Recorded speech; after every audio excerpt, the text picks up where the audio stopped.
9 months. Time to go psycho mode.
Feels birthday man.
Mrs. Hassel has hi chat.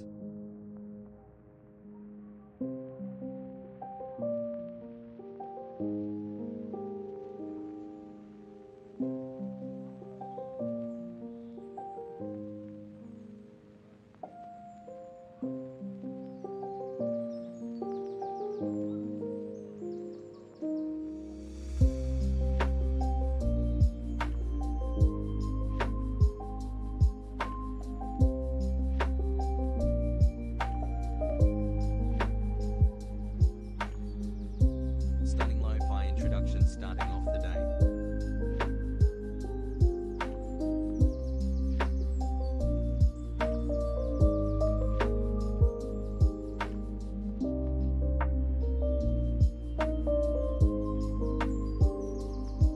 Nine months, baby.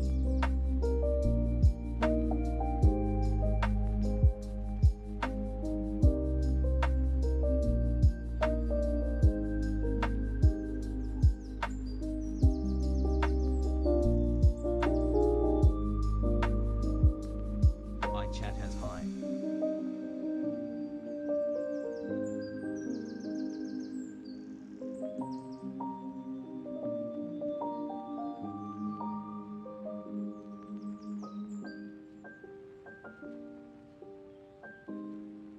Brainrot Incorporated.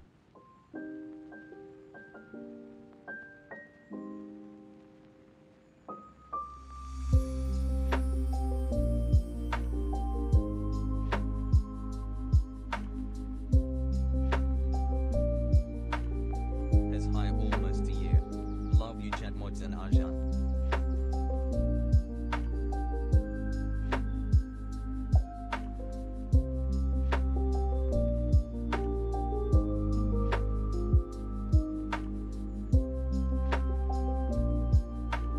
iChat. Here's a single kiss on the mouth for each of you. Wow. Less than 3.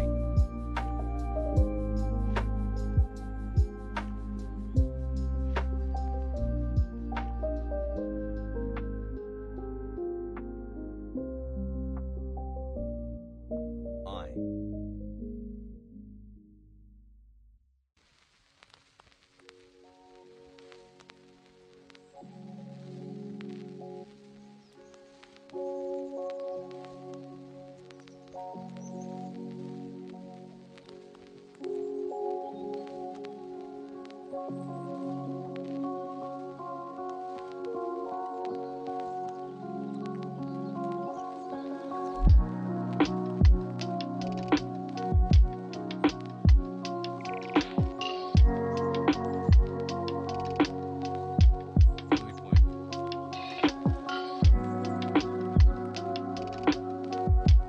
What a fucking liar, dude. What a fucking Weasley little liar, dude. What a fucking Weasley little liar, dude. Holy shit, dude. Fuck it, I'm saying it. Wake up, wake up, it's the first of the month, stay up, get up, so cash your checks and get up.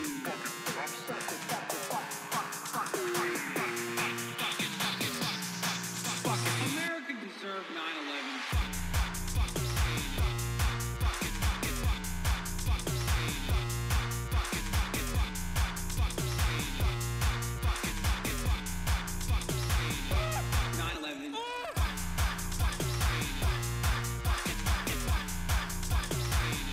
Only thing I know about the song is I think it's really funny.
What's going on, everybody?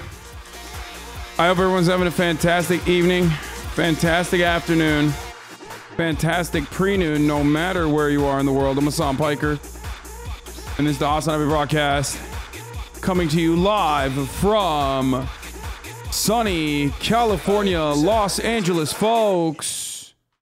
We are live and alive, and I hope all the boys, I hope all the girls, and I hope all the MBs are having a fantastic one. Because it is... Oh, shit. Oh, the lights are on. I was like, why is there a weird hue in the studio? Hold on one second. It is... Tuesday, innit? It's fucking Tuesday, bruv. What are you fucking doing then, governor? It's Tuesday. That's right. It's fucking Tuesday. It's Tuesday, governor. It's Tuesday. Thank you, Chuddy Stevens, for the 50 gifted subs, yeah. Thank you, Giddy Gat, for the 5 gifted fucking subs, yeah. It's fucking Tuesday. Oh. That's right. It's fucking Tuesday. Yeah, I said it. I fucking said it. Yeah. Yeah. And I'm in a good ass fucking mood. You probably know why. If you've been on this, in this community for long enough, you know why. Wow. I'm in a good ass mood right now because he's fucking footy time, yeah.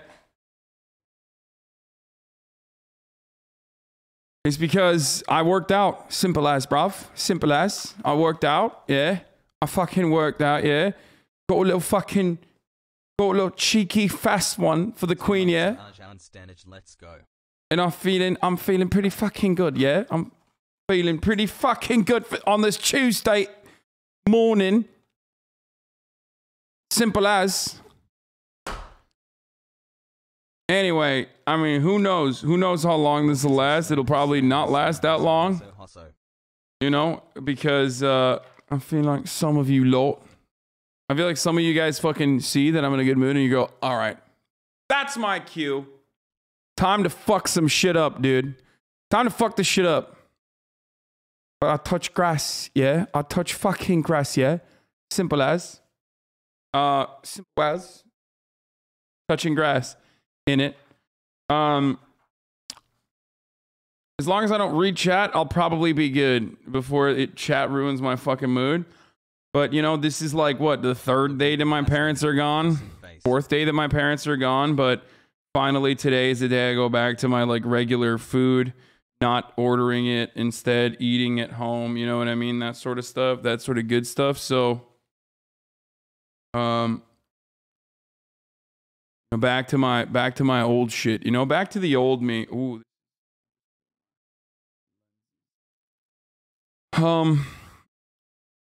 So, it's just, I'm starting to get to the groove of things, Stella got her groove back. Hassan Abi got her groove back. Tomorrow. Not tomorrow, but this week I have cool ass guests. I am going to have, oh, I was just going to mention something. Of course, you might have fucking noticed that I have a zit. I have a bunch of zits, actually. I broke out like a little kid. Okay? Look at this. I broke out, chat.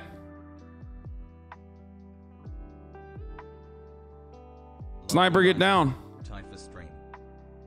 Now, why did I break out? Why did I break out like a fucking child? You want to know why? 2 days. Or wait, three days of eating chicken that I ordered from Uber Eats.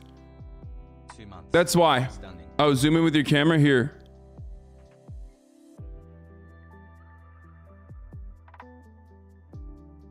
There it is. Look at that. A little bit of ZD right here. A little bit of ZD right here.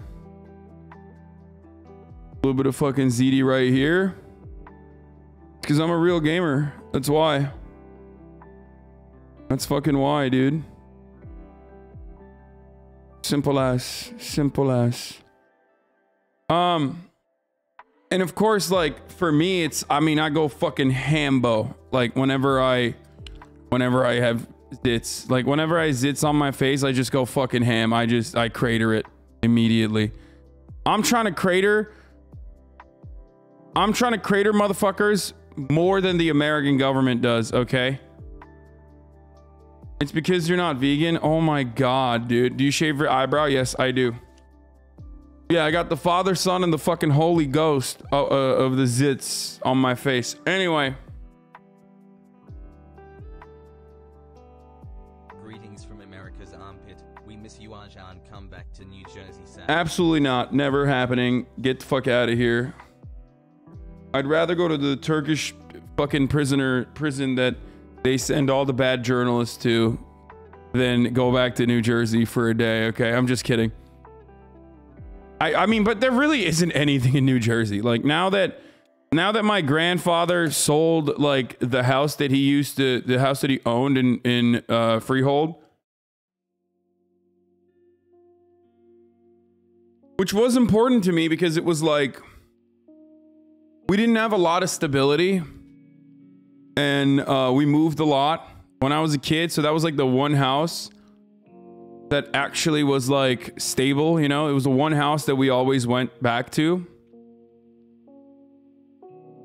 Peepo, hey. And it no longer, since it's no longer in existence, since it's been sold, like I don't have any fucking interest in going back to Jersey, other than, you know, Wawa, I guess. 16-month brain rot. Let's go. Wawa and like really good fucking really good bagels, and the pizza's good too, and the Subway sandwiches, like obviously subs are the best in New Jersey. I've had subs in New York, I've had subs in New Jersey. I'll be honest with you, I think the New Jersey Italians make the subs better. All right, it's just how it is. It's just how it fucking is. All right, I've had the fucking Sandies, dude. I've had it. Jersey Mike's is actually not the worst. No one cares about Philadelphia. Okay, we're not talking about cheesesteaks. We're talking about Tuesday, not cheesesteaks, governor. Anyway, folks. Ukraine standoff. Russia, US set for day of diplomacy after UN showdown. That's crazy, man. Crazy that the tensions are so high, and yet Putin says the West has ignored Russia's security concerns over NATO and Ukraine. Damn, it's been 13 months. Let's go, workers. Hasanabe in Jersey? Dude, this is real. This is like actually me in New Jersey. This is how I was. I'm not even kidding. I was such a fat workout guy. Like, this was actually me. I was like the quintessential fat guy who works out. Okay. Who like kind of had muscle mass, but like you couldn't really tell, you know? A birthday Tuesday in Adajan. What if RU asked you to do commencement shit? No shot.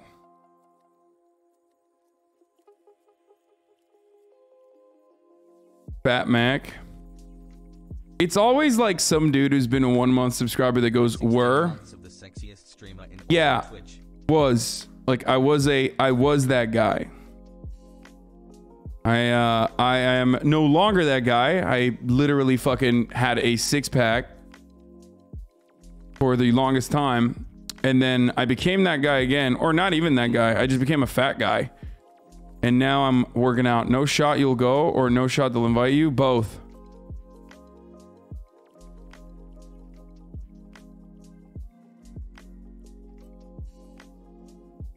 A bunch of historically black colleges got bomb threats. Wait, what? Why?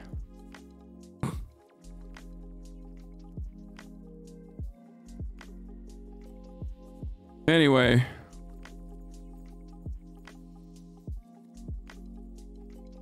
Coachella NFTs. Portnoy doing his best fresh and fit impression. Dude, are you kidding me? That's David Portnoy is fresh and fit. He's always been that guy. What are you talking about? Like, there has never been... What was that? 2 months That was weird. Rockpog. What the fuck happened? Did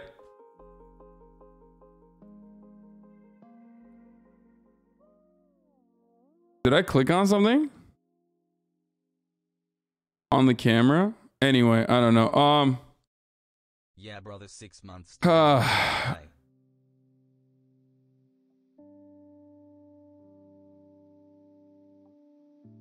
Barstool Sports followers.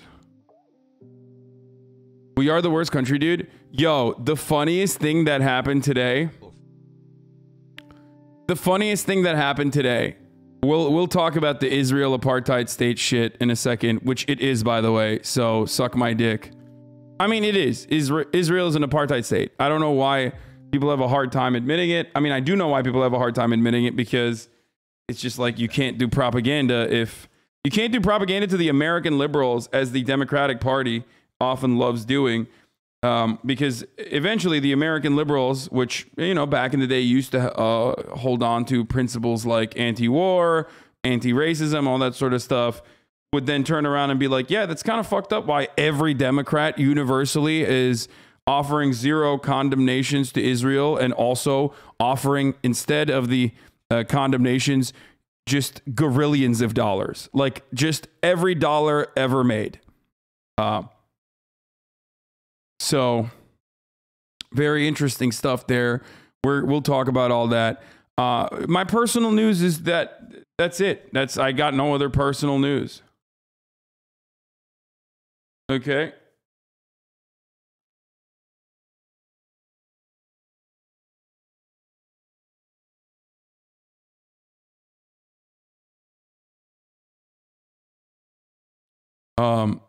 Dude, what the fuck? Felix just sent me the worst text message of all time. Not even a text message, it's just a straight... Watching for longer, but it's already been almost a year officially subbed. Thanks What for keeping the me sane during these fuck? crazy hoggish times and being a great sensei in all things political has. Oh, Jesus. Did you see the fight at Cracker Barrel? No, I did not. Dude, Instagram took down yet another one of my stories from like 8 months ago. Episode of Fear and Molding. I don't think I can hit a new squad PR without it. Just straight up misinformation. What? Japanese company says ivermectin shows antiviral effect against COVID-19.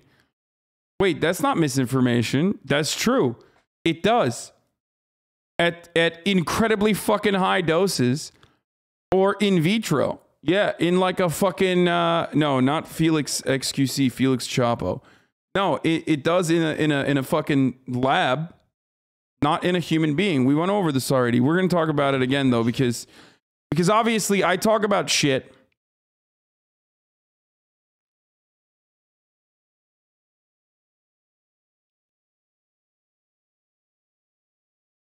It's never Felix XQC. Yeah, it's not. Felix XQC Felix and I do not text message each other, okay? He just does not text message in general, I don't think. He's not like a guy who sends text messages. That's not a thing. I'm sure if he did, we would, but he does not. He's not like a texter. Most of you guys, I feel like yeah, if I want to text Felix, I text Adept.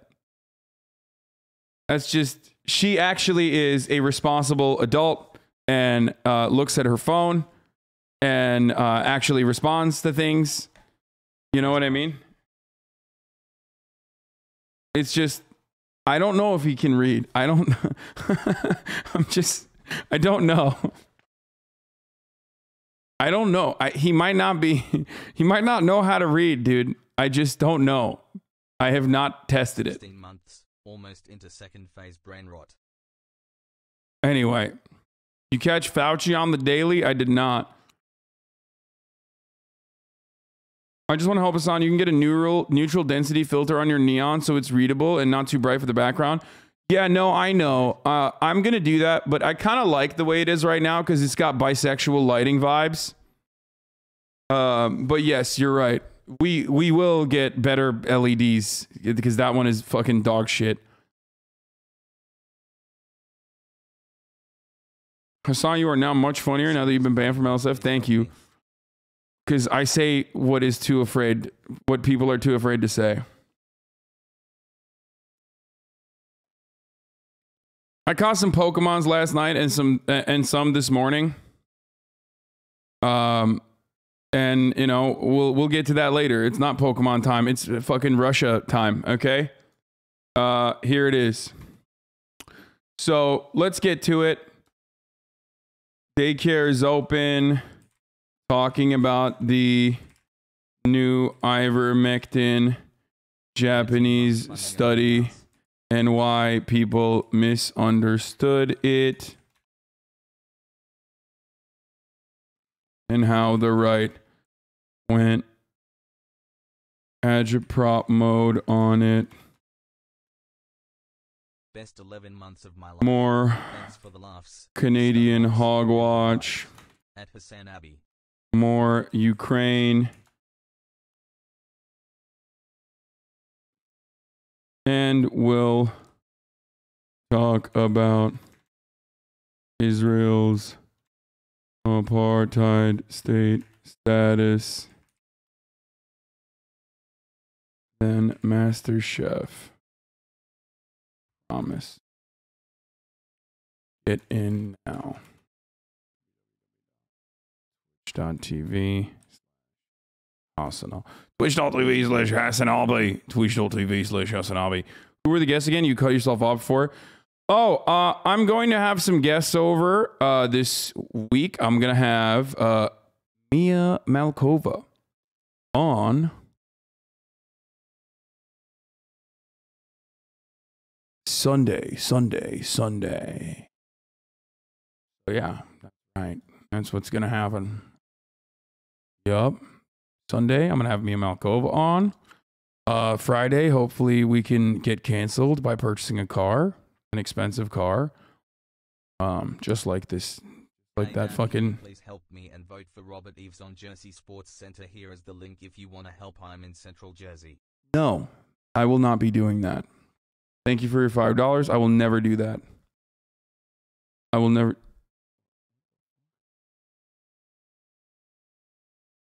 I pooped your pants. I am the shitlord. I will never do that. Don't ask me to do that. I don't ask me New Jersey related questions, okay? What the fuck is this? Enhanced Hassan? Why are you doing this to me? Why? Why are you making this? I look like shit. Israel Embassy in the UK is wildin', bro. Yeah, we'll talk about it. We'll start with that one. We'll start with the Israel thing.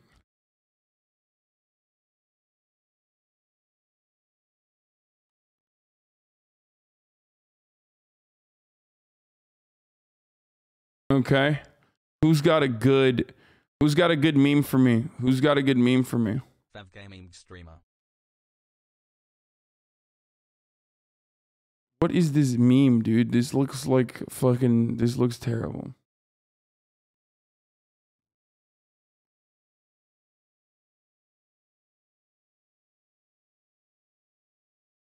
I'm a 3-month brain rot baby. Don't worry, Arjan, as it is just your third eye opening. Hey, who are you replying to here? Just curious. Oh, just the guy who fucking deleted his tweet after everyone on the internet yelled at him. Some guy. I'm in class RN but hassle.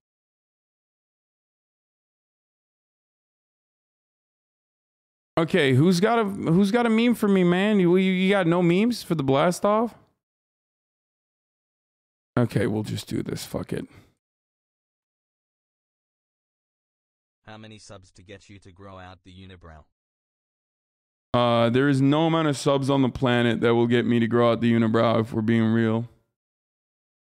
That's just simply not ever happening. I've been shaving my eyebrows since 8th grade, chat. Yo. Like, that's just not, that's not a thing. Here, blast this off, boys. New tweet. Here you go. I've been shaving my eyebrows since 8th grade, and I will never, like, it's just been a staple. I've been an eyebrow shaver for a very long time. For as long as I've known myself. I've known myself to be a shaver of eyebrows.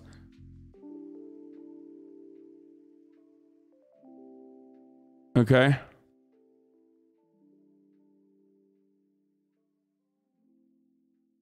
Embrace it like Anthony Davis? No shot, dude. I don't think it looks good. I think it looks bad. I think it looks really fucking bad. Some people pluck, some people wax. Especially with Anthony Davis, because he like shapes his eyebrows, but then keeps the unibrow. It's like really weird to me. I don't know why he does that. Like, he has always fucking, I mean, he doesn't even do it anymore, but like he used to literally do that.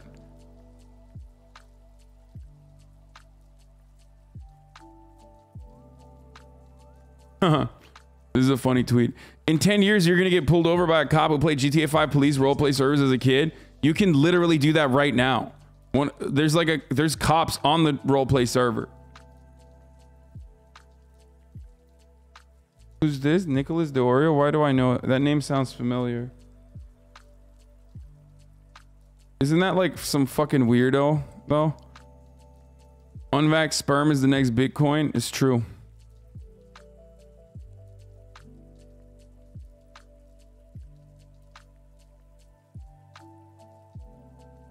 Please read what Amnesty Germany wrote.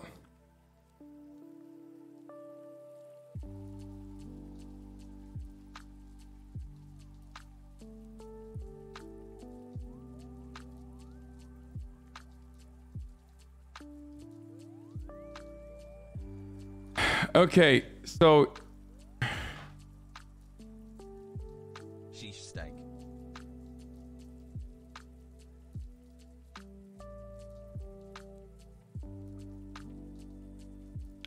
there's a UCLA professor that was like a fucking mass shooter or something. We're gonna talk about that too.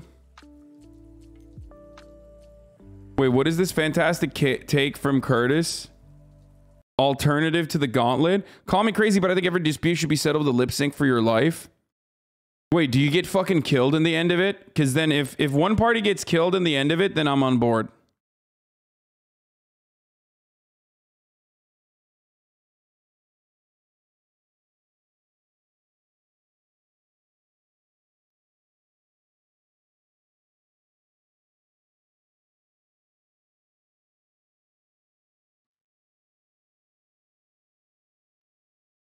A little bit of opium, CBD oil for marijuana, link to lower COVID rates. Can I get an F in the chat for mobile chatters? No. As long as there is a actual fucking death in the end. Yeah, there you go. F's in the chat for the mobile viewers. I don't know why, but okay, stop effing. So it just like triggers, even though I'm the one who asked for the F's in the chat, I'm still fucking scared by it. Anyway,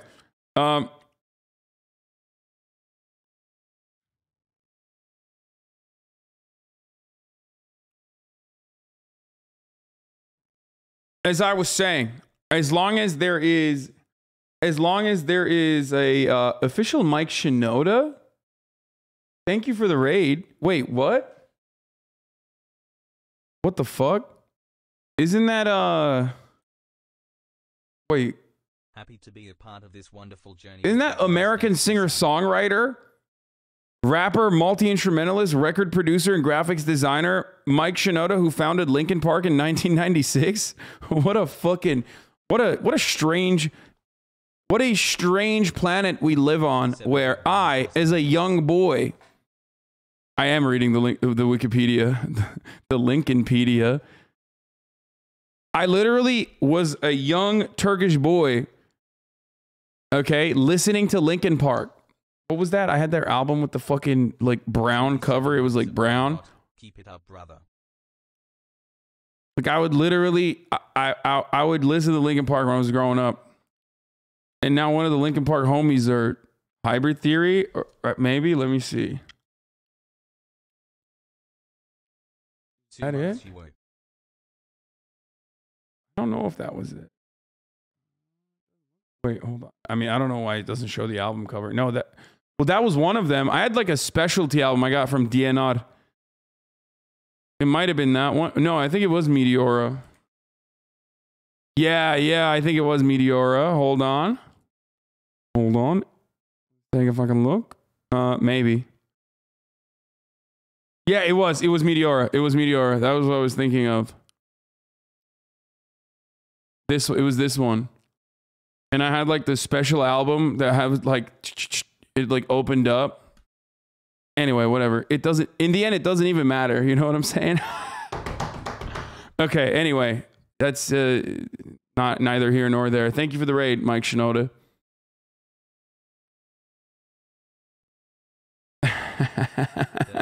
Brain rot. Thanks, Hassan.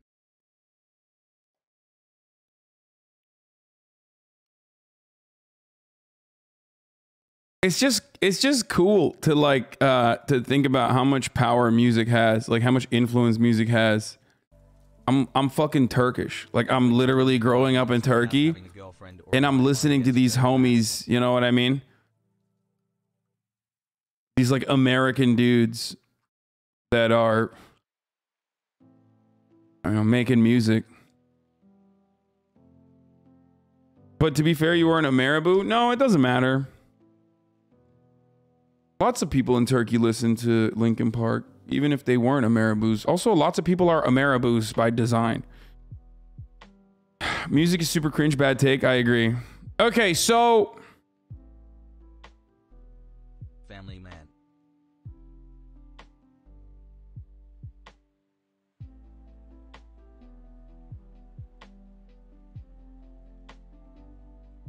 Where was I?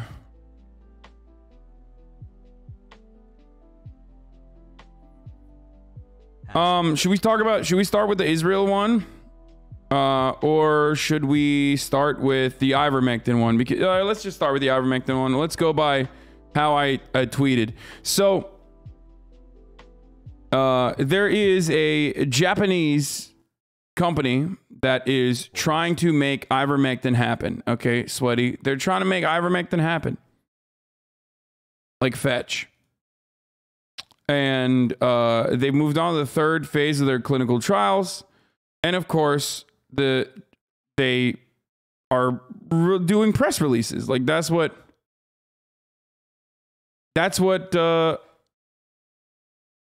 fucking press releases, that's what pharmaceutical companies do. They just release press releases.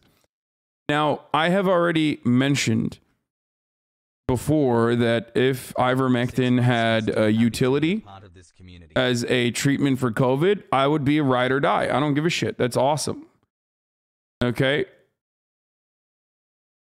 And basically this Japanese trading and pharmaceutical company Kowa announced that ivermectin has shown an antiviral effect against COVID-19 in a joint non-clinical research. It wasn't clinical, it was non-clinical. Sorry, I was wrong. Now, ivermectin itself has, just like in the past, which was what this PR release, what this press release showed, right?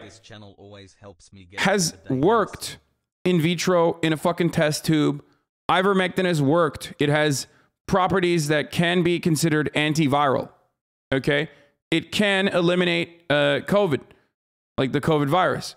You know what else can in a test tube? Bleach. You know what else can in a test tube? UV rays. Okay? Hitting COVID with UV rays or hitting COVID with bleach in a test tube also fucking works. That does not mean that human beings should start injecting bleach. Let's go. So, test tube is only the first stage of this sort of trial. And by the way, this was one that was already conducted. These results are not new, which is exactly what the press release also showed. So then you move on from the fucking, bacteria tab to actual live animals, usually using mice. Ivermectin also had a tendency to work as an antiviral on mice as well. Okay? It did. And that's part of the reason why everyone was really excited about ivermectin. That's part of the reason why everyone was like, what the fuck?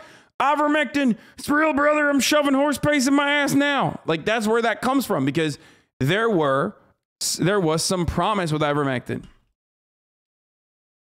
Of course, the unfortunate reality is that although mice are similar metabolically to human beings, which is why a lot of those tests happen on mice, it's not a one-to-one comparison. And therefore, the amount of ivermectin that a human being would need to consume in order to have antiviral properties against COVID, the human would fucking die.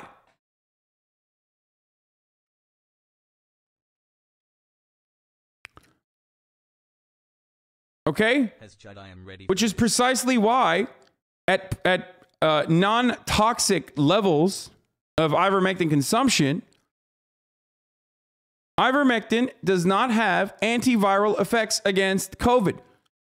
In a test tube it does, on mice it does, but on humans, don't take ivermectin unless you have river blindness, okay? Or some other kind of parasite that it fucking works against. We've also cured cancer in mice many times. It's sad that a lot of treatments just don't scale up to humans, except for the mRNA vaccine. So just remember, the mRNA vaccine trials are being conducted against AIDS and also cancer as well. So the mRNA vaccines are fucking insane. Anyway.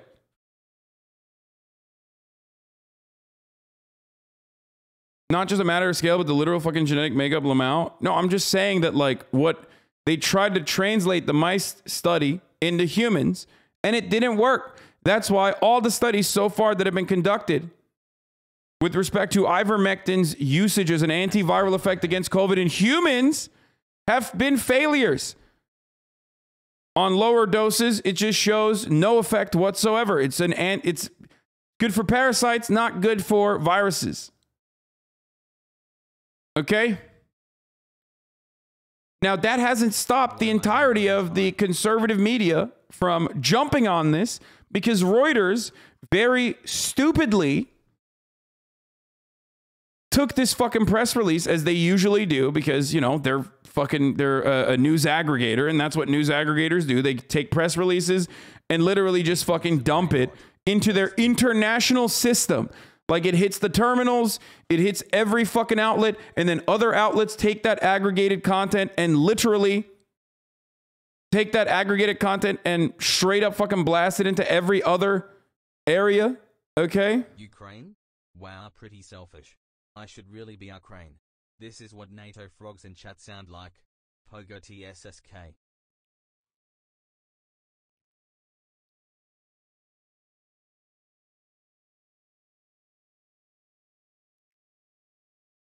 Smile. And the unfortunate problem here is that, like, most people just simply do not understand how to comprehend scientific research. Okay? They just don't. They don't understand it. But at least I'm fucking intelligent enough to recognize my weaknesses. I am not a scientist. I am not a person involved in science. I do not have a degree in any of this shit. I don't know how to read these fucking studies. I'm not going to sit here and LARP as a scientist. I'm not going to be like, oh, I'm going to the primary sources. Like, bitch, you literally did not graduate college. Shut the fuck up, okay? Like, I barely know how to read, okay? I barely know how to read. Like, all these dumbasses who are like, all these fucking dumbasses who are like, I'm a plumber, but now I'm a scientist. It's like, no, you're not. You're not. You're literally not. Like, you are barely illiterate. I mean, you're barely literate, sorry. Most of these motherfuckers just turn into this, like, you know, I'm a bit of a scientist myself attitude whenever they open up Facebook. So it's very frustrating to see that. You know? Oh, so now I need a science degree to science. Yeah, it's like, Isn't that the one thing that conservatives agree is like college makes you a homosexual Marxist other than like the STEM field? Like, I thought conservatives were all about like, let's abolish gender studies and all the liberal arts degrees. But like, obviously the fucking hard sciences are important to keep. Like, I thought that was what they were advocating for. And now they're like, no, actually, I'm a scientist. You don't even need to do that. I miss the Loris Hassan. Science, fuck out of here with that bullshit. I got Facebook.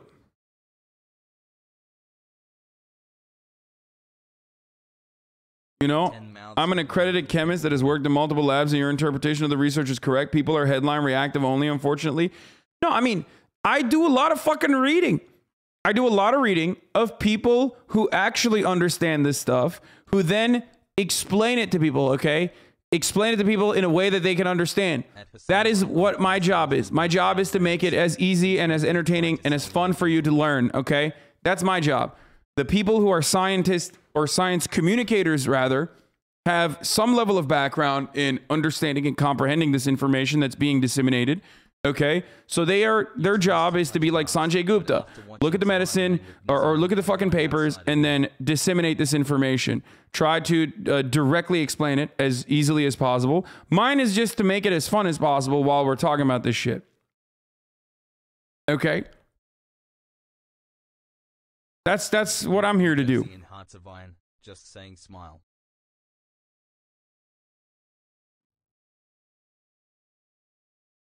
So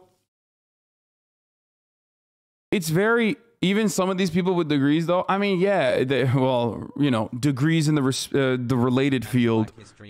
And then if it's a degree in the related field, then you have to look at like what their personal interest is in the matter if they are straying away from the scientific consensus.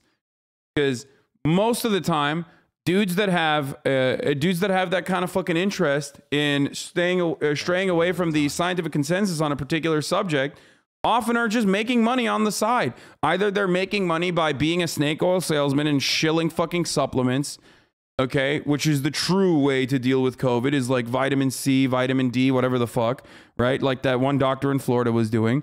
Or they themselves are like, they're on the I'm a free speech advocate tour. Or they're directly funded by conservative medical lobbying groups that 90% of the time spend most of their fucking efforts and advocacy against like abortion, saying that like, you know, a baby listens to classical music in the womb and, you know, at like the third week, a baby knows how to fucking recite Tchaikovsky. You know, that sort of dumb shit. Like that's what they're doing most of the time, but now they've moved their efforts on to COVID denial. So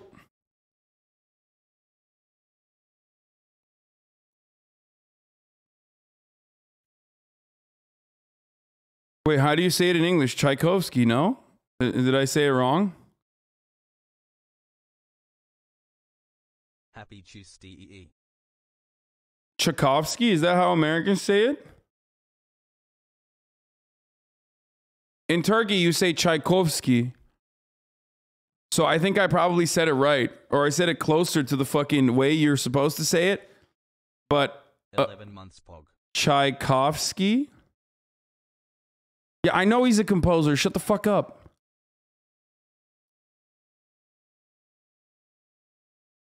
You're probably closer than the American pronunciation. Yeah, I just Russians say Tchaikovsky. Anyway, so the critical distinction is that scientific consensus can be trusted, but any individual scientist is ultimately just a corruptible human being. These two things don't contradict each other. Okay, anyway, regardless, my point is this, okay? My point is this. I am not a scientist. I am not even a science communicator. I am simply making science communication more enjoyable sometimes, okay? The best celebrity comments on Joe Rogan's Instagram apologia. Oh, I love this. Tulsi Gabbard, keep being you. Do not keep the man behind the Jamie Kennedy experience and the guy who died in Scream 2 waiting. Tell me one person in the mainstream media that is this transparent and this open. Go ahead, I'll wait. Jewel, the Alaskan chanteuse, says, keep your hands, acoustic version, off her civil liberties.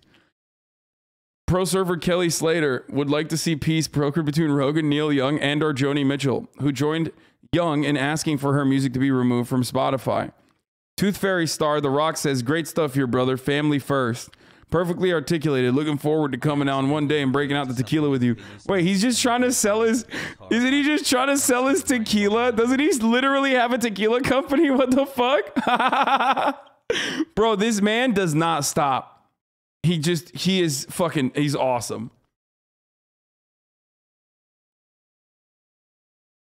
It's about drive. It's about power. Legacy boxer Layla Ali throws her hands up. Jersey Shore family vacation star JWoww's response echoes her past sentiments. Upon learning that her colleague Snooki wrote a letter to Sammy at the cyber cafe about how Ron was grinding on multiple fat women. Celebrity interior designer Kelly Wearsler goes conceptual, leaving a baffling puzzle of runes. What? Actress once wife to Rod Stewart, mother of Kim Stewart, and grandmother of Benicio del Toro's baby is available to guest host whenever. That's it. It's kind of weak, except for The Rock.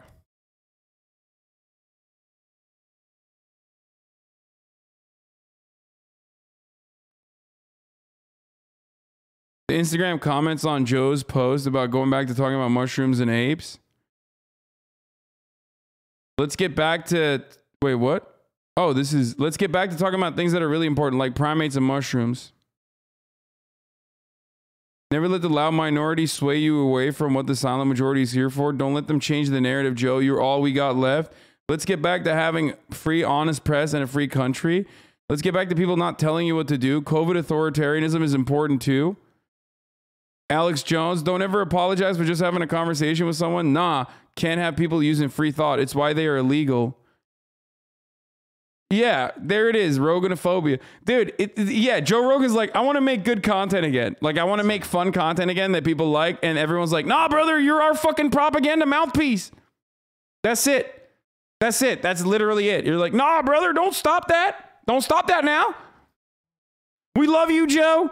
And that's precisely why it's like, if he fucking came out and was like, yeah, I was wrong about everything. If he literally came out and was like, yeah, I was wrong about a lot of stuff. I'm sorry. I got it wrong. Here's what the truth is. These people would literally be like, you're fucking dead to us. You're dead to us, you fucking piece of shit, because they're fake fans. Real fans like me, okay? Have you heard about real Joe Rogan heads like me want Joe Rogan to get back to the good stuff. Real Joe Rogan heads like Felix. You know, we're old school fans of Joe Rogan. I was a fan of Joe Rogan before Joe Rogan had Milo Yiannopoulos and all those fucking psychotic right-wingers on. I was a fan of Joe Rogan before he had, like... I was a fan of Joe Rogan when the buddy of mine of Joe Rogan exclusively was getting fucked over by divorce court, okay? Like, real old school shit. I'm not even talking about Milo Yiannopoulos. I'm talking like 2013, okay? When Joe Rogan used to just simply... the only buddies he had... would do DMT, okay, or they would get fucked over by these harlot women, okay, who would you know, use the tentacles of divorce court to fucking destroy. Bandwagoner? I'm not a bandwagoner. You are a bandwagon fan of Joe Rogan. Like Brian Redband, Tony Hinchcliffe. Old school Joe Rogan shit. And some of those episodes suck too. You know? Yeah, like episodes where he interviews Dan Carlin. Like, that was fun shit.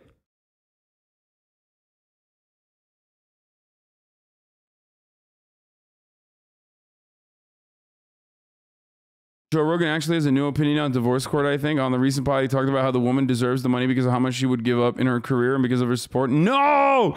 No! Are you telling me Joe Rogan is now no longer divorce court Joe? No shot. No shot. He got woke on the divorce court shit. Ready for more bad Ukraine takes from... It was all monkeys in history. Now it's weird. No, the monkeys in history stuff was also a constant. But what I'm talking about, only the real old Joe Rogan heads know what I'm talking about. Joe Rogan has always had like reactionary tendencies, but the only time he had like real reactionary tendencies back in the day in like 2013, 2014 was when he was fucking talking about divorce court, okay? About how like,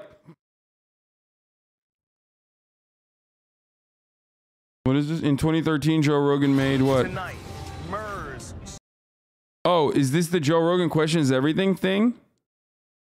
I have not watched this. I don't know about this. I never watched this. I kind of want to watch it now. I mean, this is like Jesse Ventura shit. And by the way, I love Jesse Ventura. Like, you know, that's... I wish he was like this still. Wait, let's take a look at what this is. I kind of want to see what's going on in the intro. Is there TOS stuff, though? I don't know. It's 2013 TV. Tonight, MERS, SARS, bird flu, mutating superbugs are threatening to wipe out mankind. Do we think we rule the planet? No, they rule the planet. Their attack is always vicious. The majority of the exposed people will die. It could lead to a viral Armageddon, a bio... Wait. Yo, look at his reaction. Look at his fucking reaction, dude. Look. Most people will die. Let's keep the rage going.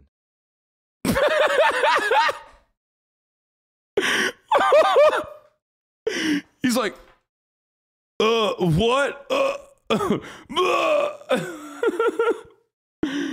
Oh my god, dude, I love this. Okay, let's It could continue. lead to a viral Armageddon, a biopocalypse. If you've got the lab, if you've got the scientists necessary, effectively you could come up with a zombie-type virus. What the fuck? Who is that You've got guy? the scientists necessary, effectively you could come up with a zombie-type virus. Cheyenne? Dude, I'm sorry, but if you're a fucking scientist, which I don't even know if he's a scientist, he's probably a writer, right? Like, if you got this much drip, like, you're not a scientist. You should be doing science, okay? Like, what is this? Are you trying to fuck? Like, you should never want to fuck. If you're a scientist, you should literally never want to fuck.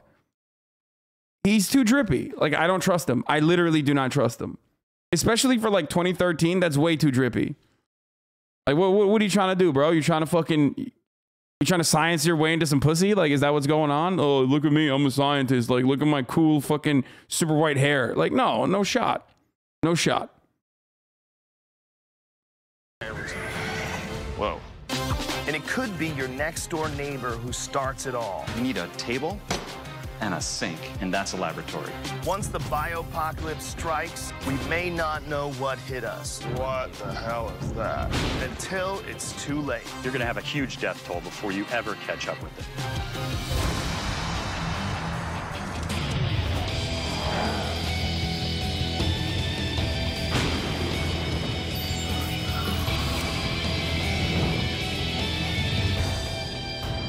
What is happening, dude? Is the world going to be wiped out by biopocalypse? 28 days later, World War Z. We've all seen those movies where the world is coming to an end because of a terrifying superbug.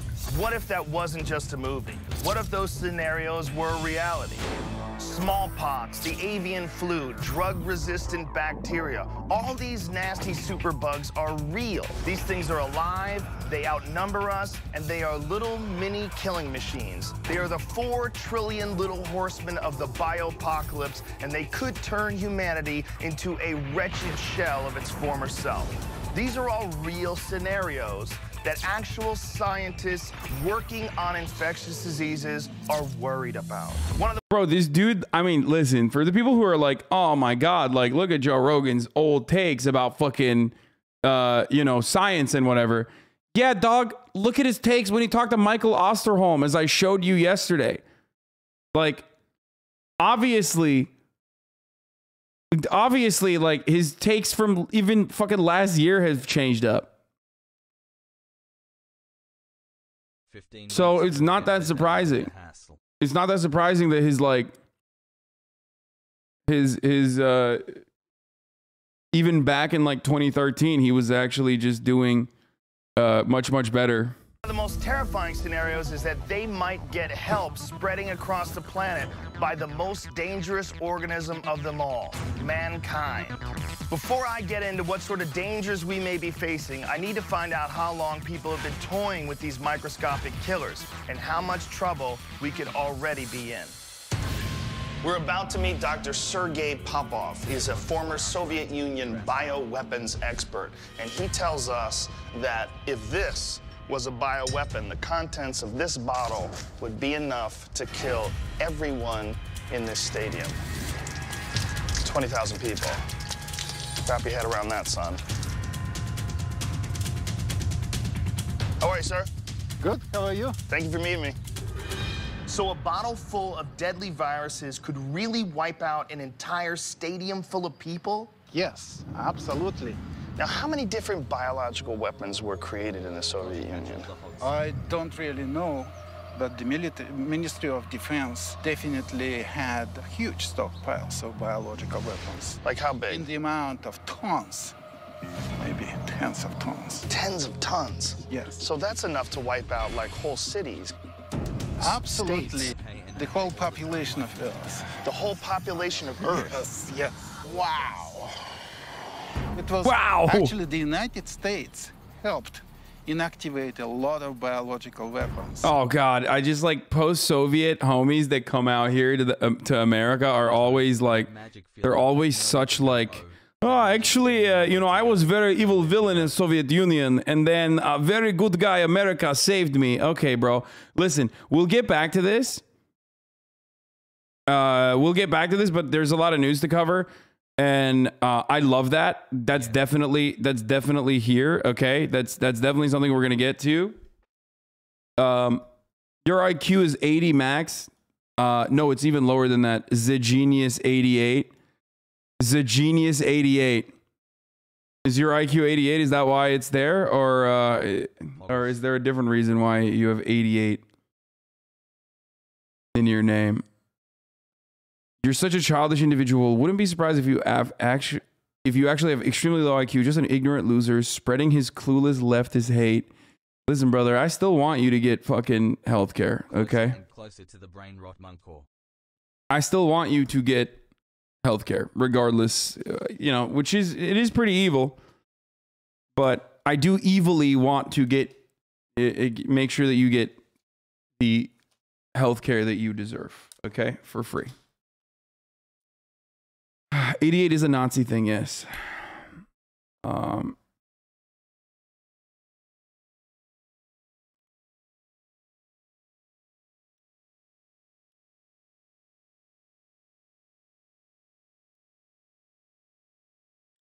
16 months, wow.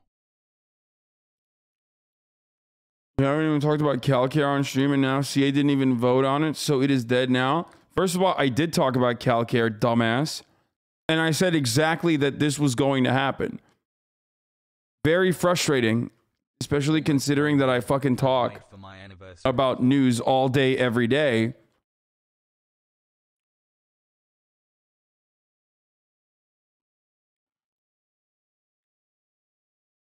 And then you turn around and fucking act like I didn't cover it when I did. Not only did I cover it, but I predicted this is exactly what was going to happen. But nice of you to think that I have that kind of power. When the only kind of power I have is serving you ad breaks in the middle of the hour. Every hour. Instead of the top of the hour, because I started at 11:30 today instead of 11 a.m. And then telling you that if you want an ad-free broadcasting experience, all you need to do is subscribe, and you can do that for $5, or you can do that for free with a Twitch Prime, or you can do that by getting gifted a sub if you're lucky.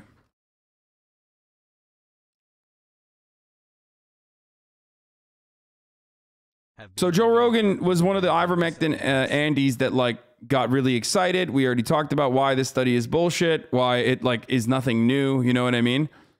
And he immediately tweeted this as soon as it came out. Well, not even as soon as it came out. He tweeted the Disclosed TV article 10 hours after it had already been posted, and that Reuters had already fucking changed the article title. Okay? So like, he didn't even go to the second, he didn't even look at the fucking title or click to the link that Disclosed TV, which is like, you know, a weird fucking website that often spreads like right-wing agitprop. He didn't even click on it. Like, he didn't even click on the article to see anything. You know what I mean? Anyway, Dr. Sway Marcus, thank you for the 6 gifted subs. And Anonymous, thank you for the 10 gifted subs. Here is the 1 minute ad break now before I forget. So,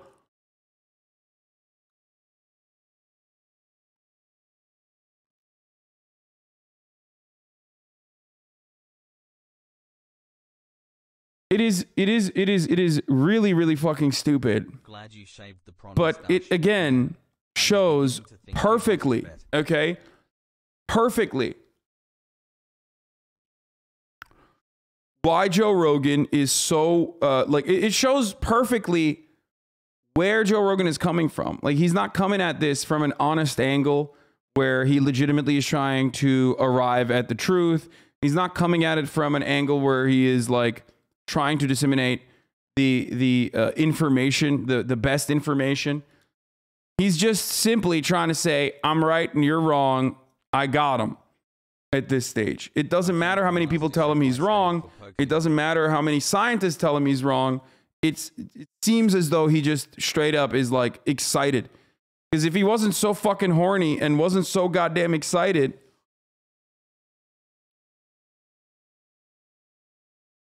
Thanks for doing UK. if he wasn't so horny and wasn't so fucking excited to be like, I'm right about ivermectin, I'm right about ivermectin, he would have read through at least the article and comprehended that it's not actually what he thinks the article is saying.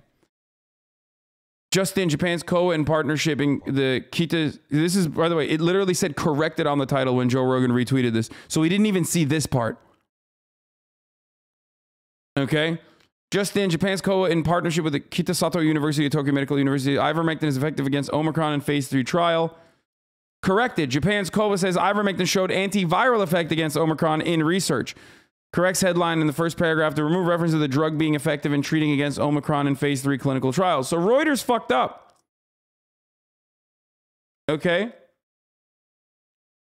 Reuters fucked up. And then all these dumbasses like rushed immediately to fucking jump.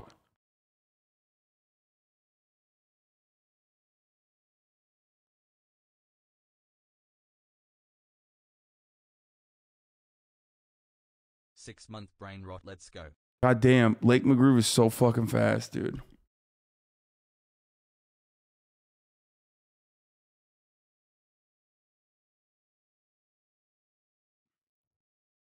But it's too late. Because, as I said before, a lot of these dudes just fucking sit around and wait for any opportunity to fucking jump at new information, okay? They literally just wait. They wait for anything that says that they're correct. Doesn't matter if it's misinformation. Doesn't matter if it's not the truth. It's just like, I just got out of class, so the antiviral effect just means it was useful in a test tube. Yes. It's like bleach. Bleach in a test tube is antiviral against the COVID vaccine. Imagine discrediting medicine just to fit your garbage narrative. Make your own content instead of riding Joe's dick all day. Are you going to make your own content? Any Joe Rogan dick riding today? More Joe Rogan dick riding. God, your views are... bro, if it isn't lip-tard, it's wrong. You're going to make your own content or keep riding Joe's dick? I mean, dude... I don't have a problem with your mom riding my dick every fucking night. So I don't know why. Fucking Miss Kids, dude. Just brain dead. Literally fucking brain dead Miss Kid. Get the fuck out of here, dude. No, I'm not going to keep him as a pet. Yeet. This fucking idiot said, imagine fucking disseminating, like, imagine shitting on medical knowledge. Hey, idiot. You're the one who's not understanding what the fucking medical information is, okay? Missed me with those ads. I am not in a tizzy, just showing how thirsty Rogan was to tell everyone I told you so. He can post whatever he wants. The tweet was false. That's why he deleted it. It said ivermectin was effective against Omicron in phase 3 clinical trials, which are conducted in humans. Joe threw the kitchen sink at COVID, a combination of Z-Pack, Pfizer, vitamin drip, monoclonal antibodies, Eli Lilly, Regeneron, and ivermectin on day 2 of symptoms. How do you know ivermectin had any substantial effect? He's promoting early treatment as if everyone has the same access to healthcare that he does. 7 states accounted for 70% of orders of the monoclonal antibodies in September. Those 7 states are Florida, Texas, Mississippi, Tennessee, Alabama, Georgia, and Louisiana. Yeah, I mean, it's just straight up. Like, he got so fucking excited. He got so incredibly excited to fucking be like, I'm right, and ivermectin is successful, that he, again, disseminated more misinformation. 1 year. Hassle. And for the record, as I have said before, okay, as I have said before, and I will probably keep repeating, wait, what? Joe Biden's administration is guilty of mass murder against the American population. There really is no way to say this. We have known ivermectin works and the FDA has blocked it. We know monoclonal antibodies work and the FDA has blocked it. Wait, what? Monoclonal antibodies have not been blocked by the FDA. What the fuck is she talking about?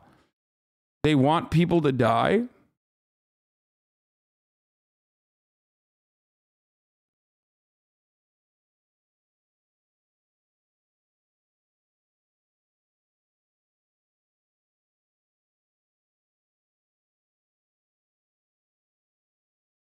FDA is not recommending monoclonal antibodies for Omicron. Is that what she's pissed off about?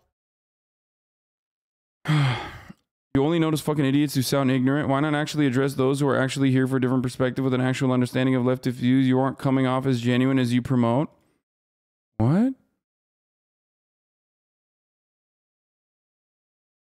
I've never seen you debate a legitimate conservative in an equal level debate. Jesse Lee Peterson's a fucking idiot. I want real change and you have that ability.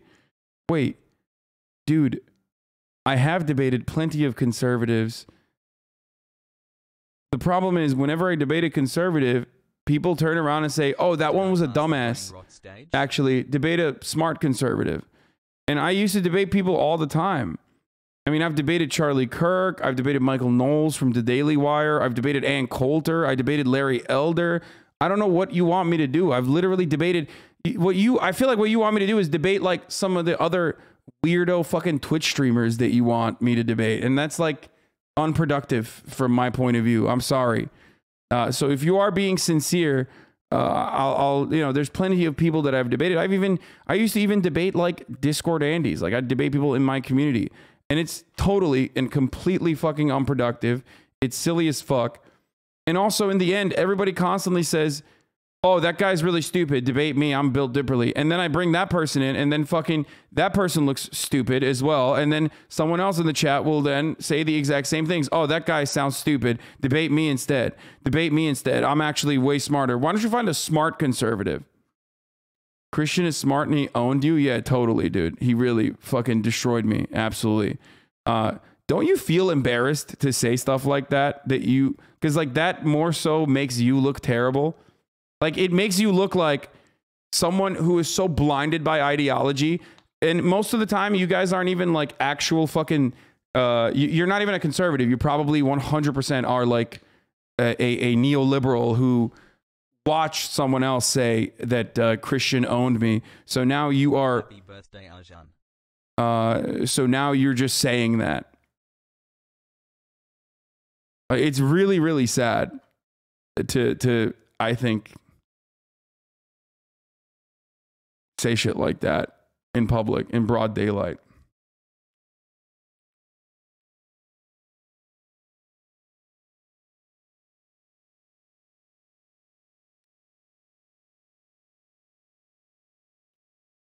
Mods, I think we got some extra weirdos in here today. I'm sensing some vibes from some of the people that you guys have been quickly banning and some of the people that I've been banning. I'm just going to let you know.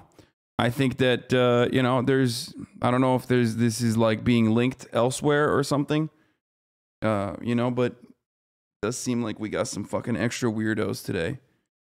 Checked his logs and he's definitely a Pepe Le Pew watcher. I don't even care. We're not doing that. No, don't even mention that shit.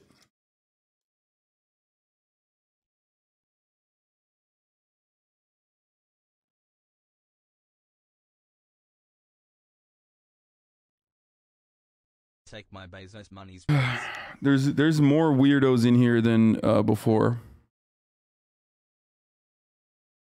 Oh, maybe the Mike Shinoda host. Yeah, it could be.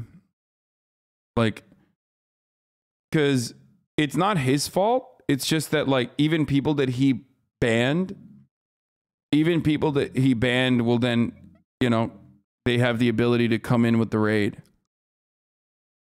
So it's not his fault at all. So.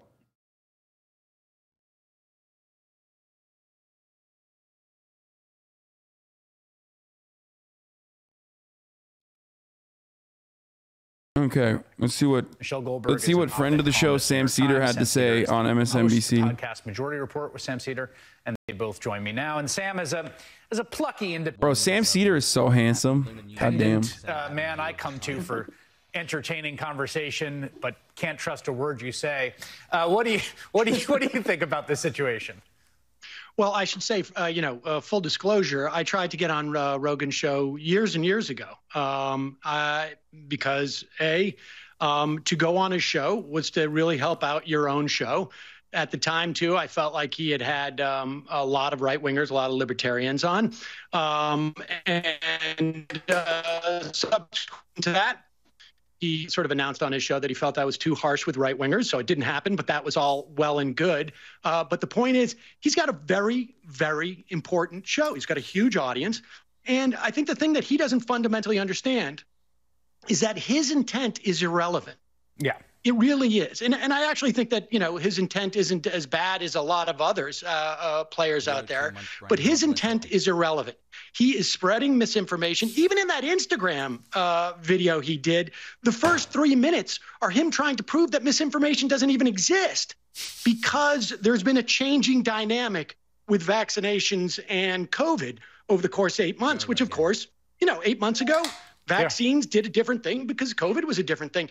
But he doesn't quite get what he's doing, I think, on many ways. I mean, he thinks he knows what he's doing, but he doesn't understand it from the perspective of the way that it impacts society. Yeah, there's a kind of fascinating dynamic here. I mean, first of all, I should say that I sort of bristle a little bit at this kind of like call the manager liberalism you see sometimes, like, oh, that's misinformation. You need to like cut that person off. And so I'm generally still. Yeah, that shit's annoying. Nobody likes it. It makes the person look fucking terrible.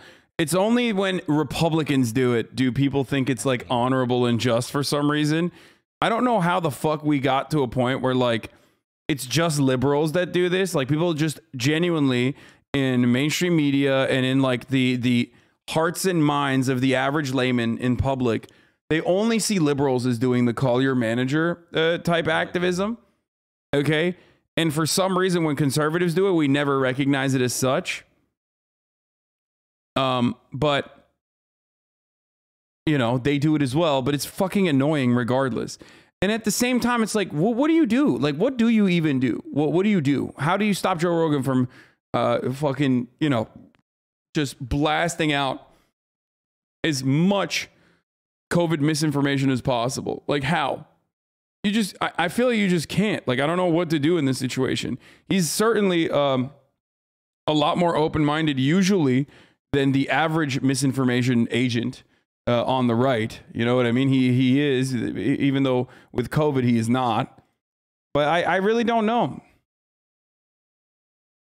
I do still believe, maybe I'm wrong, and maybe it's because I've like watched him for so long, that I do still believe that maybe he is someone who could be convinced otherwise.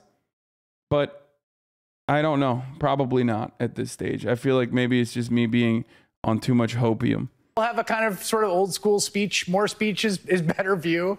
But one of the things that's a little weird here about this conversation, Michelle, is that and someone made this point on Twitter today, and I forgot who. It's being talked about like content moderation or something. It's like Spotify's just producing his show. They pay him $100 million. That's a Spotify show.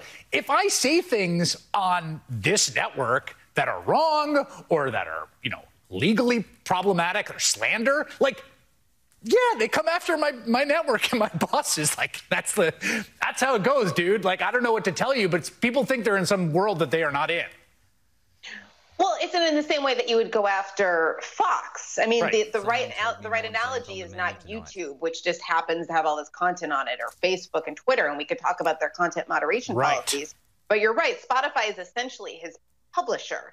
So this is, as you said, it's a Spotify show, and I understand people feeling, sort of uncomfortable. In some ways, there's no good way to deal with this, because once people. I mean, if you take medical advice from Joe Rogan, you deserve to get COVID, dude.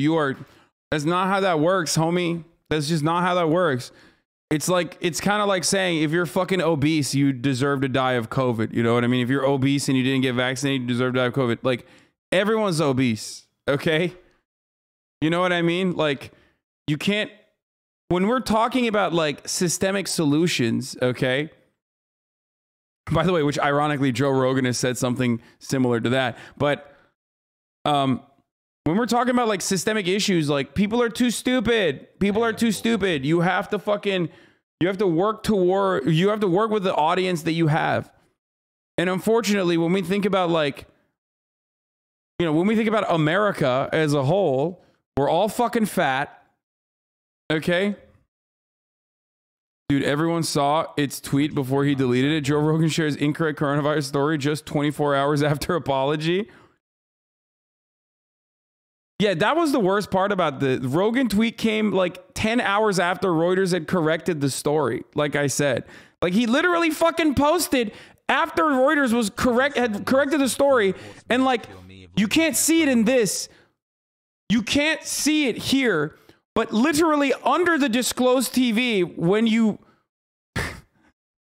under the disclosed TV thread, okay, under the link, there's a little image that pops up on Twitter, okay, that shows like a brief window into the article. And that brief window in the article literally said redacted or corrected, okay, in the thumbnail of this fucking thing. So Joe Rogan was so horny that he didn't even look at the embedded thumbnail that literally said that he was like, that the article was not saying what he thought it was saying. He got 100,000 likes on it too. Like, that's not just having a fucking discussion at that point. You know what I mean? You're just purposely doing this and you don't want to fucking come across like you've been owned. But it's okay. It's liberating to admit that you're wrong, okay? It is straight up liberating. How the fuck do you know that? Because we saw it as it happened. I was one of the first people that fucking reacted to it because I have, 30 to 40,000 people in here all day. And when shit pops off, I see it immediately. Okay? I'm covering it after the fact, but I covered it during.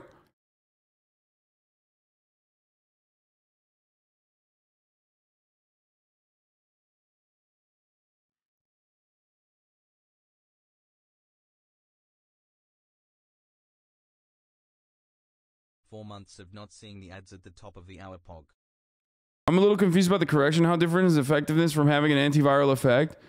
The difference is if it was a phase 3 clinical trial, it would be on human beings, but it wasn't a phase 3 clinical trial. And Reuters fucked up with the headline because it wasn't a fucking phase 3 clinical trial. It was just like literally just in a lab, in a tube, in a test tube, which we know already. Yes. In highest doses. In the highest doses, yes. Ivermectin has the capacity to fucking destroy COVID viruses. But like I said, in a fucking test tube, so does bleach. So does fucking bleach.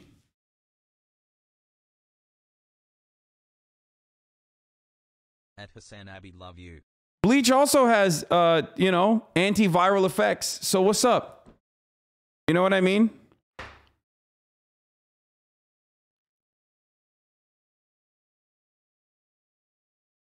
But it doesn't matter because like Reuters had already corrected it, but people that saw it after the fact literally probably think that like Reuters was forced to correct it because of, lamestream media. Yeah, and the amount that they use on rats or the amount that they use in the lab studies would just fucking murk a human being, okay? Be toxic. So the amount that is not toxic for ivermectin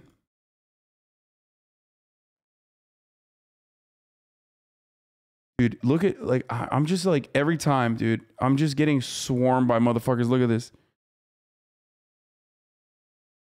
Hassan figured out if he just talks about someone who's constantly that's actually interesting, it will get him close to the views of the person who's actually interesting. Also, Hassan is the king of beta males, lol. There's a reason he just talks shit behind his computer instead of debate all the people he can't stop talking about. Joe, Jordan, Ben. Why won't you debate them, Hassan? Is it because you just get angry and rant about shit instead of putting your beliefs to the test in the intellectual battlefield? Anna has more balls than Hassan. What a shame. Like, this guy's such a fucking dumbass. I literally have tweeted at Jordan Peterson and Ben Shapiro and Joe Rogan numerous fucking times.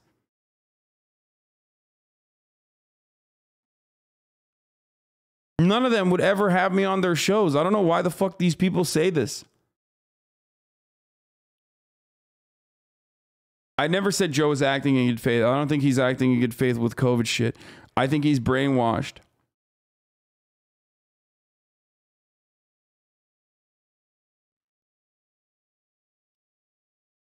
Biden will lose to DeSantis. People will cite the economy and cost of goods. They'll also cite being uncomfortable with critical race theory in schools and changing definitions of gender every 5 minutes.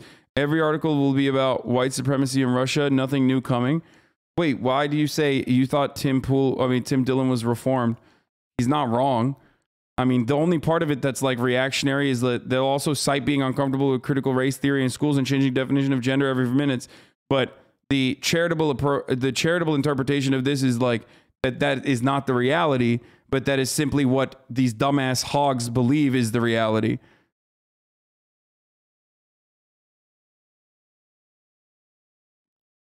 I mean, I agree with all of this.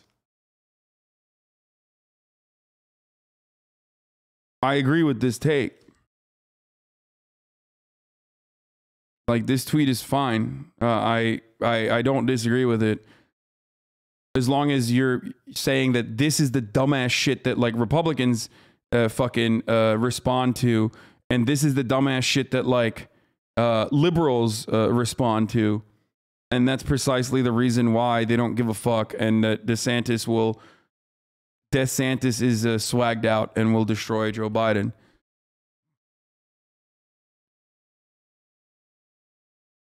Am I fucking stupid? The date is 1/31/2022. Yeah, that was yesterday. He said that yesterday.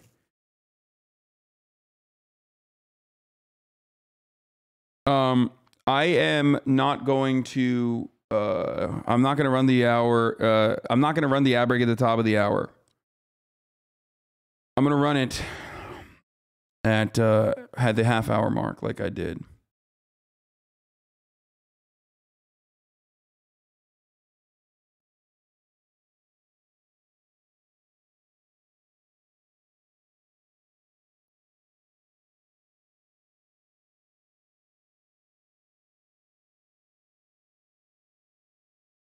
Yes, we're going to talk about the UCLA shooter in a little bit. Don't worry, okay? Okay. Let's continue.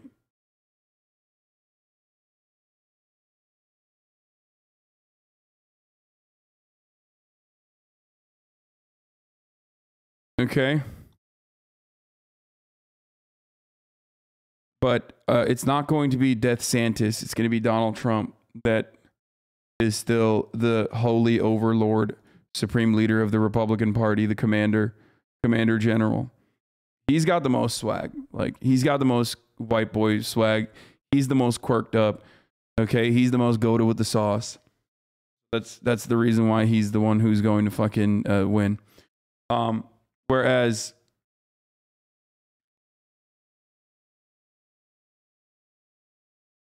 Joe Biden, he's just quirked up. But he is not go-to on the sauce. He cannot bust down sexual style. He just can't do it. Okay. Rogan reportedly received $100 million from Spotify, the rights of the broadcast. Like, the reality is this, okay? The only way that Spotify can fucking tell Joe Rogan to relax with the fucking COVID misinfo is like, listen, bitch, we gave you $100 million. You need to fucking dial it back. That's it. And you know, keep doing your shit. Just stop with the COVID misinfo, please. You know, Joe Rogan's whole shtick is I'm going to give you these voices that big media wants silenced. So once people are out there saying, you know, that this is dangerous and you have to shut it down, obviously that just proves his point to a big part of his audience. It just proves that he's the, you know, the sayer of unsayable things.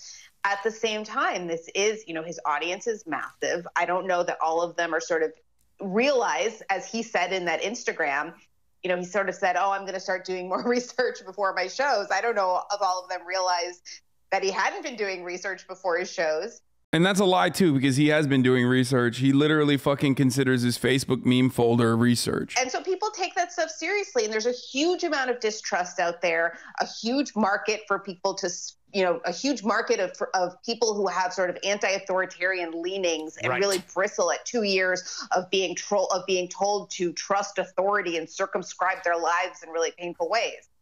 Yeah, and I get that too. Like, and that's not it's not like that's some, ethically compromised. You just don't like when people have any conversation about facts being thrown out from different medical professionals, and now that he will have others on, it still doesn't please you, Lamau.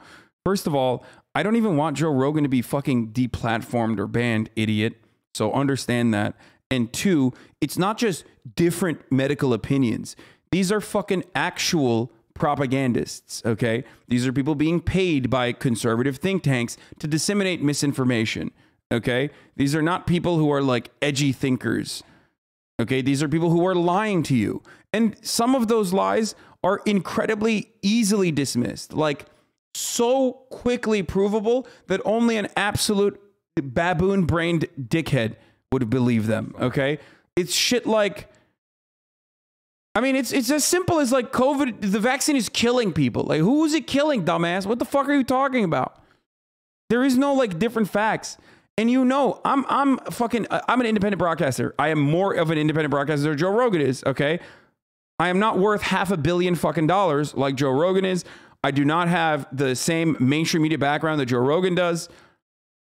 And I routinely and regularly shit on mainstream fucking media all the goddamn time.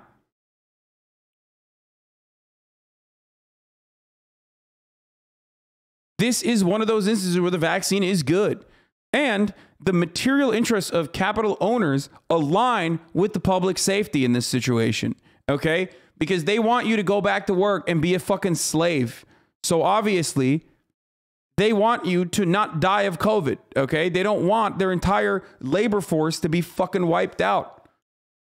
And they don't want their labor force to be knocked out of work for like 14 days, 15 days to months on end.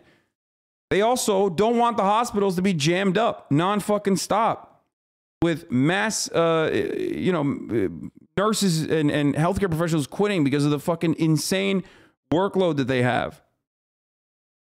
Okay?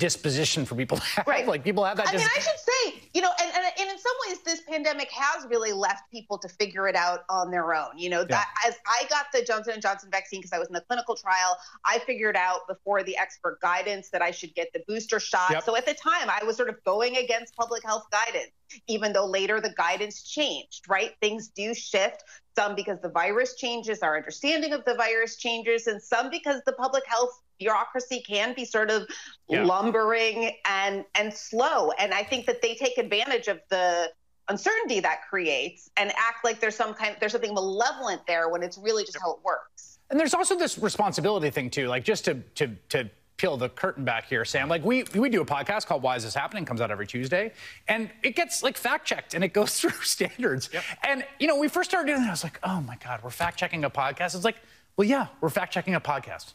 Because the podcast is the product that we put out in the world, and the things we say in it should be true. And there's some level, like, you want to be like, oh, we're just having a conversation. It's like, well, if you say things that aren't true, like, you put that out into the world. That's the way this works. Yeah, and I say this as, you know, someone who most of my best friends are comedians. And so there is this sense that because what a flex, dude. I'm not a journalist, that I don't have the same responsibility. And, you know, this can be deployed in more or less malevolent ways. You know, this is what Limbaugh used to say. I'm just an entertainer. You can't take me seriously. Right. And the bottom line is, if you're talking to 11 million people every time you do a podcast, you have a responsibility. And if you're the company that's paying for it, it's on you. And he I agree with this 100% as always, because Sam is the fucking man and a G, and he's always correct. Crazy. He's right. I mean, we all have a responsibility to fucking make sure that we are doing our due diligence. He gets a Spotify paycheck. And so it's on them. It's part of their brand now that they are the ones who are publishing this stuff. They are profiting off it, and it is hurting people. And it's their responsibility, and it's their brand. And the other thing about it, too, is like you can just talk about stuff that doesn't matter that much. You know what I mean? Like, that's the other thing. You could just choose to like talk about comedy or talk about like he's in over his head. Right, on some that's level. the thing. And that's the bottom line. He's in over his head. Oh, that's going to piss him off. If they see, if Joe Rogan sees shit like this, he's going to get super mad. He doesn't realize it. He's making too much money for them to tell him. And that's the bottom line. I mean, today he tweeted out, sort of gloriously, this AP story about ivermectin in a study from Japan. Well, 20 minutes later, the AP corrected its headline, and you never heard from him again about it. And so, this is a problem, and he doesn't want to take responsibility for it, and Spotify doesn't want to take responsibility for it, but someone's to blame. Yeah. Make this video. Yeah. We're going to do college news in a second. We got a lot of college news to cover today. Bomb threats and mass shooting threats from colleges. Sam, what a fucking nightmare Cedar, popping the fuck off on MSNBC. I don't want to fucking listen to Ben Shapiro's take. Is this going to be interesting, chat? Like, we've already done so much about Joe Rogan. Right? Let's move on. Okay. So let's talk about, before we get into Ukraine, let's talk about this new AIPAC tweet that came out that was pretty funny. Let me see if I can find it, but here. So Representative Richie Torres said this as well, of course, because Democrats, they love defending Israel, no matter how indefensible Israel might be. In certain circumstances, they will just... Big pog. They will just absolutely...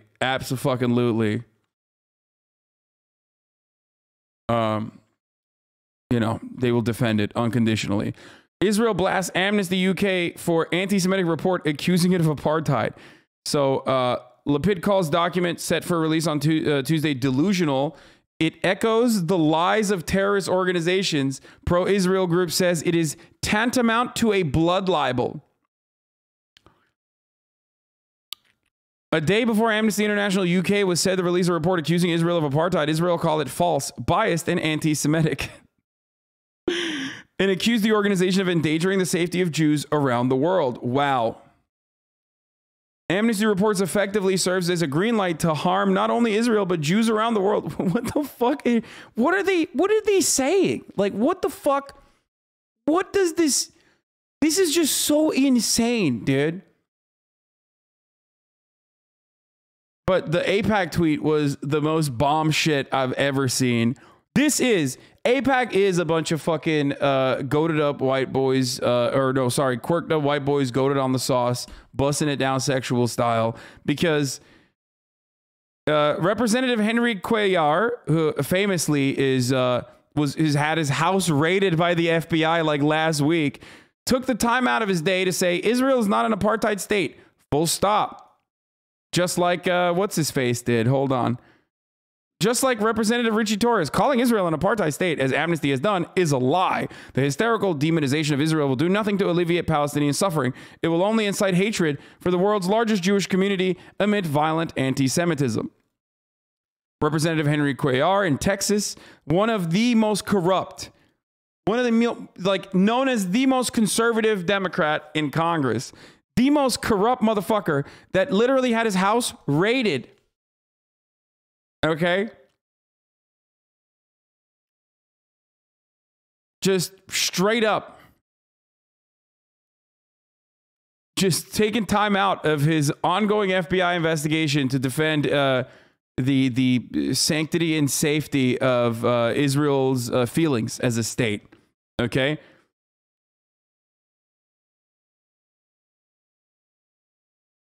The inaccuracies incite anti-Semitic behavior against the Jewish people, lies that incite violence but do nothing to help the Palestinian people. Let's work together not to tear each other down. I love that. I love that AIPAC retweeted Henry Cuellar. Like, I love this. I'm sorry. It's fucking hilarious that they did this, dude. Thank you, Representative Cuellar, for your principled leadership and moral clarity in rightfully condemning Amnesty's outrageous slander on our democratic ally, Israel. Bro, you couldn't find a better Democrat to retweet? Like, why did you go after him? Why did he go after the guy who got his house raided by the FBI, dude? Like last week, every Democrat in Congress says exactly this all the time. Like, why him? You could have picked any Democrat. You could have picked any Democrat. You could have picked Nancy Pelosi, who backed Henry Cuellar, against Jessica Cisneros.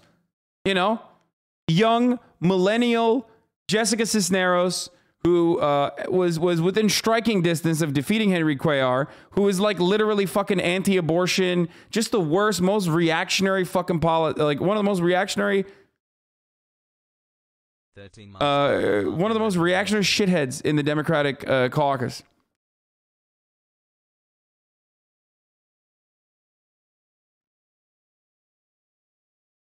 Oh, what was his statement about the raid? I'm Congressman Henry Cuellar. I appreciate the many calls, texts, tweets, and messages of support. The outpouring of support from so many in our community is humbling, and I'd like to personally thank you for having my back. As I said last week, I'm fully cooperating with law enforcement and committed to ensuring that justice and the law is upheld. There is an ongoing investigation that will show that there was no wrongdoing on my part. As an attorney, I know firsthand that the legal system is a pillar of our democracy. I pride myself on being... What is this house he's in front of? Because I know that's not his house. He did this video in front of his child home, not the home the FBI raided. Yeah, I was about to say, why is he here? Like... your congressman, and always doing things honestly, ethically, and the right way. Behind me is my childhood home in Las Lomas. When I look at this house, I see struggle, I see sacrifice, I see hard work, I see grit. I see Laredo, the 956. This is... why did he get raided by the FBI? Well, I don't know. I think he's like working with cartels or something. Like, I don't fucking even know why he got raided, because he's a giant piece of shit in every way. I only care about the policy side. And on the policy side, he is the most conservative congressperson in the House of Representatives. So, or not the most conservative congressperson, the most conservative Democratic congressperson. Oh, it was Azerbaijan? Oh, it wasn't the cartels. Never mind. Oh, yeah, you're right. All right, let's see what it was. What did he do? The FBI cannot provide further comment. Congressman Cuellar will fully cooperate. Former state legislator and Texas Secretary of State. He's one of the most powerful Texas Democrats in Washington. Oh, he took gifts from Azerbaijani diplomats.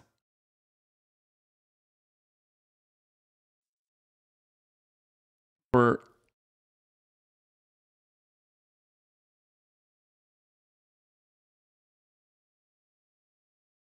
Joe Manchin is? No, Henry Cuellar is more conservative than Joe Manchin.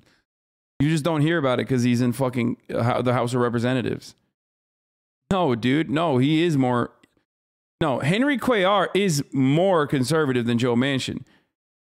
The only reason why you never hear about him is because he's basically a fucking institution, okay, in Texas. Very difficult to take down. Backed by Nancy Pelosi and the Democratic Party. But ultimately, he doesn't... He has no, like, he doesn't get media play. And the reason why he doesn't get media play is because the reason why he doesn't get media play is because he's not, like, the guy. That's why I always say Joe Manchin has to Joe Manchin has to be a Democrat. Because if he wasn't a Democrat, if Joe Manchin was a Republican, then no one would give a fuck about what Joe Manchin has to say about anything. He would just be another Republican. So Joe Manchin has to stay a Democrat. So it's bullshit whenever he says, like, oh, I'll change parties. Yeah, no, you won't. No, you won't.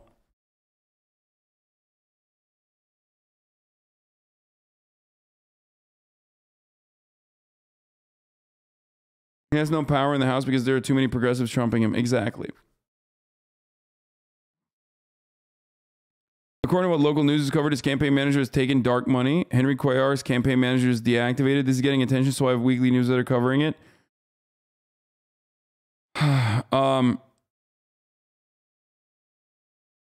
As in, this is where people are saying he was taking cartel money. His campaign manager has taken dark money. And he was potentially getting... Tracking Congress in the age of Trump. I hate these sorts of things, dude. How often Cuellar votes in line with Trump's position? 68% of the time. What is it? 11% of the time? Trump margin minus 19.8.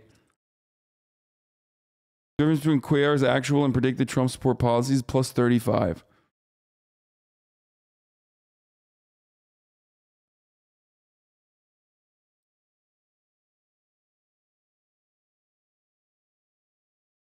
Objecting to Pennsylvania's presidential electors support Trump's position support. He said no to that. Those ones are bullshit. I hate these. By the way, these congressional scoring things, these numbers don't lie is such bullshit because the congressional scoring stuff is bullshit. Do you think Kamala Harris is more progressive than Bernie Sanders?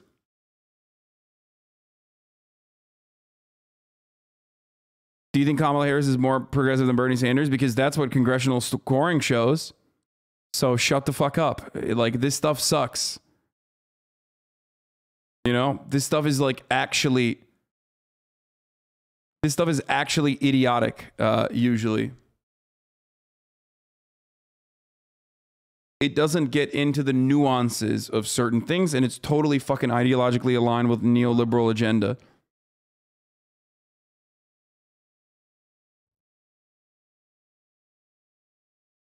Anyway.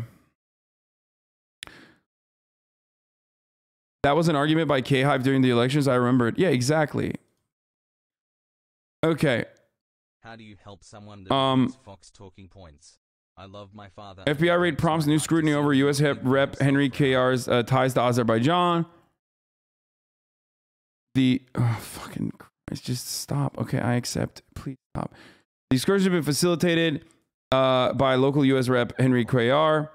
For each of the past few years, students at Texas A&M International University in Laredo have been presented with a rare travel opportunity, a 2-week trip to Azerbaijan to study energy business and policy. This month, those ties have generated a new interest after Cuellar's home and office in Laredo were raided by the FBI. Authorities have not said what they're looking for, but it's unclear whether Cuellar is a target of any investigation, but ABC News reported the raid was part of a federal grand jury probe. Subpoenas reviewed from the probe by ABC News reportedly saw records of a number of organizations with ties to Azerbaijan, in addition to the 3 Texan-based companies with ties to Cuellar's wife, Imelda. Wow, how interesting. Okay, there you go. There you have it.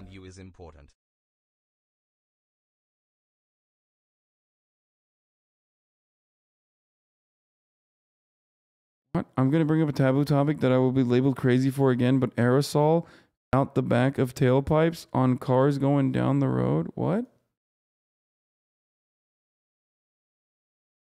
Thank you, Arjan. What is happening? I should really stop reading just every chatter that says stuff. I really, really, really need to stop reading chat. It just, every time I read it, it breaks my fucking brain. Anyway, so that's Henry Cuellar, which got this big ups by AIPAC for his support for Israel in the wake of this Amnesty International report coming out of the UK branch that says Israel is an apartheid state, which is true. Israel is an apartheid state. Here's what Rivka Brown said for Novara Media. Besides weaponizing anti-Semitism, what's scary is how well the Israeli state has learned the language of progressives, privileging identity politics, lived experience, and pseudo-intellectualism, complexity, and nuance over universal principles and moral absolutes. Israel and the UK came out with this take saying, Amnesty International's report is a shameful... Hold on. British accent. This fucking Tuesday, innit? Amnesty International's report is a shameful misrepresentation of Israel's diverse and dynamic society. As a proud democracy, we look for nuance, but found only falsehood and distortion. This anti-Semitic report recycles lies instead of seeking truth and consolidates bad faith attacks from those who seek to demonize the state of Israel. While citizens can speak from lived experience, why don't we center ourselves in this conversation? Why don't we center my lived experience? It's so fucked up sweaty. 8 months, let's go. What is this? The 2-minute video summing up the issue? Okay, we'll do that in a second. Let me finish this real quick. All citizens can speak from lived experience about the challenges we face as we try to create a better society. The goal of every democracy. When you hear the... Oh, this just came out. Fire. Okay, we'll look at it in a second. We need to amplify these voices. We should center people who passionately and openly reflect the complexity and nuance of Israeli society, as opposed to focusing on the erroneous and damaging reports that attempt to delegitimize Israel. It's a sad truth that if Israel were not a Jewish state, Amnesty would not employ such vicious smears against us. Like, are they trying to say that Amnesty International is anti-Semitic or something? Israel-Palestine is not a complex conflict. It is straightforward apartheid. Lived experience is not a condition of participating in a struggle. Of course, lived experience only matters when supporters of Israel decide it does. What about the lived experience of the Salhia family who just had their home demolished, or that the home of the diaspora Palestinians whom the era terrorizes into silence?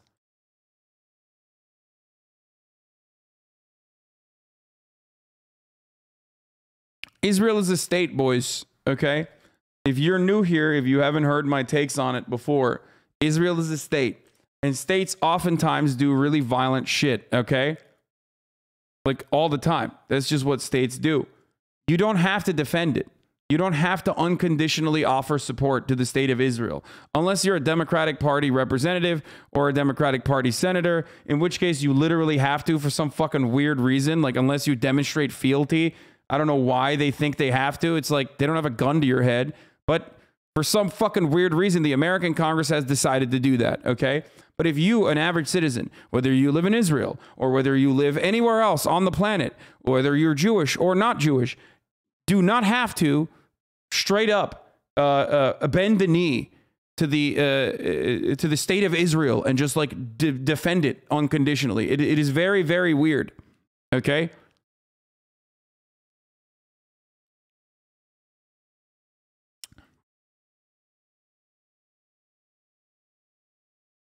Is Tel Aviv the only pro-LGBT and pro-genocide city in the world? No, of course not. Our Hollywood is pro-LGBT and pro-genocide for the most part.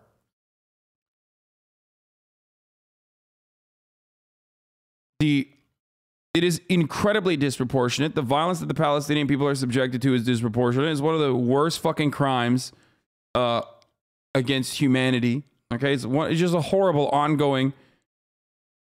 This was the video from last year that 100% proves your point that Israel, by definition, is an apartheid state.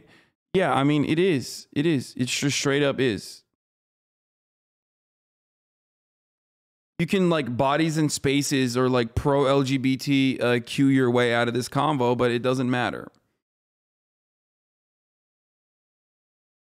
It's so ridiculous. Like, all these fucking supposedly pro-free speech Andes literally, like, pass legislation where you have to sign a waiver that says you'll never support BDS, boycott, divestment, and sanctions on Israel as a movement. Like, you can't support pro-Palestinian movements if you want to be hired as a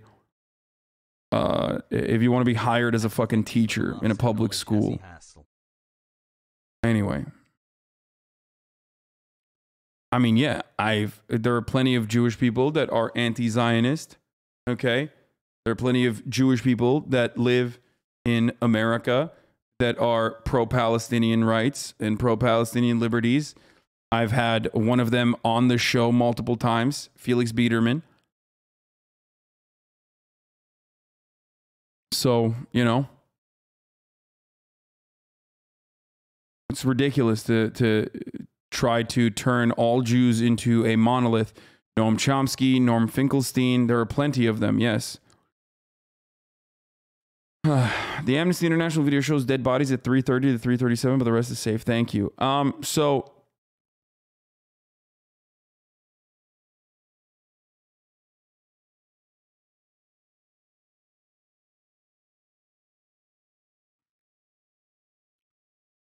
So apparently, Germans, Amnesty International Germany basically said, because Germans did the Holocaust and killed millions of Jews, they cannot comment on this Amnesty report about apartheid in Israel. That is like their basic summary. In the Amnesty International Germany are saying the systematic annihilation of Jewish people was planned and carried out in Germany. Violent anti-Semitic attacks, destruction of property, and conspiracy theories are present in Germany at an unsettling peak. Thus, a certain responsibility arises for the German Amnesty Division. In the national context, current or historical. We literally joked about this with Felix, remember?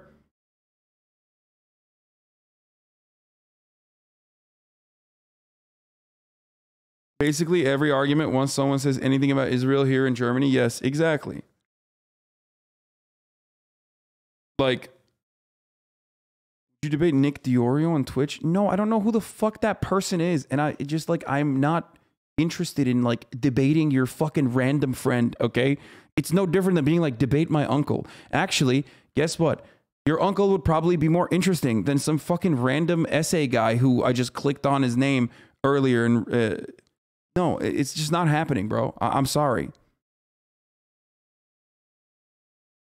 But yeah, Felix and I, if you remember, literally joked about this very specific thing about how Germans are, you know, for good reasons and for understandable reasons, like very scared about coming across as anti-Semitic, you know, because of the whole World War II thing. That was a big deal, if you guys recall.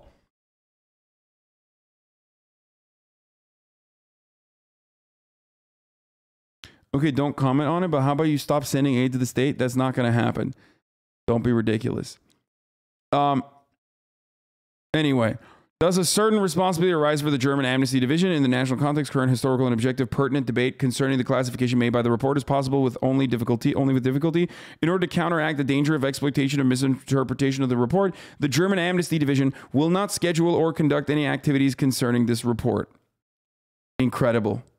Incredible. Amnesty International, the largest human rights organization in the world, just came out with a report calling Israel an apartheid state. Now, Palestinians have been saying this for a very long time, but it's really important that more and more voices are calling the reality for what it is. Now, a growing chorus chips away at Israel. I'm actually so scared about all of these videos, dude, because I feel like this is going to be straight up like there's going to be TOS in this. You know what I mean? Anyway, I do want to see this. I do want to see, why is Amnesty International being kind of fucking wild?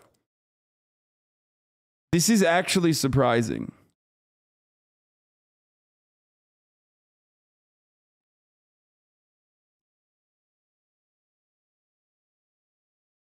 I'm watching it right now. The Czech Amnesty International TOS moments, dead bodies at 3:30 to 3:37. One dead body, then bloodied face. Still going through the rest. Thank you. The word apartheid, what do you think of?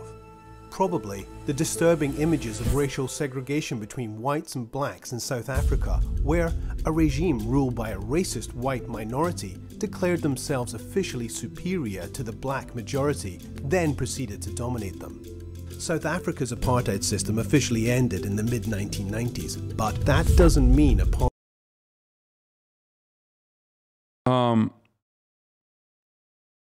Dead body gate? What do you mean? Yo, chat, can any of you could do me the favor of freeing Palestine? Cheers. No. Sorry. Why is Israel and Africa at dude? No, they're starting off by talking about fucking apartheid and where like there was a an apartheid state so you understand what apartheid state is. Okay? Not a streamer, but can you add like a delay and a kill switch? No, I can't. Then I would not be able to have wonderful conversations with you guys. Okay? Apartheid can't happen elsewhere.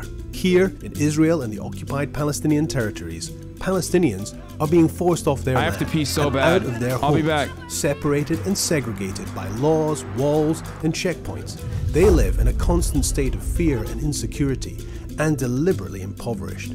While, on the other hand, Israeli authorities have given the Jewish Israeli population privilege over Palestinians in just about every facet of life.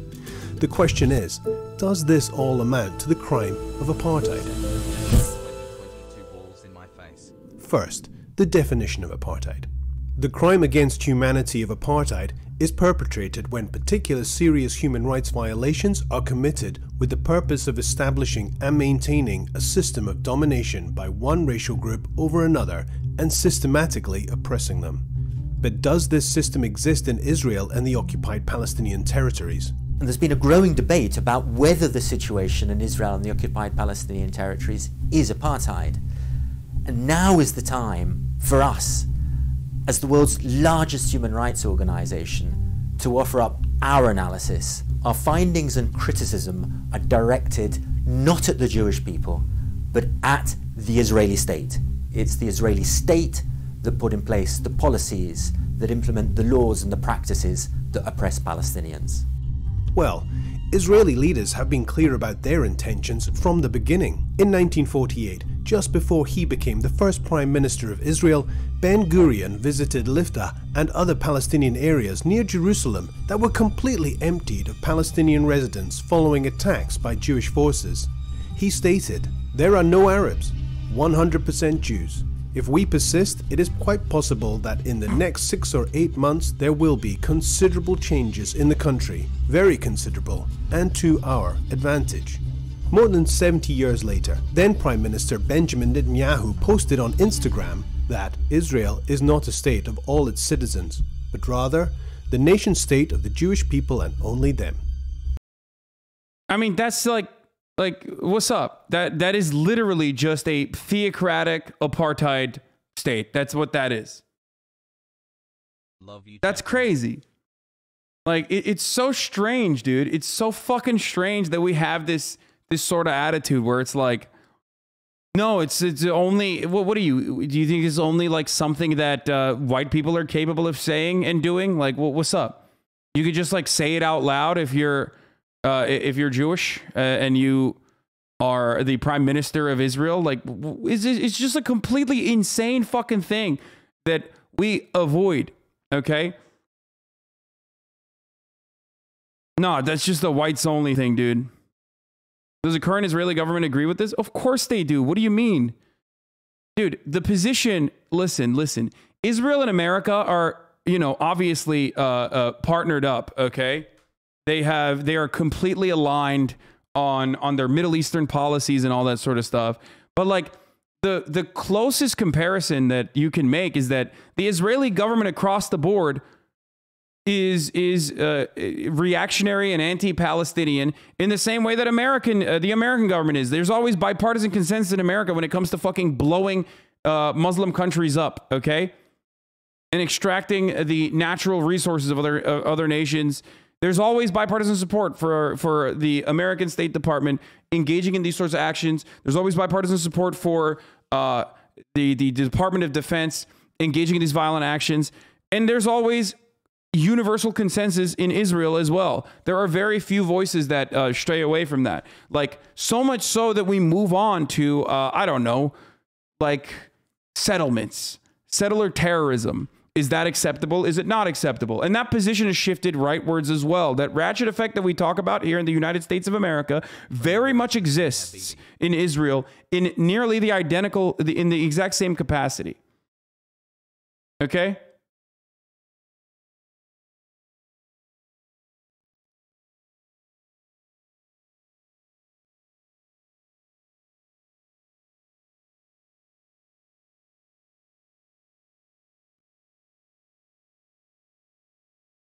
on Twitter, leftist politics, what?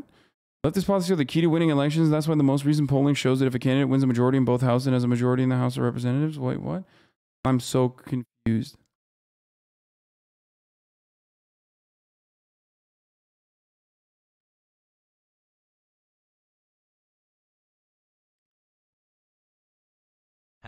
There's a huge divide between American diaspora Jews and Israeli Jews, huge increase in conservative liberal division. Yeah, I think so too. I think like the Israeli Jews have become more and more reactionary under the Bibi Netanyahu government, where like there's still resilience, there's still resistance against it. But yes, it certainly has gotten to a point where it's just, you know,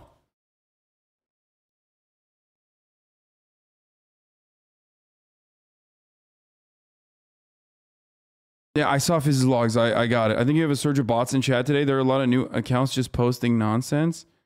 What are they saying? I don't think so. Anyway, let's continue. So, it's no surprise that Israel built a system of racially discriminatory laws, policies, and practices that privilege only Jewish people. And Palestinians, well... This is a wild fucking video from Amnesty International UK because... it's like this is the type of shit that like you can't show this in Germany. I don't think. I think this probably will not be shown in Germany. Like depending on who is doing like the testing on what is considered to be anti-Semitic, whatever organizations that people are using, like saying Israel is an apartheid state is to some degree by like the ADL and whatever. I think the ADL is like some of the people that absolutely believe this, where they consider this to be anti-Semitic.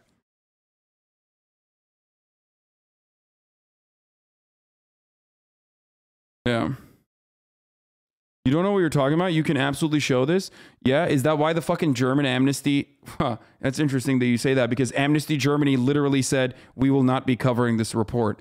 So I guess you're wrong and I'm right once again. Maybe you should have been in here 5 minutes ago. This is a violation of NetzDG, depending on like who is, depending on who's doing the fucking testing of what is deemed anti-Semitic. Yeah, you literally, Amnesty Germany literally came out and said, we're not going to be discussing this report because it's not, you know, we can't do that. We're not allowed to.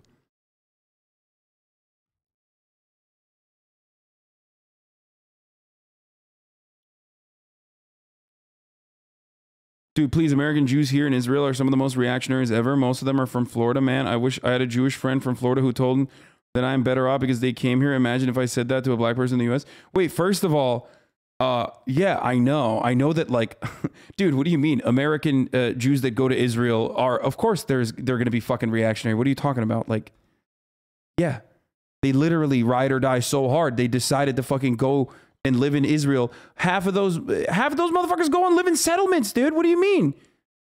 Like, there are so many people that literally just leave America to go to Israel, to not even live in like the occupied state, the occupied Israeli territories, but instead they just like take it one step further and literally are like personal colonizers, dude, on the settlement side. Yeah, no shit.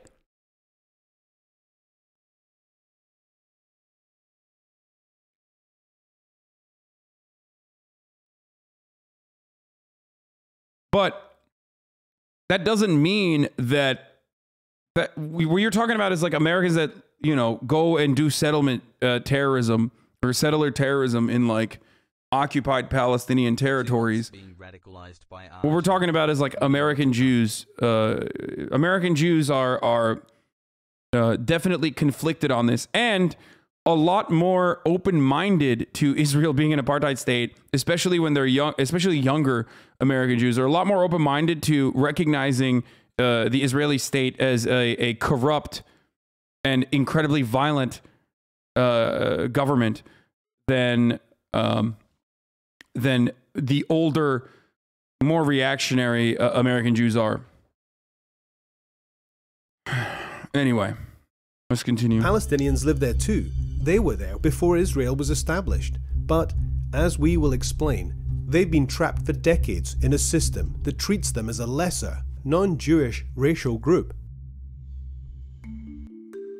Before Israel was established in 1948, Palestinians comprised most of the population, around 70%. Here.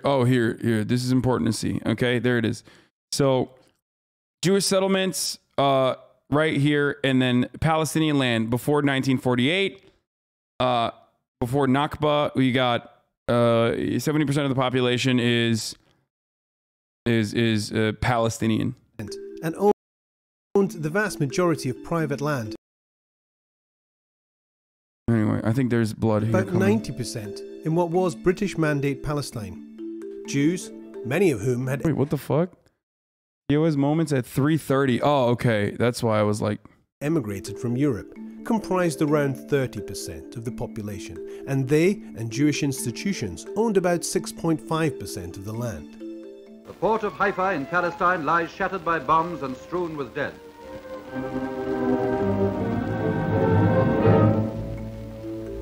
In the course of establishing Israel as a Jewish state in 19...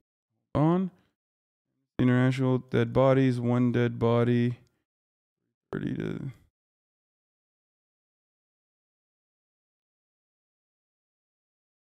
Okay. 1948, Israeli authorities acted to turn the situation on its head and were responsible for the mass expulsion of Palestinians and the destruction of hundreds of villages, forcing around 800,000 Palestinians out of their homes and lands. Thousands of Palestinians and Jews were killed in the context of attacks on civilians during this conflict.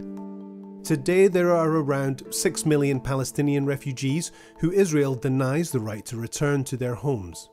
After the 1967 war, Israel occupied the Palestinian territories of the West Bank, including East Jerusalem and Gaza. Israel's brutal military rule, coupled with the establishment and expansion of illegal Jewish settlements, has coerced Palestinians into enclaves, creating further fragmentation and segregation. The objective? Maintain Jewish-Israeli hegemony and maximize control of land. In the city of Jerusalem, the Israeli official policy is to maintain at least a 60% Jewish majority. This is the stated goal, by the way. Like, none of this is like, oh, it's a conspiracy, it's fake. Especially if you like talk to Israelis, or especially if you live in Israel, like straight up, this is how, it's not a secret. It's like very openly the declaration of the state to do this. It's just what it is. It's very public.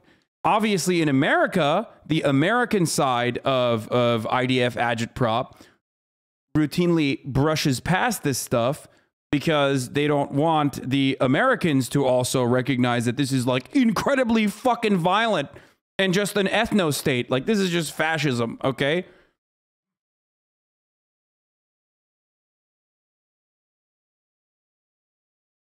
What did he say?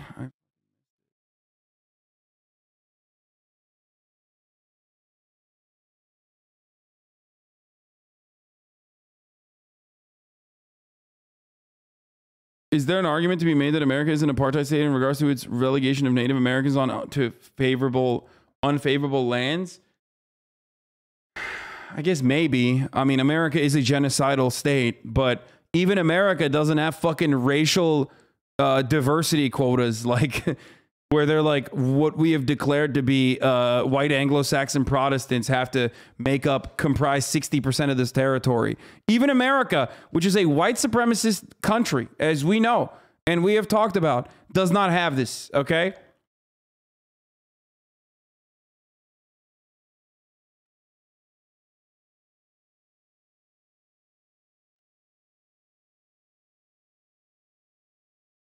Like, Native Americans are still allowed to go wherever they want. Native Americans, like, are given, you know, territories, and it's not great. And it's certainly, they are victims of genocide, right? And land has been stolen from them. But, like, the treatment, I've talked about this before, like, the treatment of Palestinians, as a whole by the state of Israel is incomprehensible. Like it is unfathomable. It is incomprehensible. It's just active apartheid occupying force. One of the, you know, most powerful fucking militaries. Like redlining is nothing in comparison to what fucking Palestinians experience is what I'm trying to say. And that isn't to say redlining is not significant. Okay.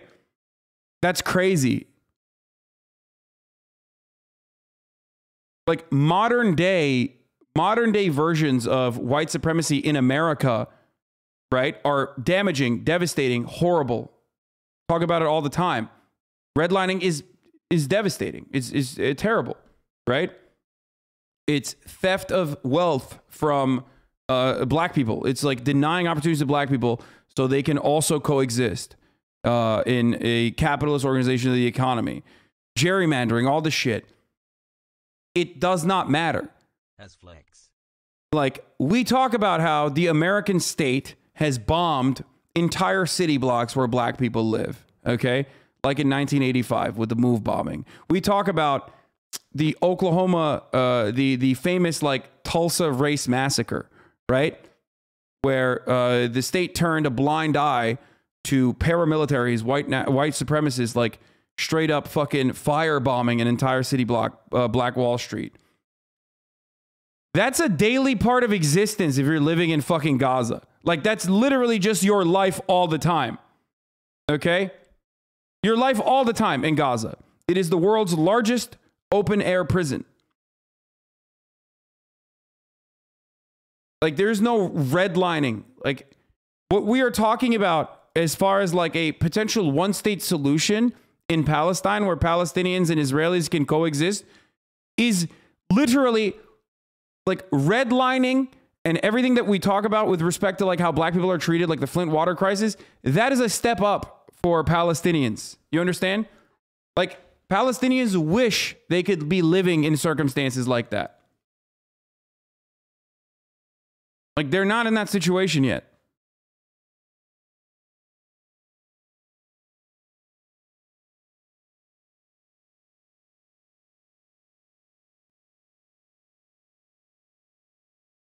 Anyways, continue. If you've always felt a deep yearning for Jerusalem, now is a once-in-a-lifetime opportunity, not only to stand within its gates, but also to build the home of your dreams. Okay, Israeli occupation is wrong, but what's the next step here? People live there and they have to live somewhere. It doesn't matter if they're Israeli or Palestinian. Give us an opinion to rally for. Okay, I've said this before. First of all, cutting aid. Like immediately cutting aid to Israel. Like we give billions of fucking dollars. Okay, my man said Israeli. We have a profound amount of influence over Israel, okay? And vice versa, but we have a profound amount of influence over what happens in Israel, like what Israel is doing. We have an incredible amount of negotiating power.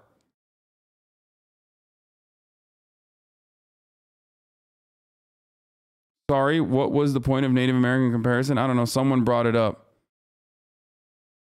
Potawatomi Trail of Death, look it up. No. I mean, I'm not a fucking genocide denier. I do think that Native Americans were genocided. I think that's, you know that already. I've talked about it a million times.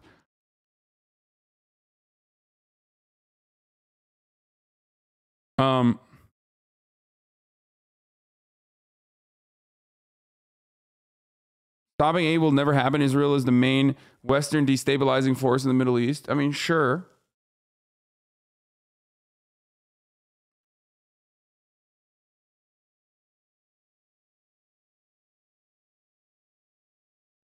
Palestinian children are regularly kidnapped in the middle of the night. My cousins have been arrested for months at a time for no reason. They'll literally tear your family apart and physically destroy your home. Zero justice will come.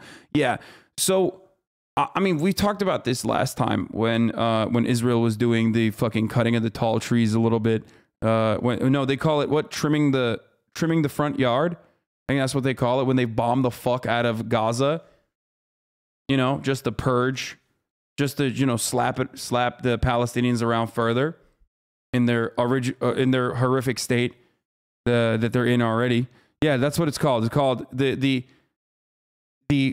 Israeli term for it is called mowing the lawn. No, cutting the tall grass is from the Rwandan genocide.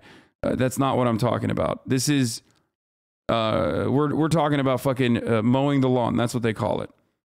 Or mowing the grass.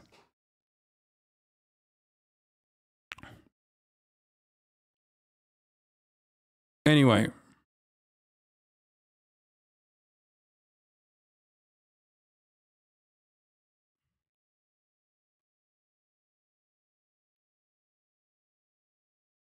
No one in Israel calls it mowing the lawn. Stop the fake news. Okay, first of all, it is deeply, deeply frustrating. Okay, it's deeply. Oh, okay. Cutting aid won't stop shit. Okay, keep doing genocide then. Keep doing fucking genocide. No one in Israel thinks that settler terrorism is a good thing. Maybe except for the radical right Ben Gvir. Get the fuck out of here, dude. Settlements have now become the official position of the government. You're fucking wrong on that. Cutting the aid won't do shit. We're going to keep fucking doing fascism. Okay, sick. Got it. Nice of you to just fucking say, oh, Israel is more powerful than just like American aid. We'll just keep doing fucking a genocide regardless. And then no one in Israel calls it mowing the lawn. Stop the fake news is also fucking bullshit. Okay, here it is. Maybe you don't call it that, but it doesn't matter. That's the name of the tactic, is mowing the grass. Okay.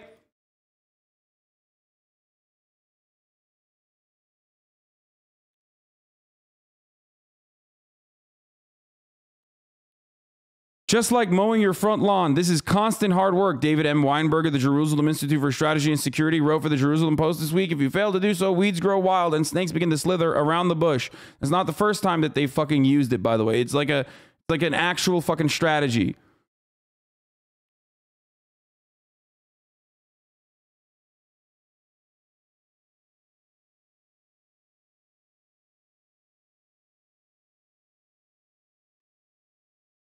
It's not about national security. It's about fucking, it's literally about making the everyday existence of Palestinians horrible, okay? That's it.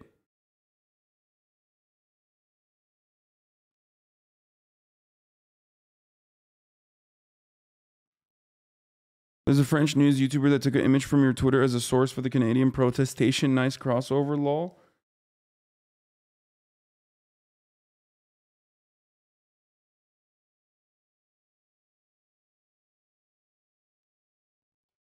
My merch finally got made. Has pray.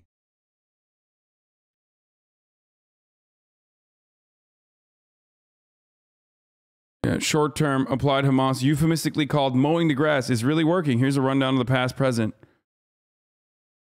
Gaza invasion is about mowing the grass. So it's developed a new version of its long-held threat management strategy, which is often called mowing the grass. It's a pretty creepy term, as it implies periodically killing people is the same as keeping your lawn groomed. But that's the basic analogy. Hamas, like grass, can't disappear, but it can regularly be cut down to size. And like mowing the grass, it is implied that this is a routine that will be continued forever.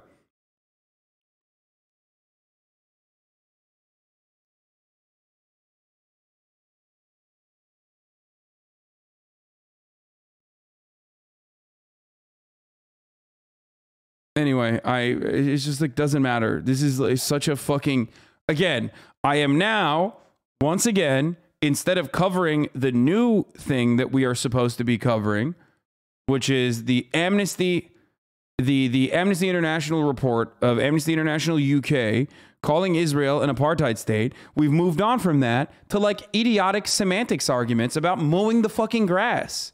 Okay, as though even if they didn't call it mowing the grass, as though that would make it somehow, I don't know, more humane. No, it doesn't. It's still fucked up. It's still completely unjustifiable, okay? It's such a stupid fucking deflection away from the main subject here, okay? That Israel, the Israeli government, routinely, as a part of its national strategy and as a part of its existence, like since its inception, has regularly and systematically destroyed the lives and livelihoods of Palestinians that originally lived on this land. Instead of coexisting with them, this is what Israel did and continues to do.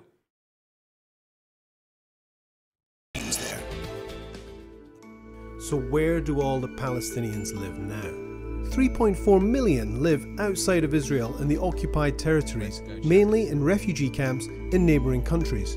2.5 million Palestinians live in Israel and East Jerusalem, restricted to enclaves that make up around 3% of the entire area. 3 million Palestinians live in the occupied West Bank, but are only allowed to access 40% of the land to live and work. The rest of the area is for the Jewish Israeli settlers only. 2 million... For the record, that's a real light way of describing what is going on here. Okay? Not only that, but Israel regularly, like Israeli forces will regularly set up checkpoints to engage in what is known as collective punishment for the crimes like of children fucking throwing rocks at ongoing cars or whatever. And they will justify it, and they do it like, they do it literally on purpose. They're like, we are doing this as collective punishment and to, you know, fuck people's lives up. Okay? Just like the settlements are strategically positioned in an effort to completely shut off areas where Palestinians live from the rest of the areas where Palestinians live. Because if you have Israelis living in a settlement in the middle of occupied Palestinian territory, then you have to fucking, you know, build checkpoints on those roads and then build separate roads for the Israelis to be able to drive on. So imagine like your neighborhood. Imagine your neighborhood and all of a sudden like this big dick fucking military force comes in that despises you, that is openly and actively trying to fucking murder you, but in the most like in the most torturous way possible. They're not trying to murder you, they're trying to choke you out slowly but surely, year over year over year over year. Sometimes they just straight up bomb you, but other times they're just like building fucking buildings next door, and then all of a sudden, before you know it, now you got fucking tanks and a police and a paramilitary state telling you, get the fuck out of here. Your backyard is now no longer yours. In some instances, your house is no longer yours. Your house now belongs to some American dude that fucking lived in Brooklyn who decided to travel to occupied Palestinian territory and decided your fucking backyard, your living room is his now. What are you going to do? Nothing. Because the police force is not protecting you. You don't have anything. You don't have no protection whatsoever. You have no protection. You have no rights. What the fuck soever. Some instances, if you travel outside of the occupied territory, you are not even allowed back in. Okay? You got nothing. Yeah, like Jacob. Jacob. The guy from Brooklyn who's like, yeah, I live here now. This is my place. Who then tells you, if I don't do it, someone else will. Someone else will take your fucking place. Okay?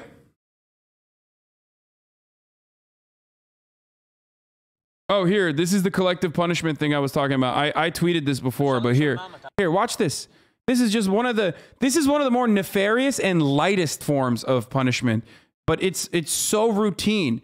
I want to watch this video. I want to show this video to you, just like I want to show you the top of the hour ad break to you beforehand, because it's so fucking incredibly routine. This is just a normal part of the policy.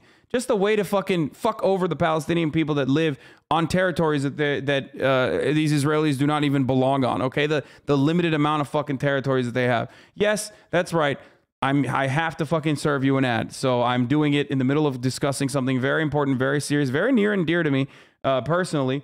But it is what it is. Okay. At the top of the hour, there's a 60-second ad break.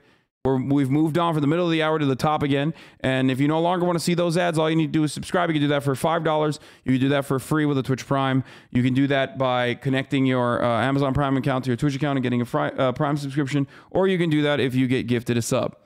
Okay, here's the 1-minute ad break now. Let's continue on with this. It says, what is the purpose of this checkpoint?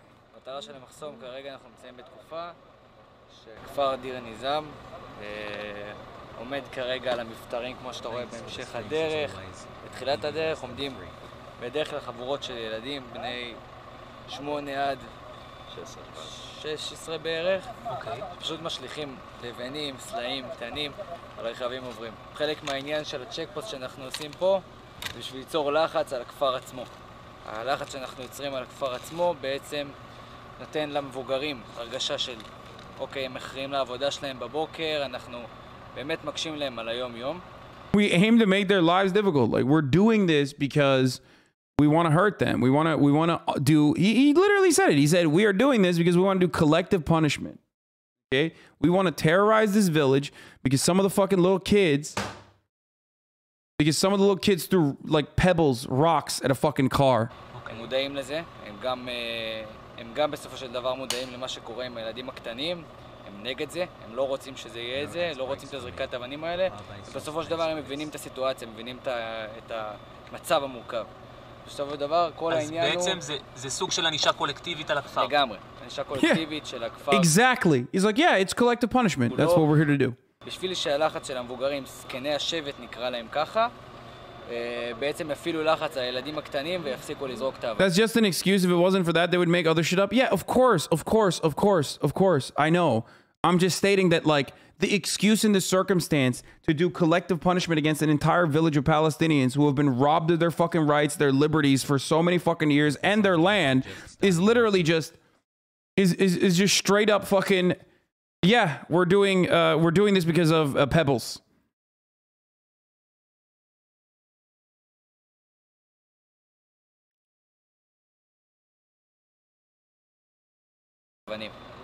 אוקיי, וזה משהו שהוא נראה לכם הגיוני, כאילו להעניש 1,000 איש בגלל כמה ילדים? זה או שהפתרונות האחרים הם לא תמיד הכי...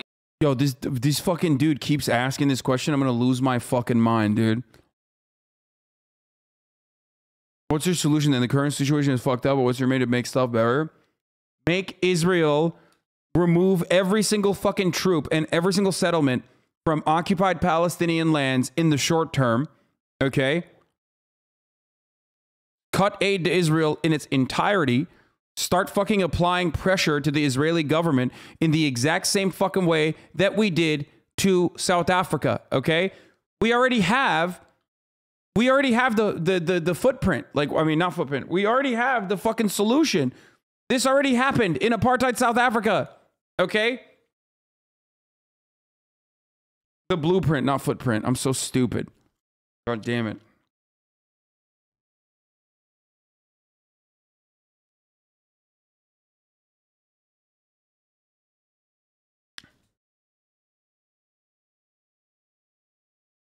Over a year, PogChamp.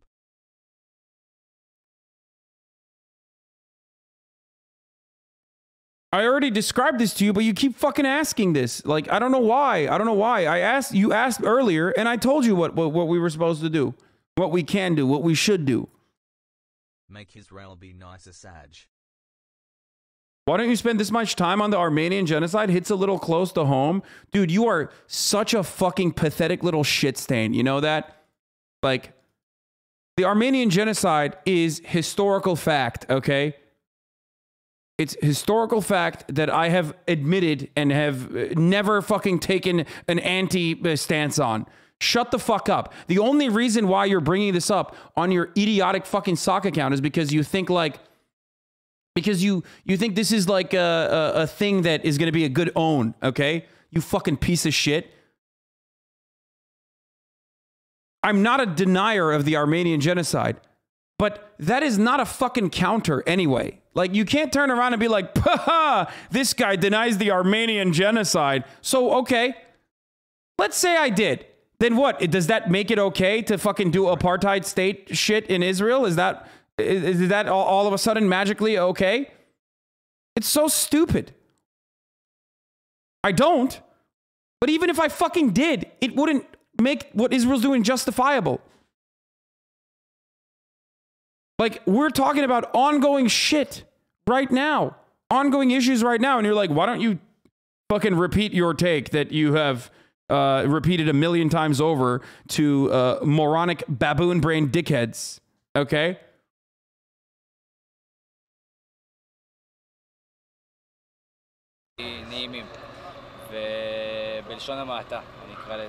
By the way, I don't defend the current actions of the Turkish government either. I don't know if you don't realize that. And what I urge people who live in Israel, or what I urge American Jews, okay, that have some kind of connection back to Israel by way of their relatives or whatever, to also do the same. Don't fucking defend it.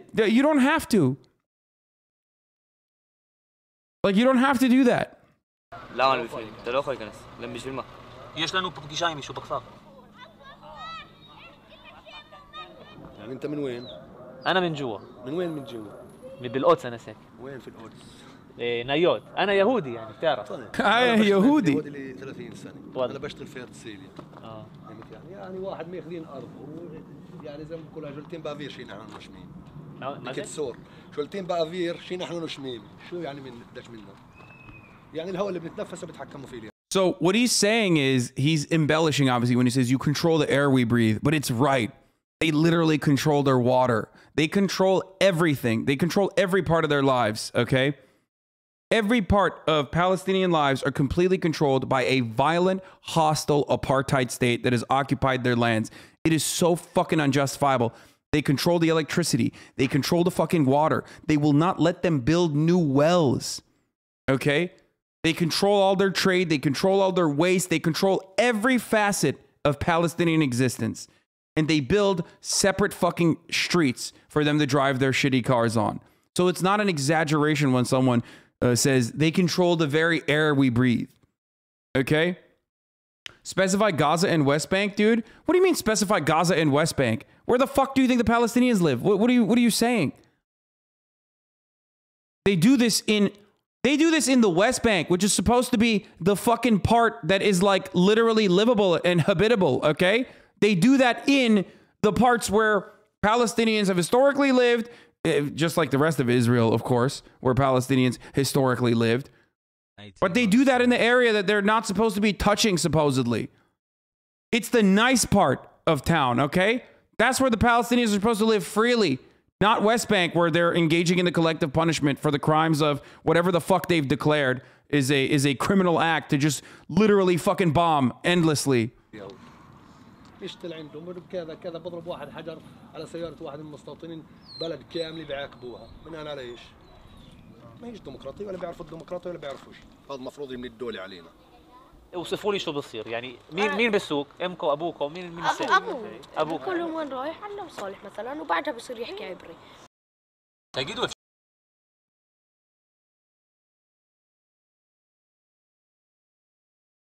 No, I don't mean Gaza, you fucking idiot. This part of the conversation is on the West Bank. What the fuck are you talking about? If you're in Gaza, you don't get to...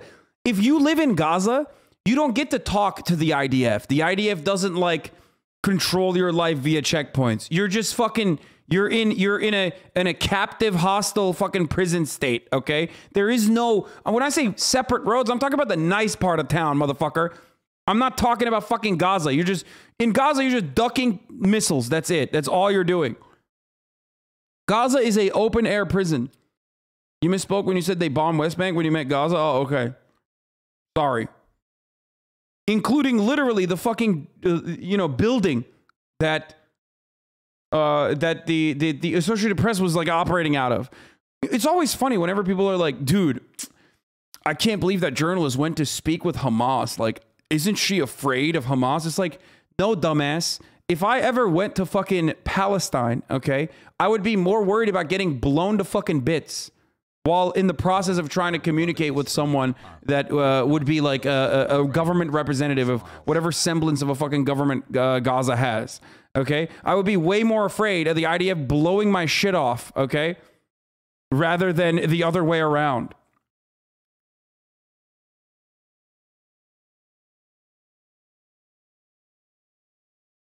Do you plan on talking about what's happening in Yemen recently in the past 5 years even? Dude, what is wrong with you? I have talked about it. What the fuck do you want, man? Like, we're currently talking about one fucking atrocity that the American state and Israel is responsible for. Meanwhile, you're like, dude, why aren't you talking about the other atrocity that the American state and Saudi Arabia is responsible for? Jesus Christ, dude. Pogo Arjan. Shout out from a random Chilean dude. Stop more. A bit off topic, but have you talked about what's happening in Yemen? UAE is bombing Yemen with support from Israel. I'm not saying that the Houthi militia is good, but both sides are fucked. Yeah, no, there's no both siding in that situation.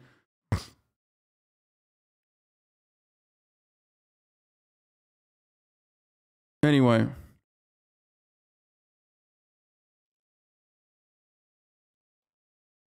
It's so weird, dude.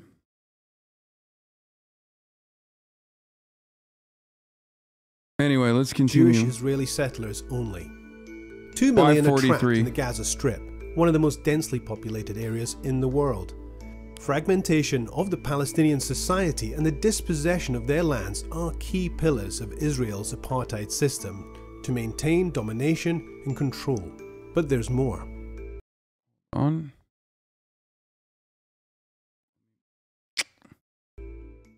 The unequal structure of nationality and status, restrictions on freedom of movement, use of military rule, denial of right to political participation or the right to peaceful protest, and cruel separation of families all add to the complex system that we see today. The world in general hasn't woken up to the fact that there is an entrenched system of oppression against Palestinians across Israel and the occupied Palestinian territories, wherever they may live, by the Israeli state. It's a system that's been put in place and maintained for decades, and it's that system that is the root cause of so many of the violations, the misery and the suffering that millions of Palestinians face on a daily basis. One way to understand this segregation and oppression is to look at the ID system. Jewish Israelis have only one ID card, with a status that grants them the rights to live almost anywhere they wish in the country. They can move freely with access. Nothing about any missile against Israel from the Hamas? Yes, bro, I know, bro. What the fuck? Why aren't they talking about that, bro? You're right, bro. What the fuck, bro? Talk about the missile fired from Hamas, bro. I don't know. Maybe they're talking about fucking West Bank right now, you know? Also, remember, this is, oh, we're here. Oh, let's go, dude. Let's fucking go. Let's go. I was expecting this. I don't know how the fuck we haven't gotten to that point yet. Dog. One, the Israeli state and the Israeli intelligence agencies are responsible for Hamas, okay? 100,000%. Palestinians have nothing, dumbass. They have nothing. Who the fuck do they go to? The Palestinian authorities are fucking dogs, okay? Straight up. The West Bank Palestinian authorities, dogs. Literally, like last week, the dude came out and was like, Israel belongs to the Jews. Like fucking insane. Okay? 7 months and you've turned me into a socialist. They hate him. You got me addicted to cooking and now they I'm hate him. TikTok. Understandable. Israel personally helped create Hamas too. Yes, exactly. As a counterweight to the socialist Palestinian, because socialist Palestine would be too strong for Israel to oppress, and also was getting, you know, was the anti-communist Israel's like anti-communist stance in that circumstance was, you know, good. Would offer international support. Good way to destabilize the popular movements. How did they make that missile? I wonder how. I truly do. Yeah, by literally fucking putting together whatever the fuck Israel is used back to lob it, okay? With fertilizer. It's so stupid, dude. Israel has Iron Dome, okay? Those Palestinian missiles are bullshit. There's nothing. It is nothing. It's not a real thing. If it wasn't for the missiles, then sometimes they use kites. And they will say, oh, well, these kites have like, this is a kite that they flew over a field and dropped down into our field. Then that's the reason why we have to bomb them. Just like the reason why they are doing collective punishment on that village is not a serious reason. It's because, you know, some fucking kids threw rocks at a car passing by. Okay? It's just trying to justify the retaliation. And the reality is, like, they're only doing it for fucking PR. Because if you go to Israel, if you listen to what the Israeli sentiment is, then they don't need that justification anyway. They just fucking, you know, they're like, yeah, rip them apart.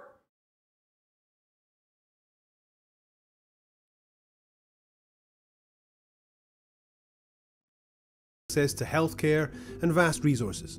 Palestinians, on the other hand, have 4 types of ID cards, if any at all. The kind of ID card you are given determines the level of rights you can enjoy and controls where you can go and what you can do. If you hold a green card, you are subject to military rule. And if you have a green card with a Gaza address, it means you're trapped in a 365-kilometer square open-air prison under Israeli military blockade in place since 2007. Israel controls what goes in and what goes out, from children's toys to medical supplies. 90% of the people have no access to safe drinking water, 47% are unemployed, 56% live in poverty. Palestinians with a Gaza ID are forbidden from going to Jerusalem in the West Bank, even if they have family there. Some people in the West Bank are considered to live there illegally and can be deported immediately to Gaza if found by the army, even if they have been in the West Bank for decades. Whereas, if you hold a green card which has a West Bank address, then you live here. Dog. This green card means you can live within specific enclaves, surrounded by illegal... What a fucking dog, dude. As a Palestinian peace activist and the founder of the Jerusalem-based Palestinian Human Rights Monitoring Group, I'm here to set the record straight. Israel is not an apartheid state. What a fucking dog, dude. Like, straight up. Straight up, dude. I am a Palestinian peace activist and the founder of Jerusalem-based Palestinian Human Rights Group. Hashtag BDS is BS. What a fucking piece of shit. Like, fuck this guy. There you go. For the record, things are changing for the better for Palestinians, okay? Which Palestinians fucking know this already. This is unfathomable, okay? 5 years ago, 10 years ago, this shit is literally unfathomable. I've never in my entire life, never ever seen like this level of not mainstream support, but even this discussion, okay? This discussion would immediately be like, oh, you're anti-Semitic, fuck off, move on. I've been talking about shit like this for many, many years, okay? There are plenty of people who have talked about shit like this for many, many years, the situation in Palestine. Amnesty International writing a fucking report that says Israel is an apartheid state is something that is so fucking beyond my realm of comprehension. It is crazy, okay? It's absolutely crazy. Like, there are high profile fucking celebrities in America openly fucking declaring that they are siding with Palestine and the liberation of Palestinians. That sort of stuff is like unironically, that sort of stuff is like just impossible to comprehend. So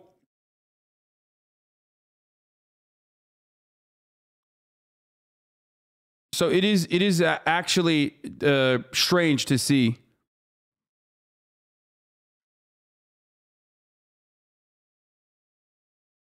I mean, the world size of Palestine is mostly Western countries.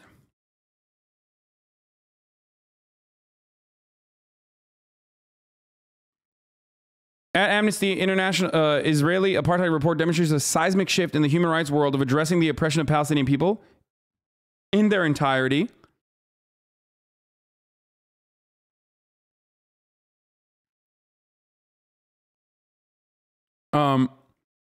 Not just the West Bank and Gaza, using decades of research and testimonies to live Palestinian realities, the report represents a nuanced and detailed analysis of the Israeli regime's system of apartheid with an international law framework. The significance of an organization such as Amnesty with a global membership of millions producing this kind of analysis is big, but the international law framework still falls short and its provisions for colonialism settler colonialism are limited. Omitting the context of ongoing settler colonialism in Palestine has serious consequences. It removes the concept of decolonization from the end game. As Lana Tatur once eloquently wrote, by confining ourselves to international law, we risk talking only about racial domination and ignoring colonial domination. Apartheid thus is boiled down to a question of equality and not one of decolonial liberation. This critique is not meant to detract from the rigorous and brave work done by the Amnesty staff. Bravo. Rather, it is to urge us not to remain limited by the confines of international law when imagining our future and collective liberation. So here's the reality, okay? Reports like this come out. And then even if people, oh, that Bassem Aid guy is on PragerU, of course he is, dude. A Palestinian explains Hamas. Fucking piece of shit, dude. I swear to God.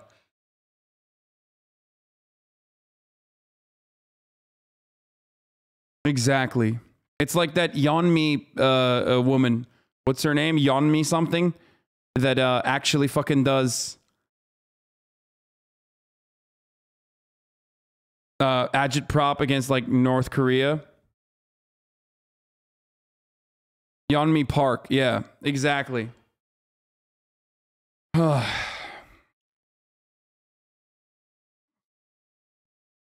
It's like saying Blair White is a trans activist. You see the Elon playing kid? Why? What new thing happened, Poke? I have seen it. Anyway, wait, hold on. Let's continue with this conversation. So this is important. Now, what must follow through in the aftermath of this, though, which is important, it's definitely a change of pace. It's definitely a change in the conversation, a change in the narrative, and it's unique, and it's very cool that it's happening, okay? But what is also important to note here is that ultimately America is going to be able to block everything and anything, you know? How vital was the BLM movement? And even if you hate them, leftist Twitter in this? What? No. Leftist Twitter and the BLM movement is nothing, dude. No. Like the BLM movement about like what you mean the organization? No. Leftist Twitter is nothing either.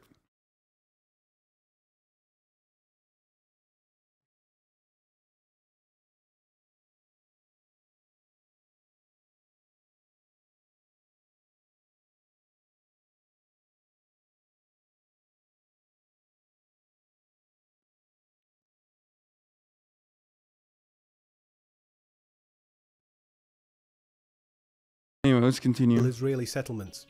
And there's a separation wall and fences built around you since 2002, which Palestinians call the apartheid wall.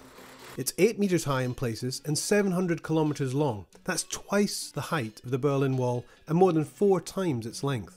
80% of it is built inside the West Bank, occupying even more Palestinian land. There are separate roads for Israelis and Palestinians, hundreds of checkpoints scattered throughout, not to mention the 54 years of occupation which has devastated the lives of millions of Palestinians. Palestinians with a West Bank ID can travel to Gaza or East Jerusalem, but only if they receive a permit from the military to do so. This blue ID is for Palestinians in East Jerusalem. They can travel to the occupied West Bank as well as to Israel, but they are not citizens of Israel. They have only been granted a residency status. This means that they cannot vote in Israeli national elections, and if they leave East Jerusalem for too long, for example, to study or work abroad or in other parts of the occupied West Bank, their residency is revoked. Can't come back. So can't see your family. Can't come back. Since 1967, Israel has revoked the residency status of more than 14,600 Palestinians from East Jerusalem. It's literally a South African dumpus. Palestinian citizens of Israel. They have been through it all. They are the group that remained in Israel despite the ethnic cleansing in 1948. They lived under Israeli military rule that applied only to them and not Jewish Israelis for 18 years, between 1948 and 1966. They were made citizens but can never become nationals and enjoy equality unless they become Jewish, which the law prohibits. They are the only Palestinians who can run and vote in Israeli elections, and they can move relatively freely. But the inequality against them was never dismantled, and they face daily institutional discrimination, including as Palestinians living in Israel that have like Israeli status are like, is the final stage, like is the best stage that you can get to. Obviously, there's still a shitload of oppression that they are faced as well. There's like literally racialized violence against them that they're subjected to. Their storefronts are fucking broken into every time, like, every time Israel decides to mow the lawn, and their treatment is horrifying still, except that's the fucking best you're going to get for the time being in the short term. Like, that's a situation that would be literally like, that would be a situation where people would be like, okay, we have made tangible and serious, progress in Palestinian liberation. Like, being secondhand citizens under an Israeli nation state would still be preferable right now to the situation that they're subjected to. Lol, you are so wrong, this man says. I need to see where'd he go? Why'd you ban him? Let's see. Oh, he just said, too bad, Wawa. Israel is pro-vax, bro. He says, Jew York? Ew. Ugh. as members of parliament. And if this complex ID system wasn't enough to segregate the Palestinian community, in 2002, Israel introduced a law that prohibits family unification. That's right, denying Palestinians the right to live with their loved ones if their ID cards are different. And this woman is one of thousands of Palestinians who Israel will not issue any ID card. She can't travel, can't hug her family, only see them meters away across the border. Putting down roots, the family home. These are crucial parts of what make a strong community. How are you anti-Semitic by the Zionists? Are you crazy? Do you know how many fucking anti-Semitic Zionists exist? Bibi Netanyahu could be considered an anti-Semitic Zionist. He literally did Holocaust revisionism, like famously did Holocaust revisionism. There are so many fucking anti-Semitic Zionists, dude. Are you insane? Look at like Viktor Orban and all of Jair Bolsonaro. They are all allies of the state of Israel that are that have done like actual anti-Semitic conspiracies and anti-Semitic agitprop while running for fucking office. Look at most Republicans. Look at the evangelicals. The point is, the allegiance that evangelicals have with Zionism or with Israel is very understandable. It's just like they don't want Jews to be here. Okay, they're like, yeah, you guys run the world. Just don't do it here. Just do it in Israel. I don't give a fuck. Like, that's the point. Okay. And that's one that Bibi Netanyahu has benefited from for a very long time as well. That's why he doesn't have a fucking problem dealing with like openly anti-Semitic people and having them be important strategic allies. Because that way he can pump up the fucking fear and say, look, the rest of the world hates you. The rest of the world hates you. You will never be able to coexist there. Come back to Israel.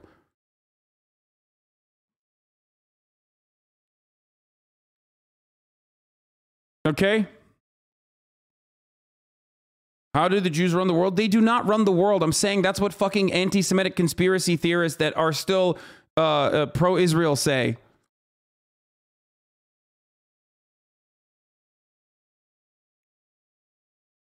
At Hassan Abi Spelak up.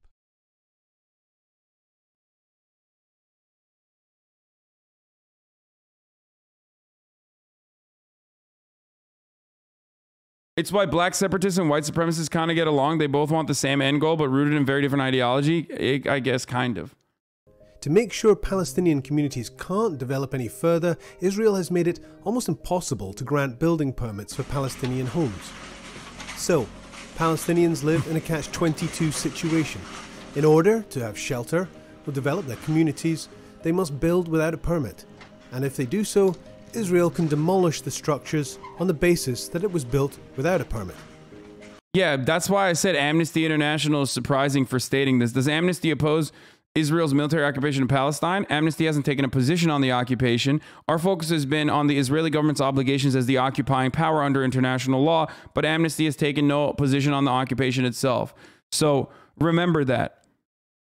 That's the reason why I was like, I'm surprised that like a NGO would ever openly state that it's a fucking apartheid state. But it's kind of cool to see them actually say it. It's kind of cool to see them say it because even this is new. Look, there are Palestinians in my chat right now. Okay. Normally, awareness is something that I frown upon, right? Like, oh, awareness without any sort of fucking direct action. Like, what the fuck is that? It's nothing, right? But for the lives of millions of Palestinians living in diaspora, or for the lives of millions of Palestinians living under occupation, awareness and like literally coverage from a positive point of view is unique. Okay? That itself is unique in comparison to the coverage that you're used to if you're Palestinian. The coverage that you're used to if you're Palestinian is you're a terrorist, fuck off, die. Okay? Like never a mention of what the lived experience of Palestinians is, never a mention of any of that. So this is like a unique thing, and it's actually a step towards progress. It's wild to consider. The brain rot saved me. Right now, there are over 150,000 Palestinians currently living under the constant threat of demolition. And black separatism is absolutely not compatible to comparable to white supremacy. Colonizer, imperialist, Walshites can fucking rot. Okay, listen, dude. Look, There are varying degrees of black nationalism, Pan-African black nationalism, Pan-Africanism, and then there is also, you know, black separatism, okay? I'm not going to have this fucking conversation. I'm not going to have this conversation in a chat like this while we are having a conversation about Israel being an apartheid state, okay? Shut the fuck up. But ultimately, I do not agree with black separatism, okay? I don't. And probably you don't either.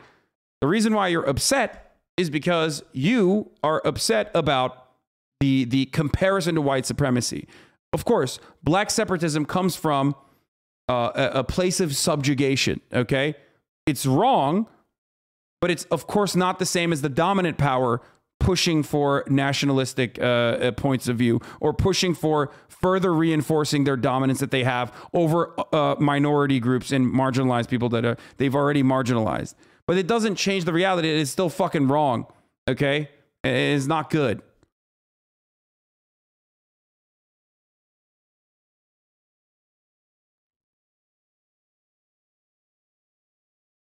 Forced eviction, many of them for the second or third time. In the West Bank, an average of 18 Palestinian structures were demolished every week in 2020. The same year, Israel issued 1,094 building permits for Jewish applicants. Like, I remember a time when, like, 20 years ago, the Israeli state's position on settler terrorism was like, oh, it's bad. Like, oh, we shouldn't do that. And they would look the other way, right? When Palestinian land was being fucking destroyed, right? And settler colonialism was occurring, but they would at least like turn the other cheek, right? Now it's done. They're literally selling land. They're selling Palestinian land on Israeli television and American television too, to be like, come on, come live in come live in occupied Palestinian territory. Okay, we've completely moved on from them, even like symbolically stating maybe not the best thing to do. It's maybe not the best thing to do. Yeah, marketed as bedroom communities.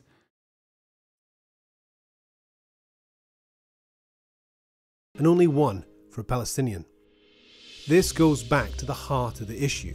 To maintain the state's character as Jewish, Israel systematically disadvantages Palestinians while privileging Jewish Israelis. This racist privilege has been enshrined in laws, policies, and practices, and it enables Palestinian resources to be taken in order to economically benefit Jewish Israeli citizens. The system of apartheid is the Israeli state's oppression and domination of Palestinians on a daily basis. It's the laws, the policies, and the practices that it puts in place and then implements to control Palestinians' daily lives. And then the crimes of apartheid. The crimes of apartheid are those acts, those violations, those patterns of violations that Israel is committing to create and then maintain that system of apartheid.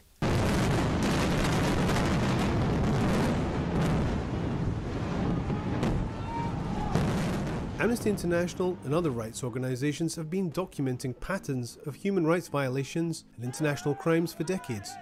These are the most visible and violent part of this system. At the end of May 2020, 4,236 Palestinians were held in Israeli prisons, and 352, including 2 children, were held without charge or trial. Hold on. Oh, okay.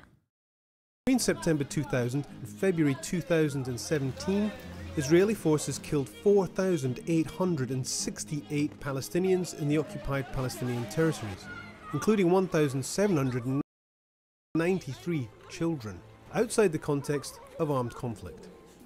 And Amnesty International is not aware of any case in which an Israeli soldier has been convicted of willfully causing the death of a Palestinian in the occupied territories since 1987. This imbalance of rights, justice, and accountability is never more clear than when a Jewish... Look at that! Look at that video. Those are children, bro. Those are fucking kids. Imbalance of rights, justice, and accountability is never more clear than when... Less than 3.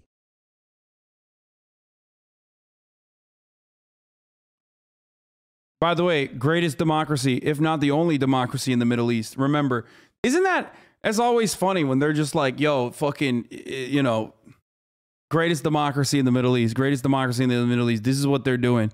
They do it for vaccine apartheid. They do it in medical apartheid. They do it in every fucking facet of Palestinian existence and Palestinian lives. That's why I'm telling you, like, chat, you can't compare this to anything happening in America. Like, you can compare this to historical atrocities. And by the way, that's unacceptable too. Where the fuck is that guy who said fuck the Jews or whatever? I mean, Mod's already clapped his ass. Completely unacceptable. Completely fucking unacceptable.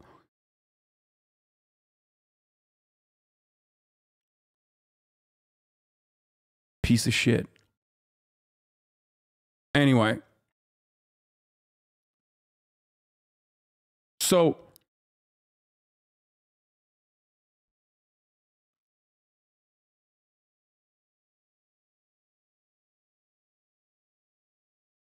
kind of looks like if people resisted gentrification, dude, you are... Stop. That's not gentrification, man. Shut the fuck up. Dude, that you cannot... That is such a devastatingly stupid comparison, dude. Oh my fucking God, dude. Americans have no way of comprehending a world outside of their fucking, like, limited scope, dude.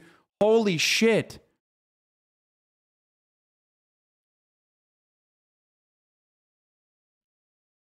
These aren't Palestinians being priced out of their fucking neighborhoods with like a Whole Foods popping up, dude. What the fuck are you talking about?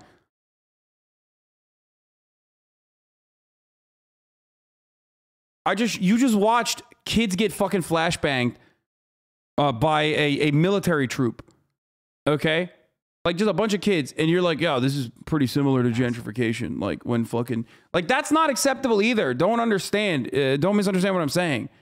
That's why I said, like, this is so much worse than fucking redlining. This is like Tulsa Massacre, but every day, okay? That's what this is. This is Tulsa Massacre and the move bombing combined, but every day for Palestinians by the only state that is in that region. When a Jewish Israeli life appears to have more value than a Palestinian's, Israel's apartheid and its cruel and prolonged strategies deliberately disadvantage Palestinians wherever they live. They cannot claim and enjoy equality with Jewish Israelis. Look, everyone can make a difference.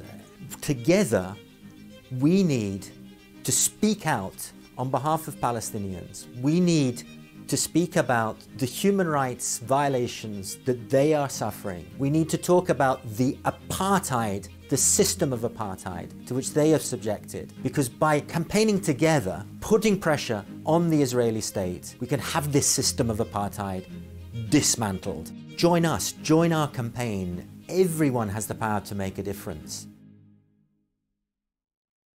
And obviously, like one of the movements against this, all the things that you saw, is boycott, divest, and sanctions. I love the Democrats fucking coming out in arms against this report. By the way, so fucking sick, absolutely sick, dude. So tight, so fucking tight.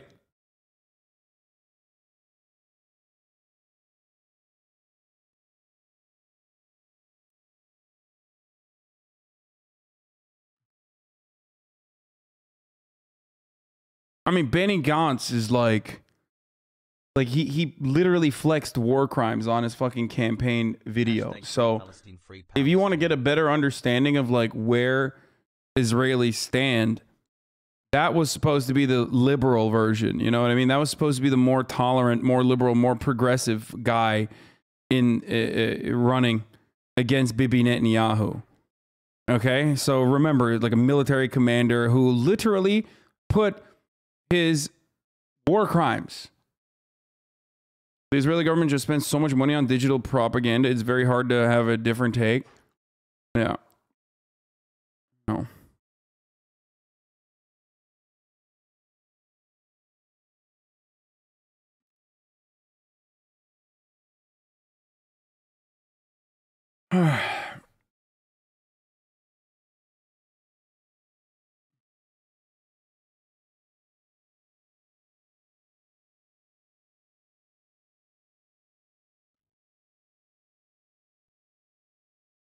And the funniest part is, like, if you fucking show shit like this,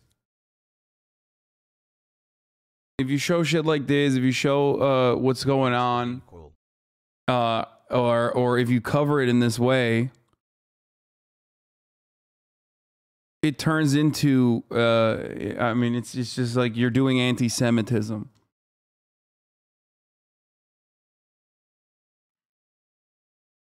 As flex.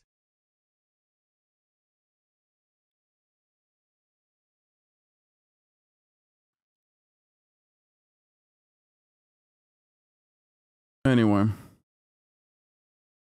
Palestinian over here, my family who still lives there. Hassan is stating facts. Everything is limited from water to general resources. Staying by my grandmother, they limit the hot water every week to 2 water tanks for the whole house, and it gets cold within a day, so it's cold water the rest of the week. This is one of the millions of human rights violations that Israel has caused, really.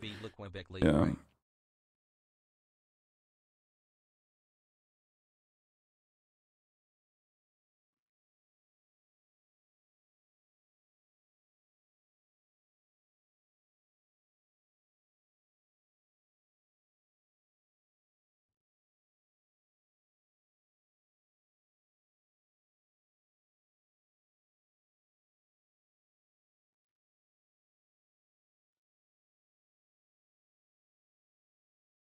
Stuff is honestly so disheartening.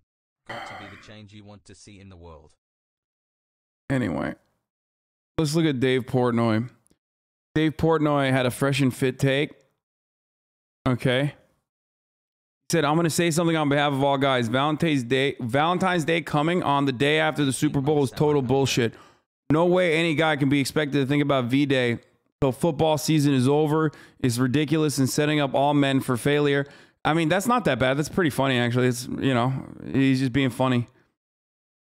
I don't know why people were, like, actually upset about that. Reporting the Partygate highlights serious failures, Nazis. Does anyone have a link to fucking cover the former UCLA lecturer being arrested? This motherfucker apparently was like...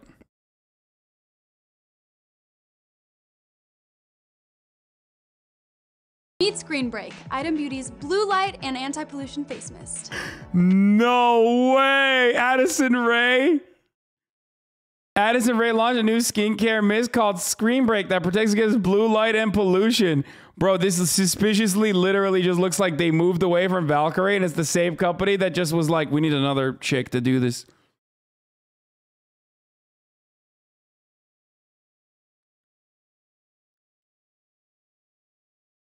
What? Please read my last message. This is important to stop anti-Semitism. Can you explain better? Can you explain the meaning of apartheid for the chat? Can you explain better? This is for far-right nationalists, Nazis, and racists pushing for Israel and not the Jews. Look up the Hasidic Jews protesting this because it literally defies Judaism. No, dude, because I'm sorry to say this, but those Hasidic Jews are kind of fucking crazy, okay? And kind of like, no, don't do that. Don't point to them. We have breaking news with Eyewitness News Learning. I know who you're talking about, okay? Those guys are wild, all right? They're a little wild. They're pretty fucking crazy.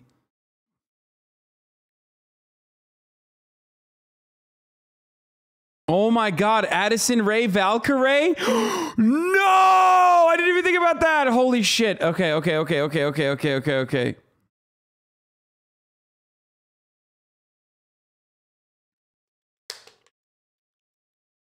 Dick 4.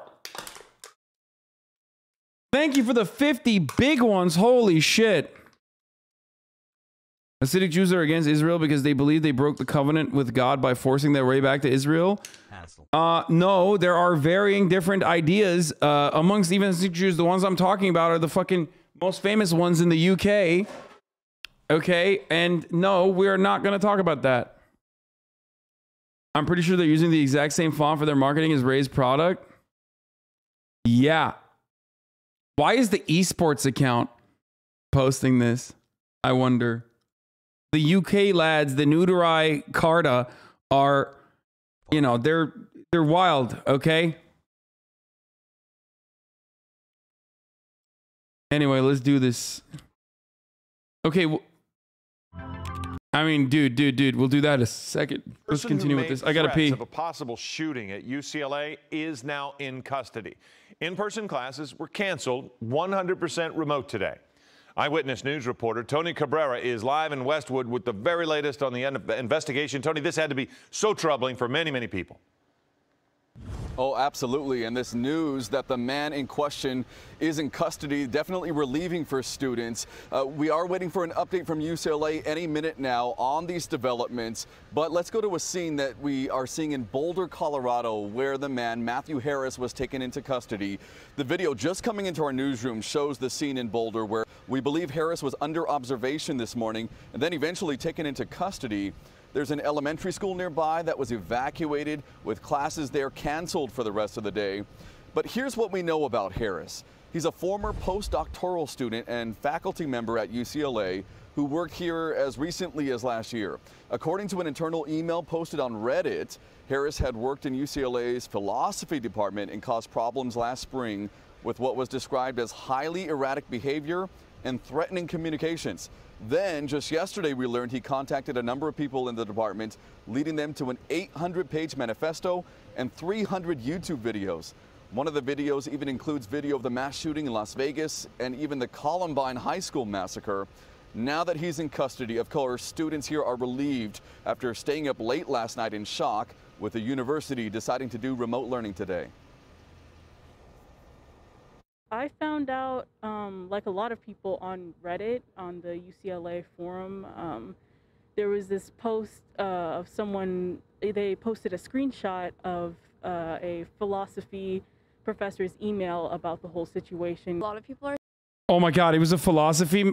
Oh no. Oh, Jesus Christ, dude.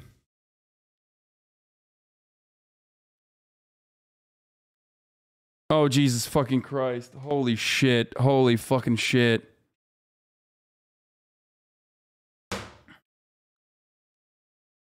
Oh, God. Okay. Redditor plus philosophy student plus 800 pages of writing. Reddit Andy plus philosophy doctoral major equals no bueno. I mean, dude. He made a bunch of anti-feminism YouTube videos. Oh, shut the fuck up. Shut the fuck up. Oh, no, it was a philosophy professor's post that told him the news? This is his YouTube archive. It looks like he got arrested. If you guys get the emails from Matthew Harris, please send them to me and add to the archive. It seems they are starting to take stuff down. All the videos I could have saved. Managed to save 35 most recent videos before it was taken down. Can only upload the first few due to YouTube upload restrictions. I'll upload more tomorrow. Edit in case manifesto gets taken down. I saved them too. If you're collecting the archive, go ahead. The fact that I remember looking at this YouTube account when it was posted about last year, it's the same guy.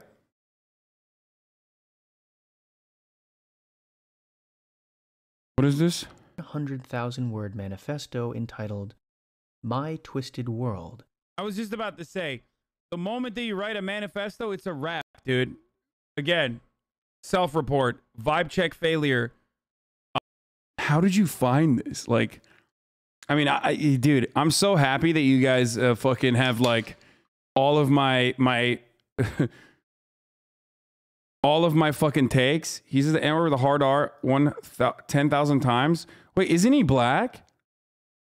I thought wait, is this a professor? I thought Matthew Harris is a professor at UC. Did I misunderstand what was going on? No, Matthew Harris is, I thought, a postdoc, like he's a grad student who is doing like doctoral studies. So he's like also teaching. What is this? We at Streamer bans condemn everyone's decision to produce and engage with NFTs. Fuck NFTs. Funny.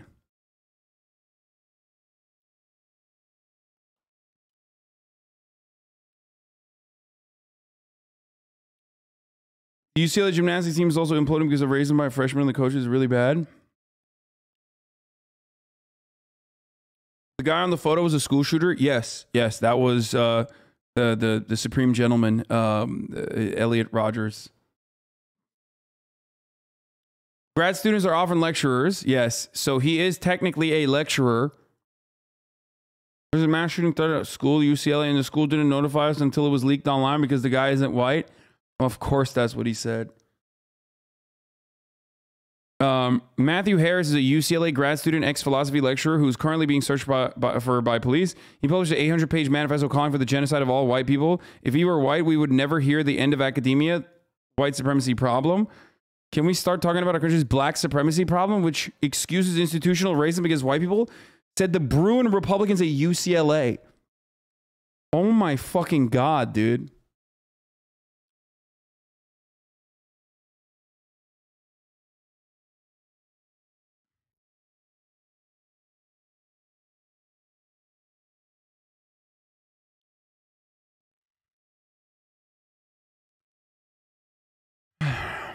No, not at UCLA. Grad students can be TAs, but rarely lecturers. Postdocs aren't considered grad students.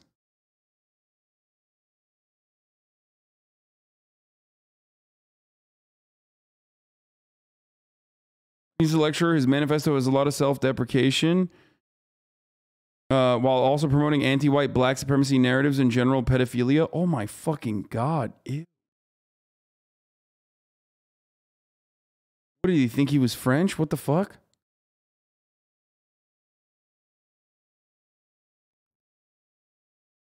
Live hogs, they're trying to break into the Salem. Well, I need to warn you then, on that side of the building, when I was walking by, we saw 4 people in the buildings without wearing masks. And Kate Brown doesn't wear a mask either. All right, it's real simple. We're going to need all of your badge ID numbers and names, everyone in this room right now. I will personally file a claim. Anyone else who wants.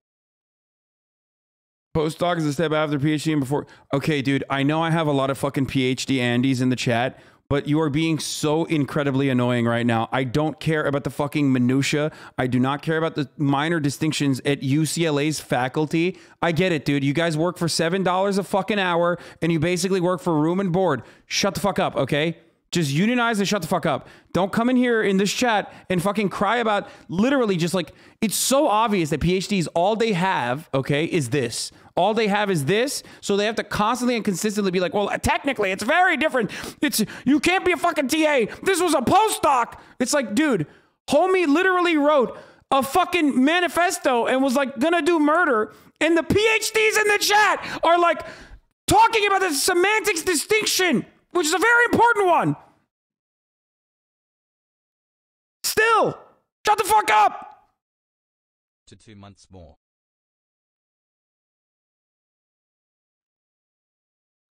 This is what happens when you are sold a shitty bargain, okay? This is what happens when you're like, oh, dude, I'm going to get fucking respect and I'm going to get paid and I'm going to dedicate my entire life to, like, you know, finding solutions to shit, okay? And then you don't even get like you don't get anything. You can't even get credit half the fucking time. So you literally just like lose your mind every time someone says like something wrong about like what the fucking PhDs are, or a PhD is different than a postdoc. Okay, holy shit. Exactly. Michael is right. This is what happens when you're a doctor of not a hospital. Exactly.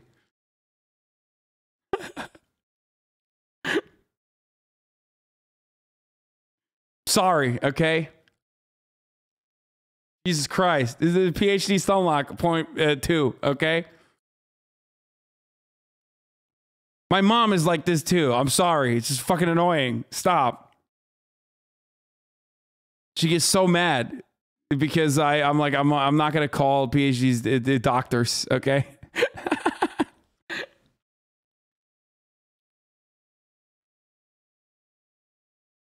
Why is she putting, what the fuck is going on here, dude?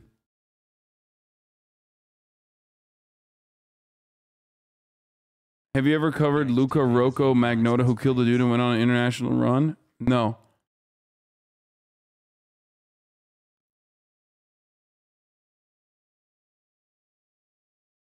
It's just like, oh my God, here, a PhD is as a doctorate, it's literally defining a doctor. I know, dude. I know. I just, you know what? I'm an advocate for like obviously higher pay for the work that you're doing. And I think PhDs obviously do incredibly profoundly important work. For the most part, research is really important. You know, they're doing it for fucking pennies on the dollar. But the most important reason why I need PhDs to get a fucking pay raise, like grad students to get a fucking pay raise, is because maybe then they'll shut the fuck up about like the minutia and the minor semantics differences between what it means to be a postdoc lecturer or what it means to be an adjunct professor or what it means to be a PhD. Like, hopefully then you will shut the fuck up if you make like, I don't know, $25 an hour instead of $7.25. Oh my God. Shut the fuck up.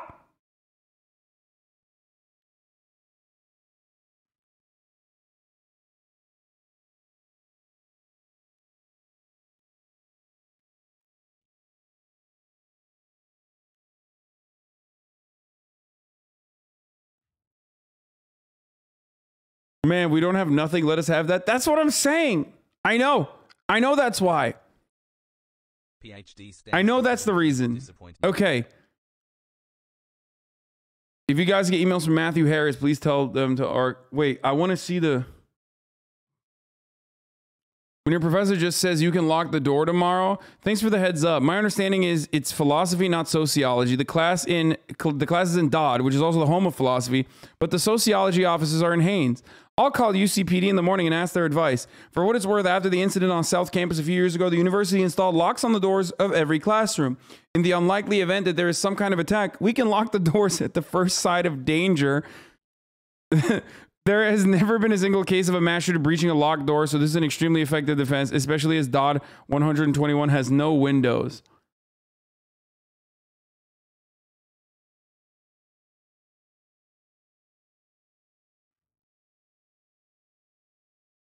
Jesus Christ. Listen. I can't believe I'm just shitting all over PhDs, especially when the top of the hour ad break is here and they're broke boys who don't even have fucking $5 to avoid the ad break, okay? But listen, fear not, PhDs. At the top of the hour, there's a 60-second ad break, okay? And all you doctor head asses, okay, can avoid the ads even if you don't have fucking $5 because that's like, you know, an hour. That's too much out of your stipend, okay? Your daily stipend. Broke boys.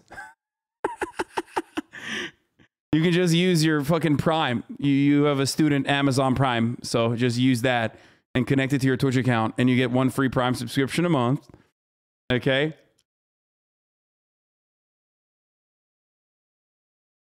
And that way you can avoid the ads as well for free. These are the emails. Philosophical misconduct. Philosophers allegedly behaving badly.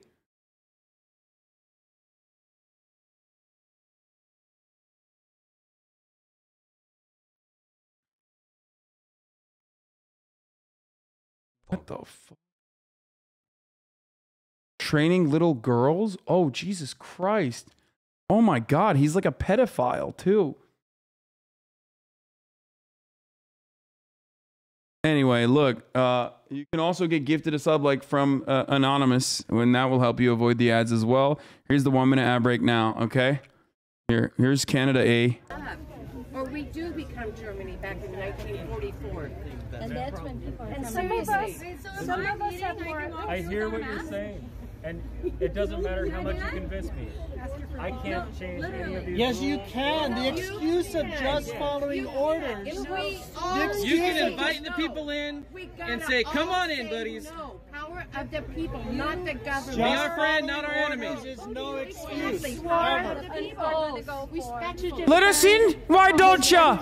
I will never apologize, don't you know? Not to defend the governor. It's that close anymore. It is that close. China has so much power over us. We look to you guys to defend us. We depend on you guys. Have a job when China Without comes you in? guys, we have nothing. You won't.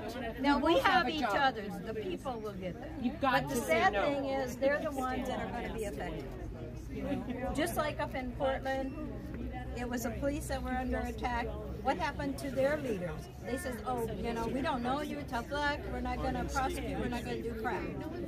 But it was the people that defended the police up there. It was the feds that defended the police up there. Exactly.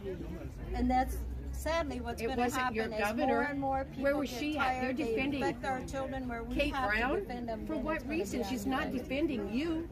You do realize that, right? She hates you people. I'm sorry, I can't track multiple conversations, so I hear what you're saying, though. Okay? Yes. And I respect you. Then step out on the side. Join us.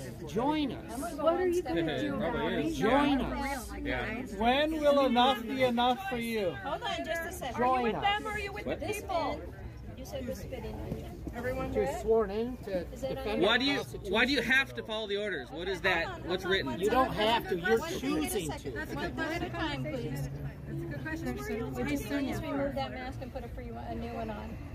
We have a main office. You're talking to us with a mask on that you are recorded multiple times saying someone spit on. So you are passing those germs. I'm sorry, someone's Okay, bottom line is, guys, if you all don't say no, it won't end. Can we ask our question So now? we're not Straight up, that's the common sense. Can we ask our question now? Okay, Yes, please. I need to speak So what document, what law do you have to follow? You keep Bro, going- I love this because, like, we are currently watching Canada's January 6th live in real time, and it is the most, like, polite. It's just like, this isn't Canada, it's Western Idaho, aka Southern. Wait, what? It's not in. Wait, this isn't Canada? Oh no, it's Oregon. Oh my God. Don't we run the building? Isn't it our building? I thought this was in fucking Canada. I thought we were literally watching the Canadian. Oh my God, I just realized it's Oregon. This entire time I thought this was Canada. They're so polite. Yeah, but I got tyrants in front of me. Bro, goes to show, dude, the closer you are to Canada, the more Canadian you are. Just admit you only care about black lives for the optics. Oregon is America's Canada, except for the fucking bird sanctuary situation with the Bundys. That was not Canada, like, at all. They did use guns there in that situation. Lady in the front is a stand-up person. Canadian cops don't wear those dumb hats. They 100% do. That's literally why I thought they were, I thought this was in Canada for that reason.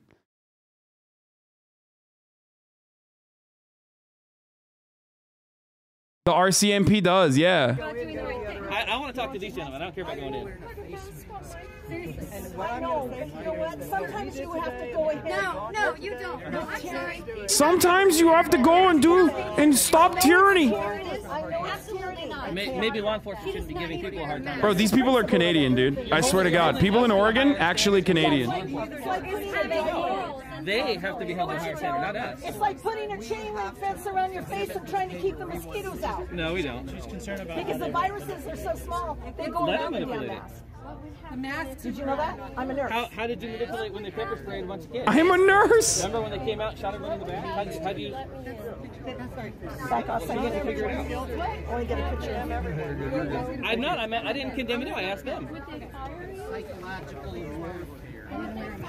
Okay, this is fucking, I'm done with this, whatever the fuck that was, okay? I'm also making, I'm currently making chicken, so I gotta go. We love our... I'll be back in 1 second, okay? 1 second. We do. Thank you, sir. Just want you to know that, and it's just unfortunate. May I ask, why do you have to follow the orders that are given to you? But we need you guys. What do you mean? Step Well, you said you have to follow orders that are given to you, correct? They're building rules, okay? Yeah. And we work in this building. Yeah. And so I'm tasked with protecting everybody in this building and enforcing those rules. So if people aren't complying with those rules, the legislative administrators have said that those people will be trespassed, okay? So we'll be arrested? yes, up to arrest. Okay, So, then let's do it. Right. How would that look? Let's do it. I mean, they did that before. This exact same situation happened. Rosa Parks was arrested for disobeying. I understand. Would you guys have enforced that rule? Because at one point, that was your rule. That was your job to enforce that shit. I hear what you're saying. You're thinking about it. And I hate that you guys are put in this position. I do. So let me follow up with a question. So you're saying that you actually work for the people who run this building? I work for the people, period. What people? I work for the state. We're like right here. What state? We're like right here. We're like literally in front of you. I hear you. We're like super chill, super calm. Like we just also want to go in there and do what we've every always individual done. gets to make up the rules. You know. Has anything ever bad happened when people have walked through the Capitol and visited with their legislators? You're gonna talk over me anyway, so. Okay, continue. Go ahead. He's gonna pepper spray you. No, continue. These rules get voted on. Okay? Just like every law gets voted on. Wait, who voted on the administrative rules? The legislators did. You just said, though, that it was done by another entity, not the legislature. There's no Sets of law. rules. I'm actually really curious about that. The rules are made up by the legislative administrators and voted on by the legislators. These were passed. These rules were passed. Okay? Just like laws are passed. And not even every legislator gets to have. If you vote yes on something that gets turned down, you voted, right? You had your voice. It didn't go your way. This happens all the time. It doesn't mean that that person is any less a citizen or any less a legislator or whatever it is. Sometimes you lose, right? Sometimes your side just doesn't win an argument or whatever it is. In this case, these rules were voted on by people who were elected to be here. They were. But you can't actually cite that law. It might not have been voted on by you, right? We don't all get to agree on these things. That's what makes this the country that we live in. So discrimination is okay as long as the majority votes for it. Those are your words, man. That's what you just said. You said as long as someone else votes for it, it's okay. Disrespectful pop shots all day long, and that's fine. You have a right to do that. Yeah. You gonna pepper spray me? I do have so, okay. I hear you. I hear you. I mean, do you honor that? I mean, that's part of the law or the mandate. Is that I understand. You had the no, I don't religious like, exemption. what is the rationale for that part, though? Like, I'm just really curious. What's the rationale for the fact that there are exemptions? So how do you accommodate that? We're not going to vandalize. Like, you have to accommodate? We're just going to walk through the exemptions. So what's your protocol? Yeah. It depends. The crowd is already gone. When it becomes a mob of people who are... No, okay, there you said it. You said it. Here we are. Okay. That makes a lot more sense now that you said it. But he has the right to say it. No, you have every right. What's up with Oregon, bro? Is this like a different country? Why are they so nice? Okay. And not every single person belongs to the other person. I was the first one to interact with you. I'm not saying this is a group of like-minded people who are going to cause a bunch of damage and that sort of thing. Okay? Okay. Well, I didn't call you a mob. I'm saying if a mob of people come in here for a group civil disobedience, we're not disobedient. But it's not being disobedient. No, I hear you. I'm being a little disobedient. You're being a little disobedient. Just for the record. As an individual being disobedient, right? Apparently people have short memories, but I don't. And this guy's laughing about it, like thinks it's funny. He's probably there. They're probably on. Because that's all he can bully is fucking old women and kids. All right. You got your part. Okay. But I was one of the first ones to interact. What's he gonna do, dude? He sounds like he's about to be disobedient more than just a little bit. I'm not treating you like a mob either. I've been very respectful with you this entire time. But you're kind of making our point that I'm you're not not going to let 1,000 people in here that claim to have a medical exemption. I'm not going to look into everybody's thing. But you can't ask everyone because that's for protected information. So it's And I totally understand the point that you're trying to make. These are my people. So what's the accommodation? So only certain people can have a medical exemption? What's the no, a group can't have a medical exemption. As they explained to me, once I was in the building, I explained to them that I can't wear a mask. I have an exemption. As a group, you can't have an exemption. As individuals, you can have an exemption. So how do we file that paperwork? You likely need to wear a mask to get in the building like I did because you're in a large group. So then we can take it off because we have an exemption? Well, if you have an exemption, you don't have to wear one. If we social distance at 6 feet, we can go in individually. Because you guys aren't. Tell me that these people aren't fucking bored, bro. They are trying to debate, bro. Tell me these people aren't fucking bored. Like, look at this entire situation. I don't want to cover the fucking the shooting UCLA story any further because I don't know what the fuck's going on. I need more details. It's like an ongoing thing. But I mean, this is the same as like people coming into my chat and trying to fucking debate lord me, you know? That's what it is. By the way, here's the other. More than a dozen historically. Here's the other bombing story. More than 12 HBCU campuses were targeted in a new round of bomb threats. Universities and colleges started their day on lockdown after receiving bomb threats. 13 HBCUs issued shelter-in-place orders early this morning, including Howard University and Spelman College. NBC News correspondent Ken Delanian joins us with the very latest. Ken, this has been going now for 2 days. That's right, Jose. Howard University's lockdown was lifted this morning when police there gave the all clear, but a number of other universities are holding classes remotely today because of this disturbing series of threats. Other colleges reported having swept their campuses and found nothing. We've counted reports of threats at 15 colleges and universities over the last 2 days, but the actual number may be higher. It's important to stress, Jose, that we really don't know what this is, and that bomb threats in this country typically have not corresponded with actual bombings. You may recall there was a series of threats in the fall against Ivy League universities. No bombs were found, and NBC News reported in November that the FBI concluded a teenage gamer was involved. That said, given the heightened state of alert right now over far-right, racially motivated domestic terrorism, and given that the targets here are historically black colleges and universities, this is being taken very seriously.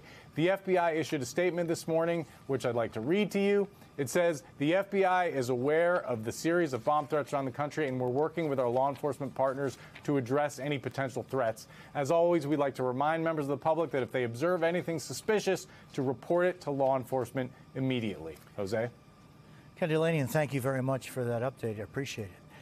The CEO of Spotify announced. Once again, I found myself saying, gamers deserve less. Gamers deserve less. We already did the Nazis in Florida.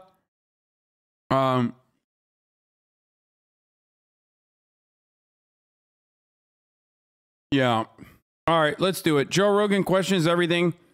I want to watch this episode on biological weapons and stuff. Okay.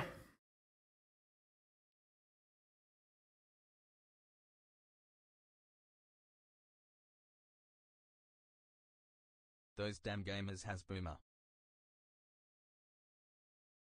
If you can, could you touch or give a take on the Brian Flores NFL situation? What is it?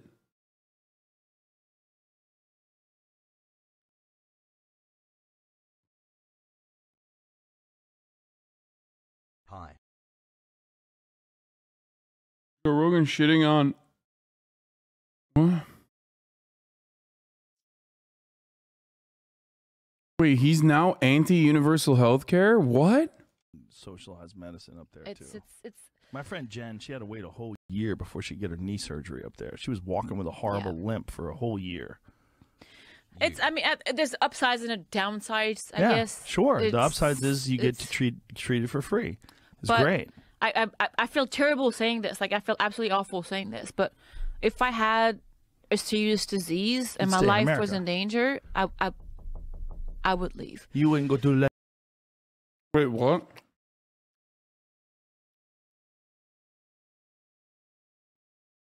So fucking stupid. Yeah, if you had a serious disease and your life was in danger, you would not be waiting, dumbass. That's not how this works, bro. Rogue and spooky. Literally goes to show that, like, fucking Canadians don't understand their own fucking healthcare system. It's so incredibly stupid. Yeah, like people think triage means, like, you know, you go to the Canadian hospital and you're like, I'm currently dying of a gunshot wound, and they're like, oh, come back like 6 months later. We will solve this for you. Wait. Like, that's not how that works, dude.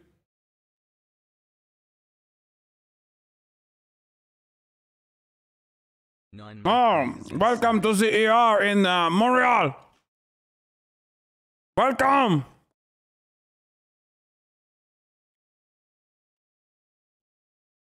This is why we will refuse to give you health care. Alaska. I would not go. Yeah, America. But I go to Alaska. Land of the free, home of the brave. But the problem is that I would I would be in debt for the rest of my life. Yeah, well, you could crowdfund it. True, I can crowdfund it. Have a little barbecue at your house and a GoFundMe. I mean, even then they recognize it, though. It's like weird.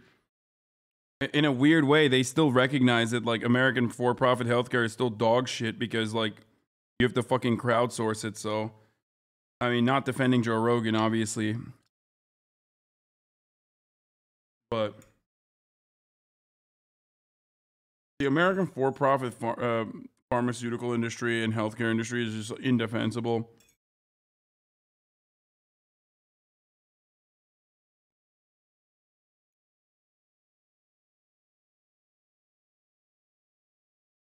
Like, when someone else, like a Steven Crowder says this shit, I think it's deliberate.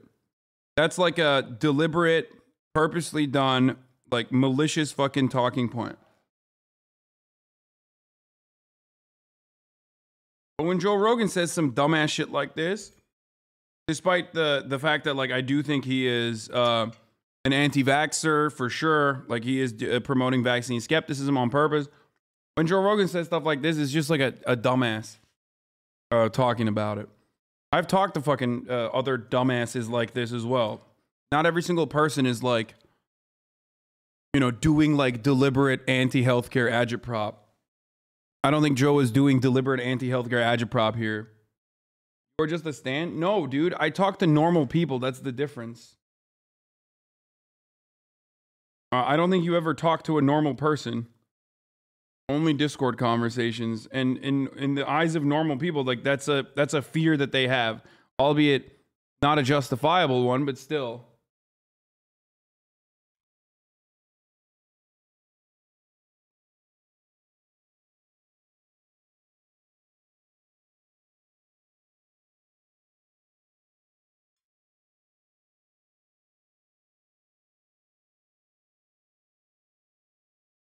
Anyway.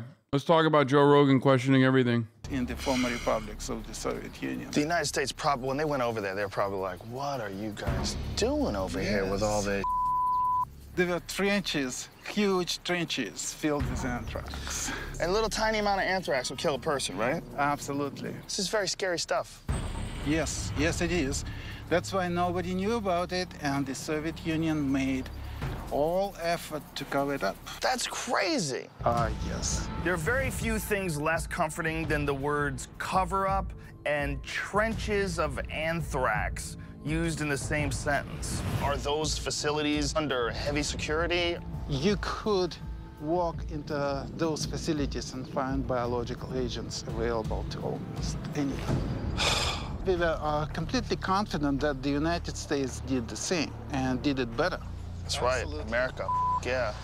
There's been a bunch of movies that depict horrific nightmare scenarios where some sort of man-made agent gets released and wreaks havoc and destroys the population. Do you think there's a possibility of that ever happening? Absolutely.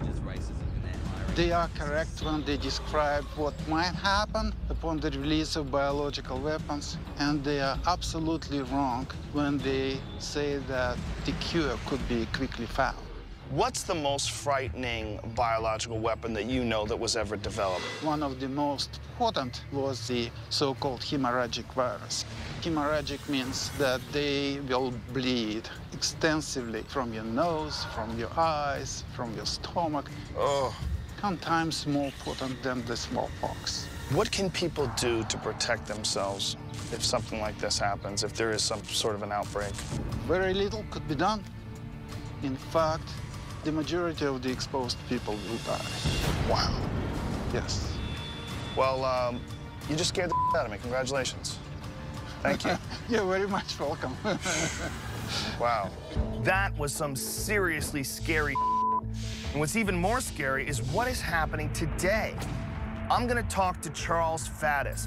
He was the head of the CIA's WMD terrorism unit, and he knows what kind of horrifying things are going on.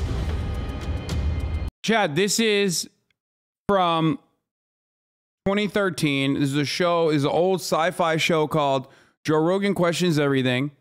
And in this show, Joe Rogan is like a Jesse Ventura type show. It's like a conspiracy show. I find it personally funny, though, that he is talking about viruses in this one. And, you know, it's entertaining. So here you go. I just posted it on Twitter. Let the people know that this is what we're doing. Okay. And, you know, I don't know why he's on a roof for this one, but... All right, Charles. Joe? What's happening? How scary is bioterrorism, and how much should we really worry about it? The average person thinks there's like some finite amount of this stuff out there, and it's all under control, and that's not even close to true. If more people were really aware of the dangers that are out there, there'd be a lot of folks that were lying awake at night. What diseases specifically are you worried about, and are you worried about engineered diseases that we're not yet aware of? We're worried about a whole host of diseases. What are the big ones that people talk about? Smallpox. We don't hear a lot about it, but there are still stockpiles of it in the world. Right now, the U.S. government is so worried about smallpox that they're stockpiling 2 million doses of vaccine. There's another disease called tularemia that the Soviets worked with an awful lot. Their idea was knock a country out of commission. In other words, they were going to infect us with it and tens of millions of people would be hospitalized. That's terrifying. So when I was running the weapons of mass... You know what's funny about this? Like, COVID literally showed us that, like, America has no way of dealing with bioterrorism. And that if bioterrorism were to fucking occur, it's over. Like, there is no, it just straight up doesn't matter. Like, even if fucking naturally a virus makes its way to the United States of America, we literally advocate for the virus. We advocate for more rights for the virus than we do for the people, okay? So we're fucked. It's GG's. No shot. Like, if the zombie fucking virus actually was a real thing, okay? If the zombie virus was an actual real fucking thing, and someone opened up a gas canister full of this zombie virus, and people were like, die. Republicans unironically would be like, nah, brother, you're fucking wrong. You're wrong. My cousin got zombified, but it's okay. He's fine. He's still fine. There's no difference. He was dumb before, too.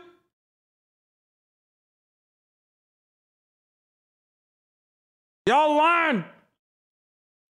It's an international conspiracy to stop me from going to Applebee's. Yeah, it's fine that I got bit, brother, but I'm built differently than my cousin that looks exactly like me. Only the fat motherfuckers can't outrun the zombies.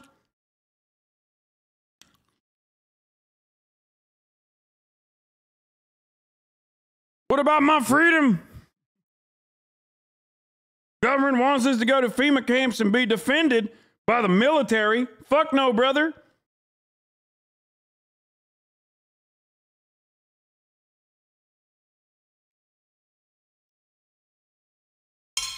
Why hasn't someone made a sketch of that?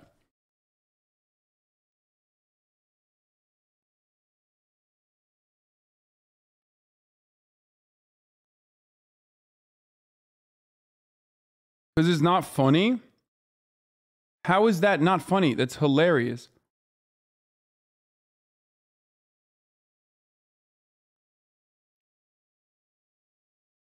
Like, that's so much funnier than like fucking anti-vaxxer Barbie and shit.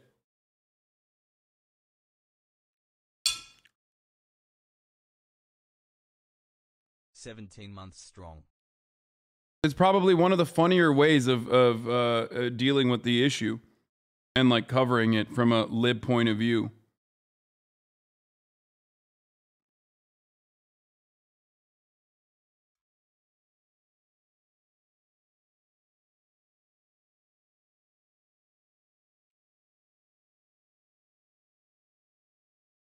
Mass destruction unit for CIA, right? Our job is to track biological, chemical, nuclear, radiological material worldwide.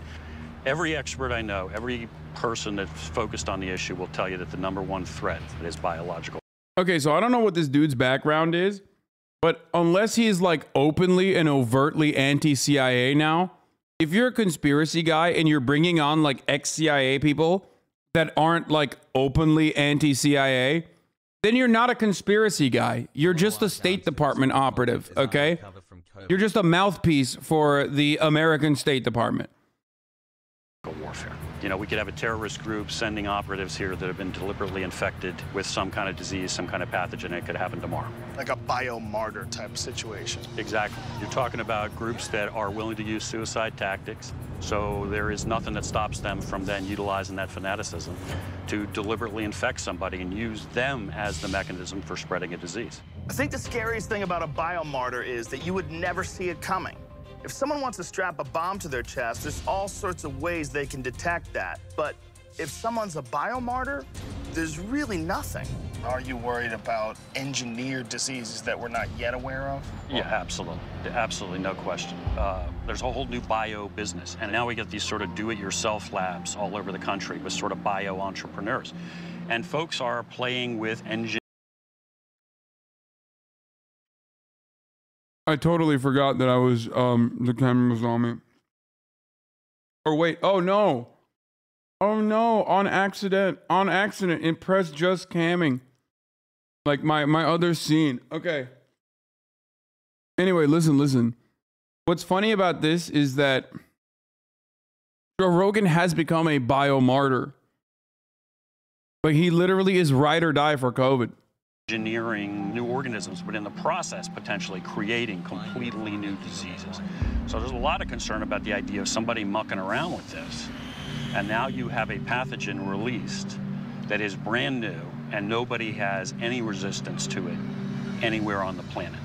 Would it be even possible to stop something in its tracks? If it's a disease that we haven't seen before or we didn't stockpile anything in advance, you're going to have a huge death toll before you ever catch up with it. You're going to find out when the first case gets diagnosed, which probably means at least 48 hours after the attack started. Now you realize there was an attack. And by now, everybody that was infected has infected somebody else. So we're already playing catch up. Now you're going to try to engineer something while this is already raging, you know, kind of like a wildfire. That's not going to happen. You're going to lose a lot of people before you catch up with this thing. There's one thing that Charles Faddis mentioned that really kind of freaked me out. He was talking about individuals that are running their own laboratories that may be doing experimentation on bacteria and viruses and might not even realize what kind of danger they're putting the rest of us in. Who are these people and what the hell are they thinking? I need to find out what Tony Kimmery knows. He's a journalist who's been investigating rogue experimentation across the country. Hi, Tony, how are you? And he says that it could be taking place right next door to you. This is something that you've been studying for a long time. You're on the cutting edge of this. What is your biggest concern? Effectively, you could come up with a zombie-type virus. Whoa. Coming up, you are a biohacker. What do you do? Shelter in Kansas. Viral pandemic on the planet. Is the world going to be wiped out by viruses and plunged into a bioapocalypse? I'm talking to Tony Kimmery, and he says that we should be very worried. This is something that you've been studying for a long time. You're on the cutting edge of this. What is your biggest concern? How do you not immediately have like a million follow-up questions on why this dude looks this way? Like my original inclination is like, okay, no shot, you know, can't take this guy seriously, get the fuck out of here. No shot. This new threat now is the do-it-yourself biology labs. What exactly are these do-it-yourself labs? It's a global community of citizen scientists, amateur biologists, do-it-yourself bioengineers, and for very little money, you can create your own lab. What is the kind of damage that one of these labs can do? They're dealing with potentially seriously pathogenic materials. They're not regulated. Who knows who's coming and going? And these same resources that are available to the biopunk community are also available to terrorist organizations in rogue states. It's a real threat. Counterterrorism folks will tell you that they believe that the bio threat is the biggest one facing us right now. What intelligence do we have as far as how much progress they've made in terms of engineering some sort of a new virus? If you've got the lab, if you've got the scientists necessary, effectively you could come up with a zombie-type virus. Whoa. Whoa. You know, something like a rabies virus that's manipulated with something else. So like a 28 days later type scenario. If it's well-resourced enough and they're the right people with the right knowledge, then you've got a real problem. So these type of labs have the capability of producing a pandemic virus. There's a lot of classified information out there, but the CIA, they've been following this. They have determined that there are some that have been able to develop some dangerous pathogens from scratch, whether hybrid or designer or the next influenza pandemic virus, and then spreading it around. That's got the greatest potential for killing a lot of people outside of a small tactical nuclear weapon. So someone is going to come along, create some sort of a virus that we really haven't had any exposure to yet, infect someone, they enter into a large population area, and then it spreads. Whoa. If he interviews someone that literally talks about, like, in a situation like a you know, purposely spread bioweapon, a lot of media members are probably going to err on the side of caution, and then there will be a counter movement. You know, there will be a counter movement of free thinkers that will actually end up you know, causing irreparable harm to society. I wonder what Joe's take will be on that situation. What would Joe back then think if there was a man-made, purposely spread bioweapon, right, that compromised American national security?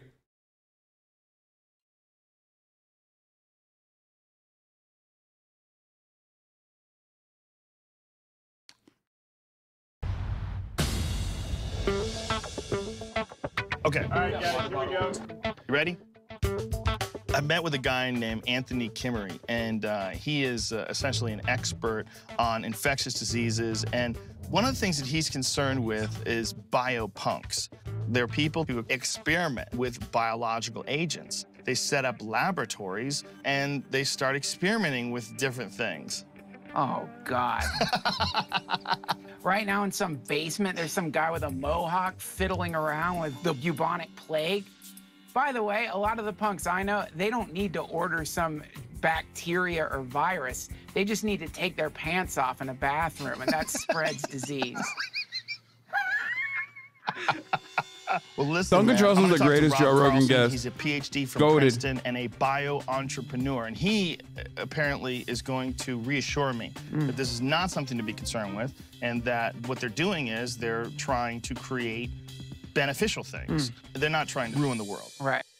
And what you're going to do is you're going to go to a shelter in Kansas where people are preparing for some sort of bio-apocalypse, and they have set up this refuge. Is this an above-ground place? Oh, no, no, no. You're going to go deep into the center of the earth. Really? Yeah. You're going to talk to a PhD from Princeton, and you're sending me to an underground cave? Listen, dude, you're going to go to Kansas. You're going to have a good time. And that is the last thing he ever heard. I don't know what Duncan is so worried about. I'm sending him to a safe haven, a shelter. I'm the one who has to go to a shady laboratory filled with viruses and bacteria. But the only way to find out what's really going on is if I go look myself. We're about to go into a real live biopunk lab, and inside this lab is Rob Carlson. He has a PhD from Princeton. He's one of the founders of the biopunk movement.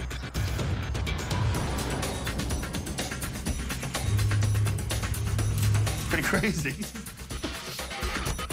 Hi, how are you? Good. Thank you for meeting us. Really appreciate it. Sure thing.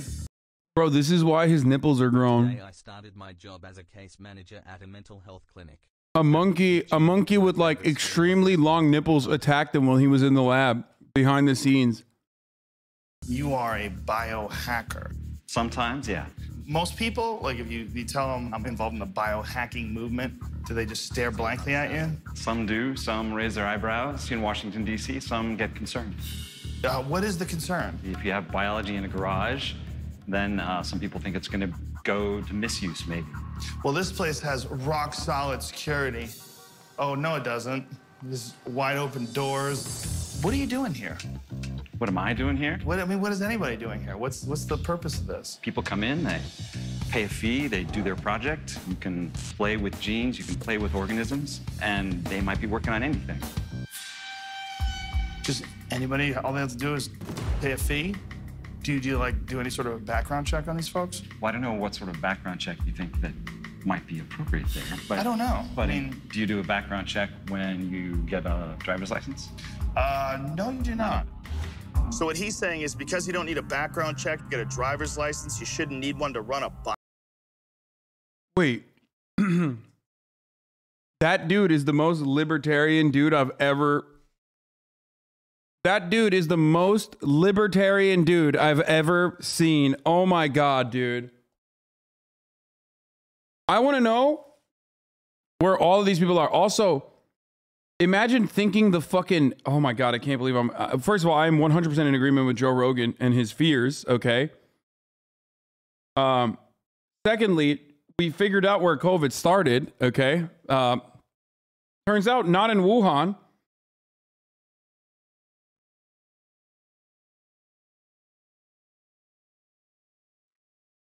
And lastly, what do you mean you can't get you don't get a background check when you're getting a driver's license?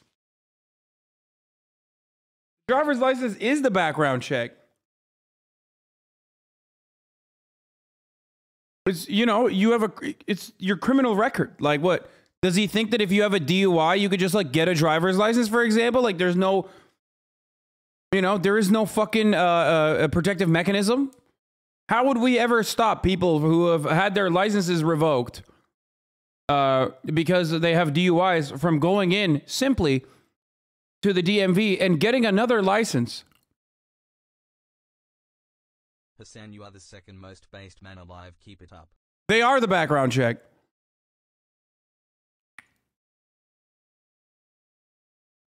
Biolab? The last time I checked, you can't start a pandemic apocalyptic zombie virus by commuting. In this case, right, there's some safety training, and people who are responsible for the place are keeping track of what goes on here, and they are talking to people, and they're looking over people's shoulders. But the security part doesn't bother me so much in this case. Wow. And I'm not the only one doing it. There are a lot of people out there who are trying the same sort of thing. So what's interesting to me about that is that I can make it as every other kind of company in our economy in my garage doing biology. Is there anything dangerous here that we need to be concerned about? In this lab, probably not. Probably is a strange word to use there. Well, there's always a potential for something to happen. You know, cooking in your kitchen, you've got sharp knives around, there's always a potential. So I'm not going to tell you that it's perfectly safe. Okay, so we don't have to worry about the organisms. It's just being around a laboratory that could be... My controversial opinion is that this dude is CIA as well. Like, I think Joe Rogan just... I guess Joe Rogan questions everything is just Joe Rogan talks to CIA over and over again in different versions. My controversial opinion is that this 100% is a front. We're not a front, but like this is where the government is like tracking people who are coming into that lab to make good use of Tenorite and fertilizer. You know what I mean? There's no fucking shot. Potentially slightly dangerous.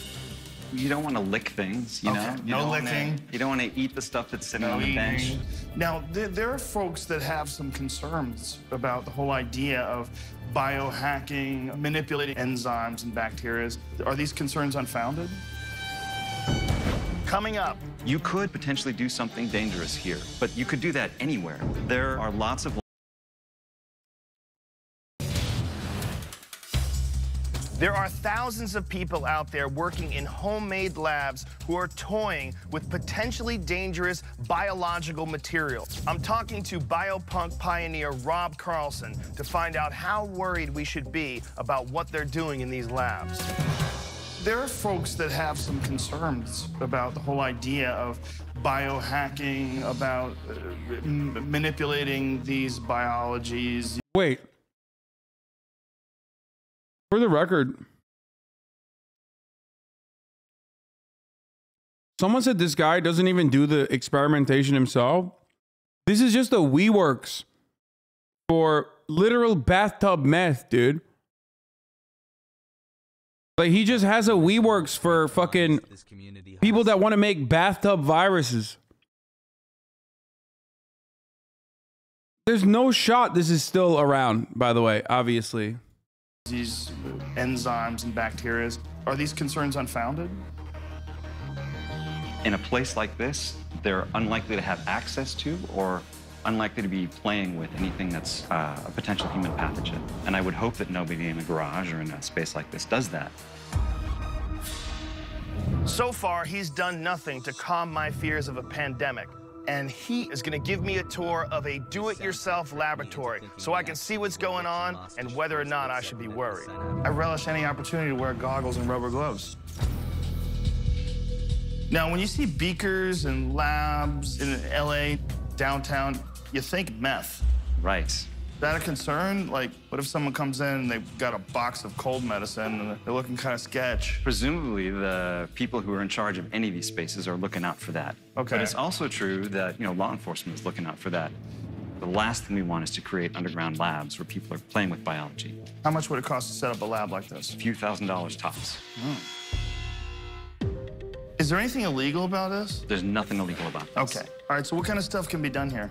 In this space, we have art projects, we have a couple startups, and we have people who are just curious, like Joe Biohacker, who is in fact in real life a trained molecular biologist who knows what he's doing, but he hangs out here in this hacker space for projects that he thinks are interesting, and maybe he can't get funded to do at a university, or he's just doing for the fun of it. That's just...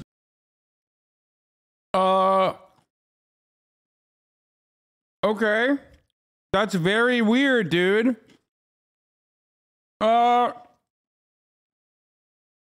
That's really fucking weird, dude. That's like, I remember another fucking, you know, university professor who wanted to do his own projects outside of the university. He went to a cabin to do some biohacking. I don't know if you guys remember. Famously.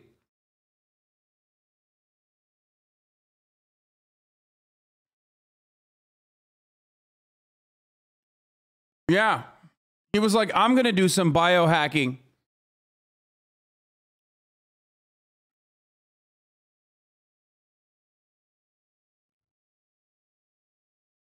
Wild scientist style. Woo! You see when he throws those little plastic caps over his shoulders? That's the scientist version of doing a burnout in a parking lot. Totally unnecessary, but looks cool.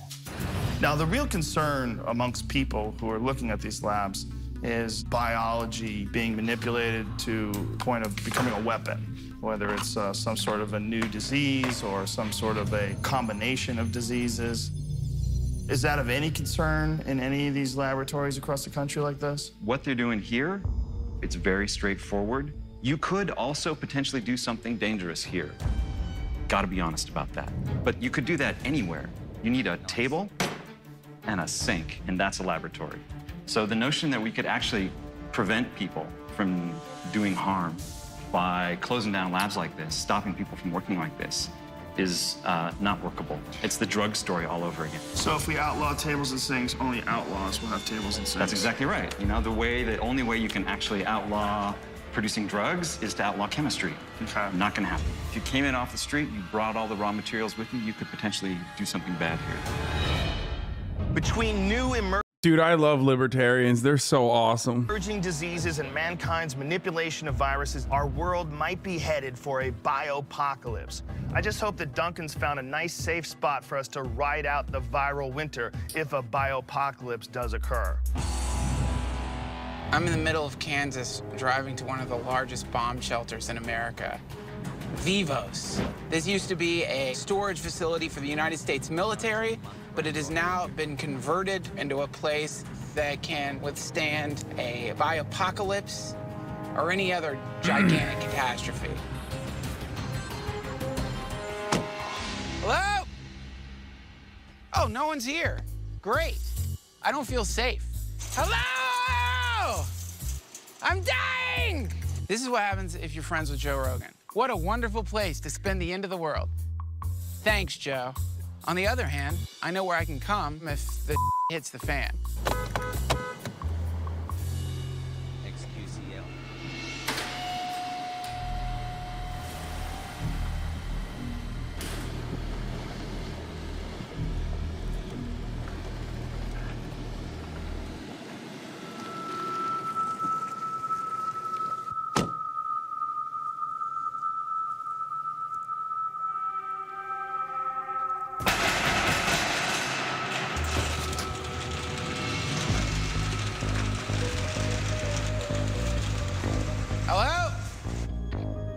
Hello, is anyone home? Hello?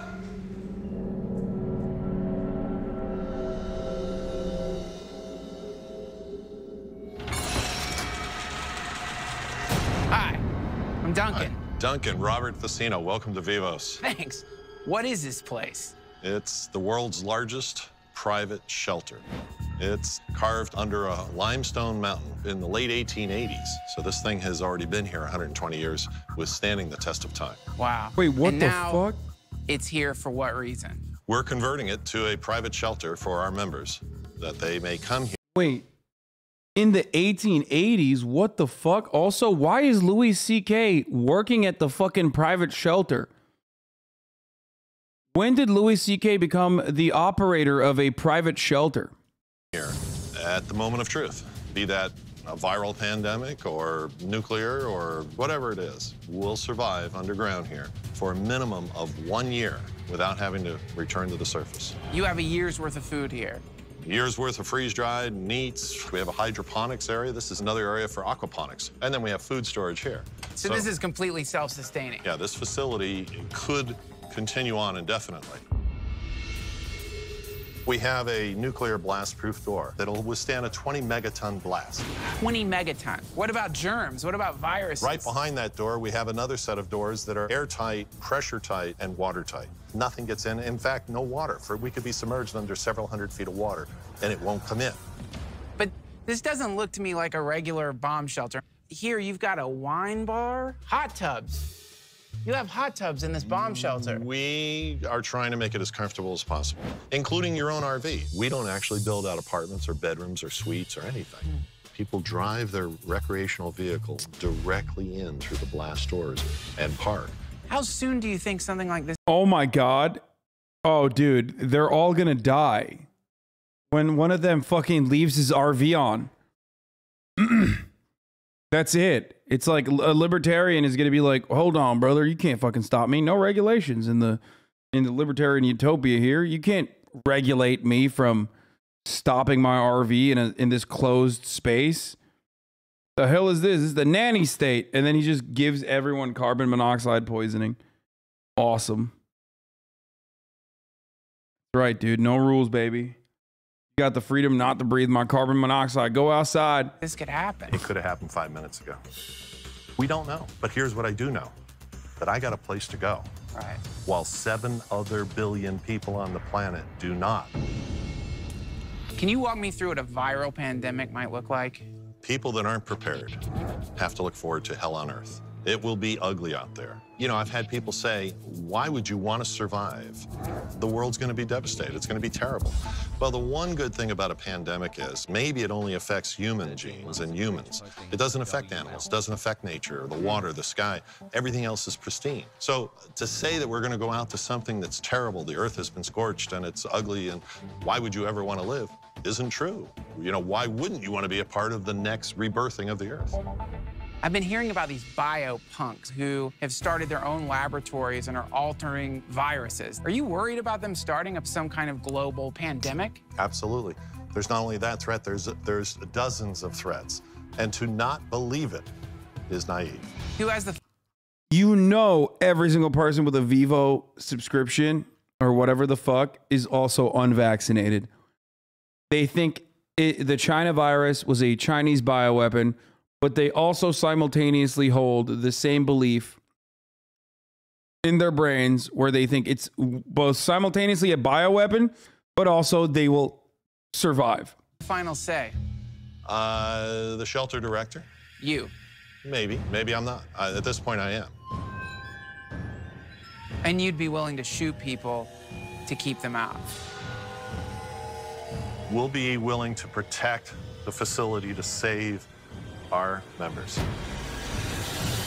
Coming up. This place is operated tight. So horny to fire shots. Between new emerging diseases and mankind's manipulation of viruses, our world... What the fuck is a bioeconomy? It sounds like bullshit. Just use examples of other types of economy as evidence of biotechnology will create a new economic system, but the key I found that makes them... What is this? What? Who are you talking to? Okay, that's a chatter I should not have read. Okay, let's continue. Might be headed for a biopocalypse. I just hope that Duncan's found a nice safe spot for us to ride out the viral winter if a biopocalypse does occur. I got a place to go. Right. While 7 other billion people on the planet do not. Who has the final say? The shelter director? You. Maybe. Maybe I'm not. At this point, I am. And you'd be willing to shoot people to keep them out? This place is operated tight. Because it has to be. If it isn't, you're going to have chaos. This is amazing. Can you take me on a tour of Vivos? You ready? Yeah, let's see it. Where's the wine bar? Let's go exploring. Let's do it. Wait, they're driving cars around in this, like, garage, basically. That's kind of odd. So we're cruising along inside an underground cave mountain. It's the same square footage as the Empire State Building. Wow. How many people will eventually live in this place? Well, we're planning 5,000. Could be a little more, but quite frankly, we could even double that. You know, the thought is this. These people may very well be they have an HVAC genesis system to restart this planet. Effectively, this facility is a Noah's Ark. Wow. Check, check. Check, check, check. All right, ready? So what did you think about the underground shelter?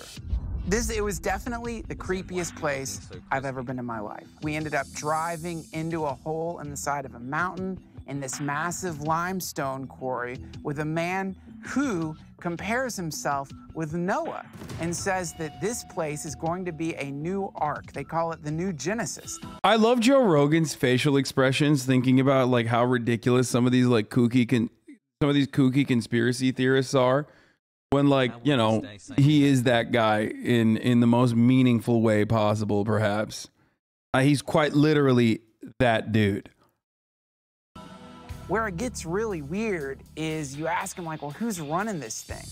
Like, who gets to make the decision? Thanks, Mr. X, for ruining my Tuesday night. I got pizza, snackies, and a Coke in a fridge. Took a day off from work, and you saw it was more important to power game and play 11 hours after you went offline. Thanks for nothing. After today, I'm not a juicer anymore. What?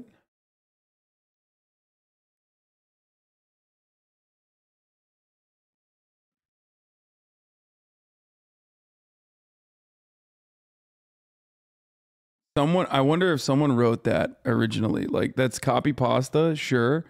But, like, I wonder if someone actually wrote that unironically at first. It's like, well, you know, we'll see about that. But you know who's making the decisions. Him. Yeah, him. So he'll be king of the world. He is going to spawn.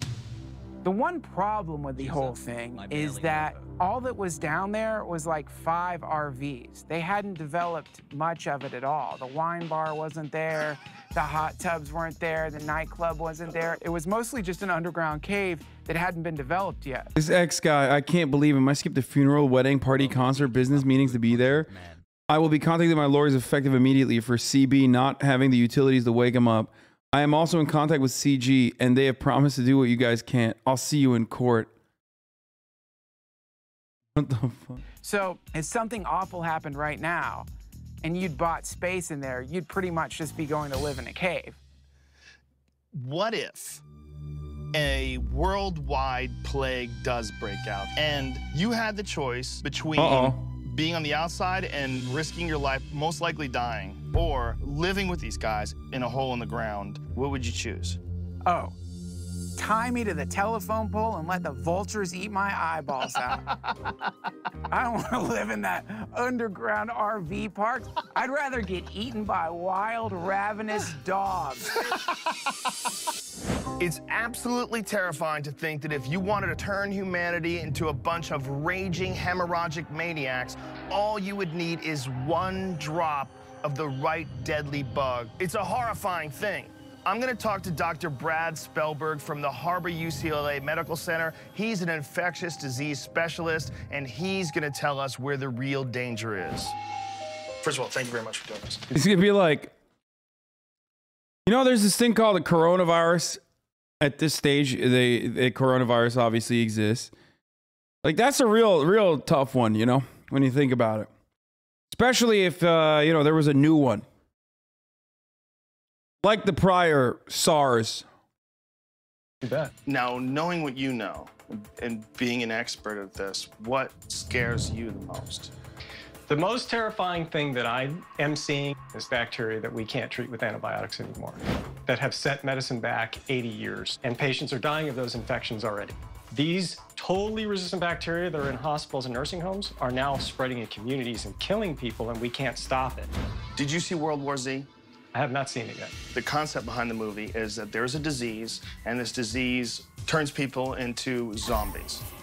Some rabies-like form of a disease. Dude, he's literally talking to an infectious disease expert, like, and he's like, yo, have you seen the zombie movie? I love his brain, dude. How can you not love this man? I mean, seriously, like, this is what I wish Joe Rogan was back to this shit, okay? Because his mind is so awesome. Turns people into mad dogs. Is that possible? One of the scariest things about being an infectious disease is that every few years something pops out and you go, oh my God, how did we not know about that? So, you know, HIV popped out in the early 1980s. Where was that before, right? SARS, monkeypox. He really is he's like every other boring jock man, really not interesting. I mean, I like boring jock guys, dude. I'm friends with a lot of fucking boring jock guys. You know? Curiosity inherently is not a bad thing. Like, someone in the chat said, yeah, he used to be like XQC and now he's like Greek God X. That nails it. Okay? That nails it. He did say SARS. Uh-oh. Hold on. 80s. Where was that before, right? SARS, monkeypox. Now we have this Middle East coronavirus now that's killing 50% of people it infects. And it just popped up in the last year or two. That's one entirely feasible doomsday scenario that a lot of people are... Motherfucker pre-watch, dude. Yo! I mean, of course he was going to say that. Of course he was going to say that. Coronaviruses are not new. Like, it's just not. COVID is not new.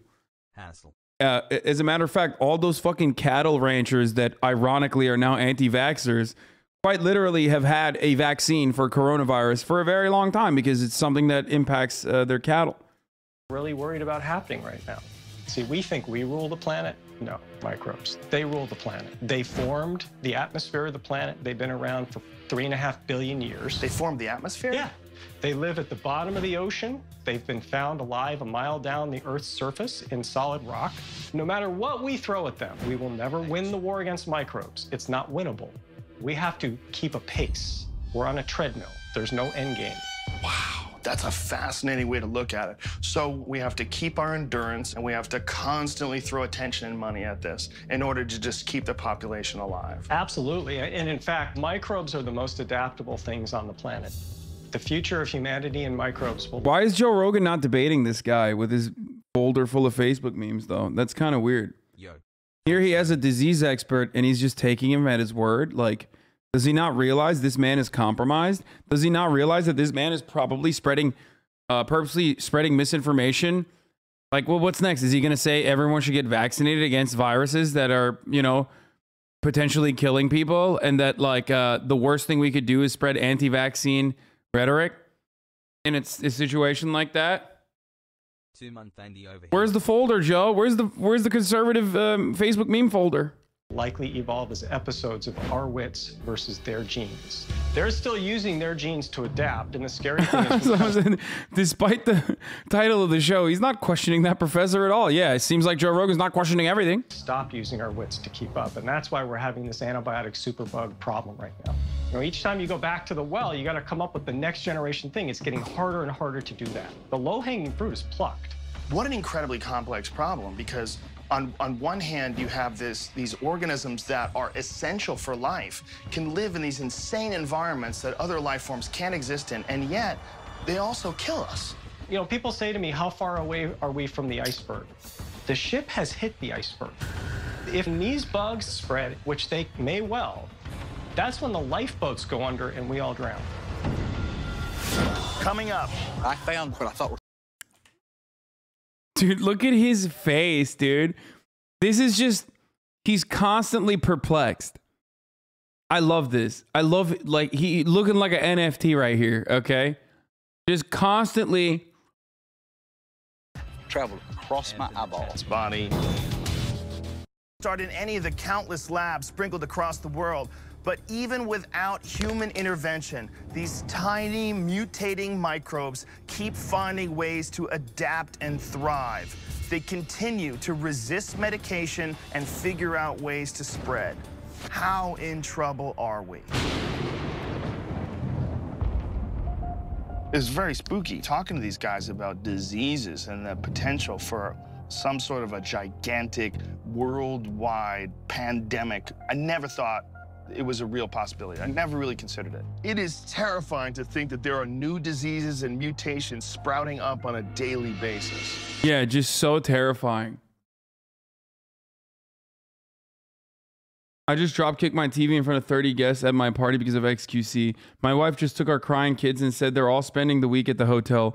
XQC has ruined my life and my party. I can't handle this anymore. Goodbye, XQC. I'm now a Buddha fan. Have you heard of Morgellons? Yeah, I've heard of it. For folks who haven't, I've posted a bunch of research about it at sci-fi.com. It is some sort of a new phenomenon that many people dismiss, including legitimate doctors. I've talked to a legitimate doctor in the field of bioweapons, and I said, what do you know about Morgellons? He's like, oh, Morgellons. Ah, you know, a lot of those people are crazy. Now, I've talked to some of these folks that have this disease, and it's not all crazy people. We got a hold of this video of this woman, and she needs help, and she doesn't want her identity revealed. Just check this out. Wait, what? Hi, Joe. I've had a disease they call Morgellons for about 15 years now. Strange fibers that aren't able to be identified come out of my body, and I sure would like to have some help finding out what they are. I've got a little... Wait, what the fuck?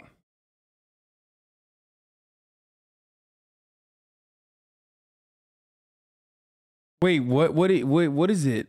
What the fuck is it? Over a year baby hassle. People are saying it's not a real disease. This is a fake disease. It's Havana syndrome. It's the same thing. It's delusional parasitosis.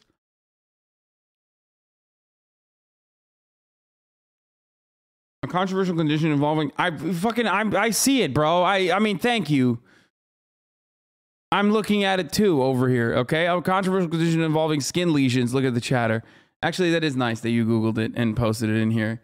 Thank you. Kisses for all my good chatters. That's actually a good chatter. I should not make fun of that. He's just doing a good thing.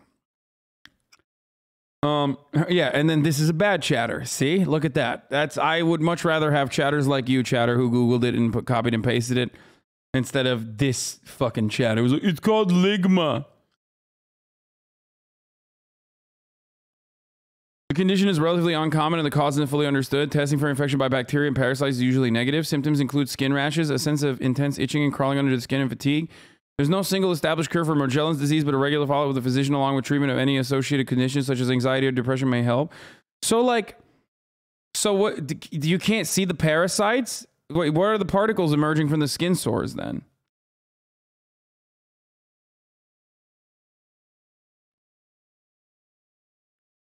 Delusional infestation and treated with the cognitive behavioral therapy. Oh, they don't see it? It's not real?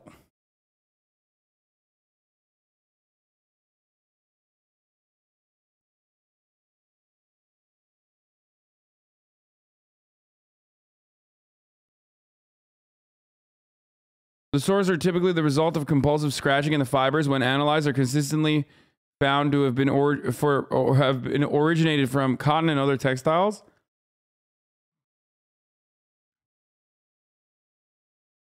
Oh, my mom claimed to have it. You should have seen all of the Alex Jones supplements that my stepdad threw at it. Is your mom an anti-vaxxer now?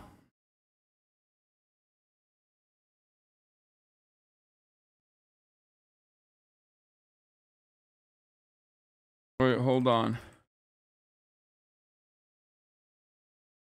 I'm going to say image, Morgellons disease images. Pictures, treatment, symptoms. Warning, graphic imagery. People who have Morgellons disease may develop slow healing ulcers on their skin. Wait, what the fuck? How did this person get like these crazy ulcers? A hallmark of Morgellons disease is the appearance of fibers underneath or protruding from the skin. Wait, there's no shot.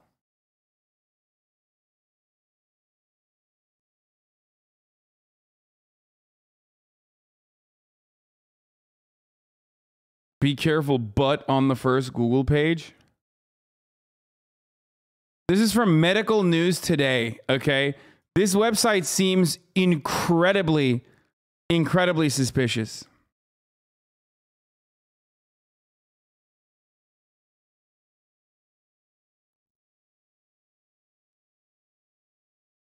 Because I looked at the...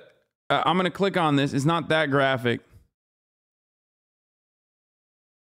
That disease is not real. That's exactly how the arms of people who use meth in jail look like. No cap. Hassle. The disease is believing you have the condition. The reason sores don't heal is because they keep scratching. Look up Morgellons and Lyme disease. Wait, is Lyme disease fake? No, that's like you get it from a tick, don't you? Lyme disease is real. What the fuck?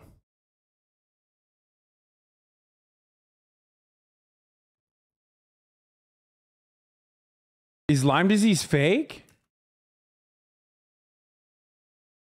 While there's general agreement on the optimal treatment from Lyme disease, the existence of chronic Lyme is generally rejected because there's no evidence of its existence. Oh, so chronic Lyme disease is not real. Some people make fun of chronic Lyme because it's primarily psychiatric symptoms.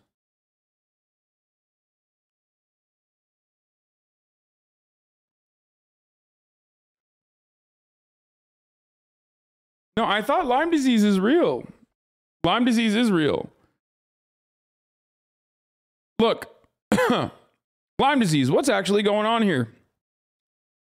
Person in an area populated by the Lixodes scapularis tick is bitten and picks up a spiral-shaped Borrelia burgdorferi bacterium from the bite. Most people will then develop a target-shaped rash around the bite, known as erythema migrans. Lyme disease. Oh my god, it just sounds fake. It literally all of it sounds fake, dude. But I know it's not. I know this is not fake. I'm just saying using Latin for diagnoses, like for medical diagnoses, just makes it sound so fake to me because I'm a fucking idiot. Don't misunderstand me. I'm not saying the Lyme disease is fake. I know Lyme disease is real. As real as the top of the hour ad break for sure. You know what I mean? That comes at the top of every hour. Obviously, if you're a part of the Vivos shelters, that's included. Your subscription will be included in the Vivos shelter package. But if you're not a part of the Vivos membership, where you are aware of the top of the hours and how to avoid them, then you're going to have to subscribe for $5 or for free if you want an ad-free broadcasting experience. I already read this. It's just like fucking weird. And they say that it's not real. I mean, I don't know about the Mayo Clinic, but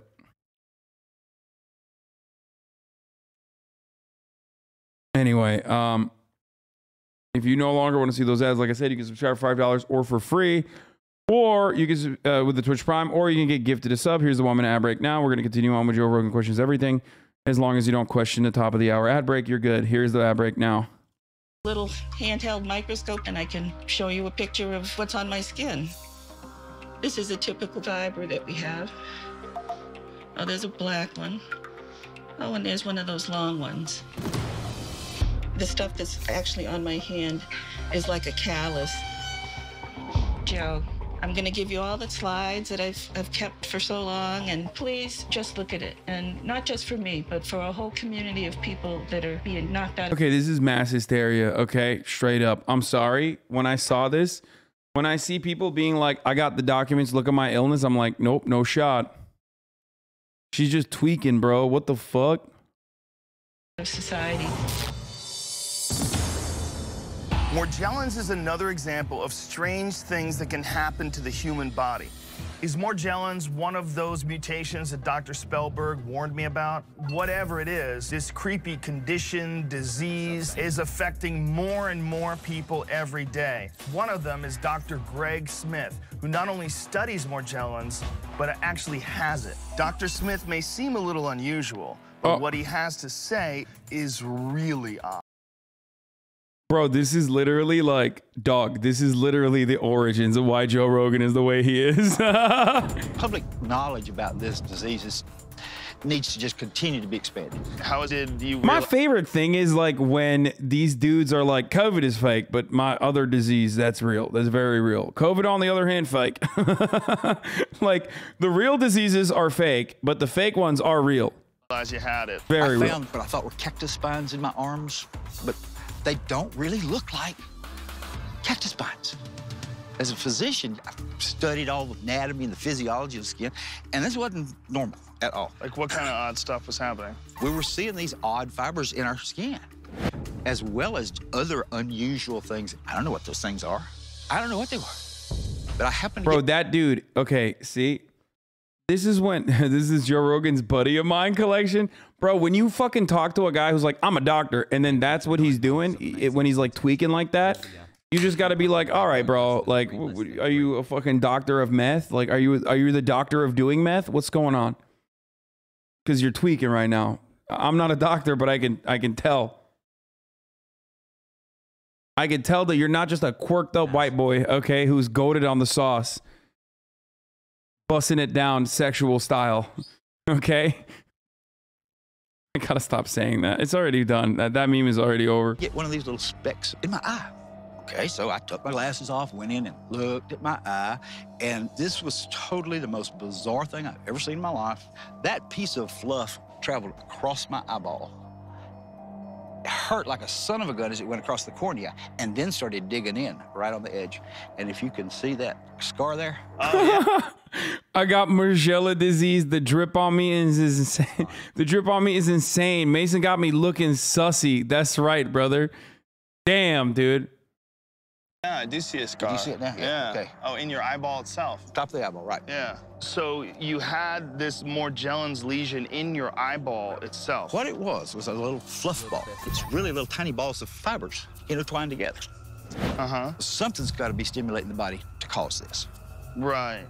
There is a significant amount of not just neurological, but psychiatric symptoms from this disorder. And that's hard for people who are not medical and who are sick and whose brain is not working well. Bro, even his hands, like, he's just straight tweaking, bro. Look at this. And that's hard for people who are not medical and who are sick and whose... Like, that is not, you know...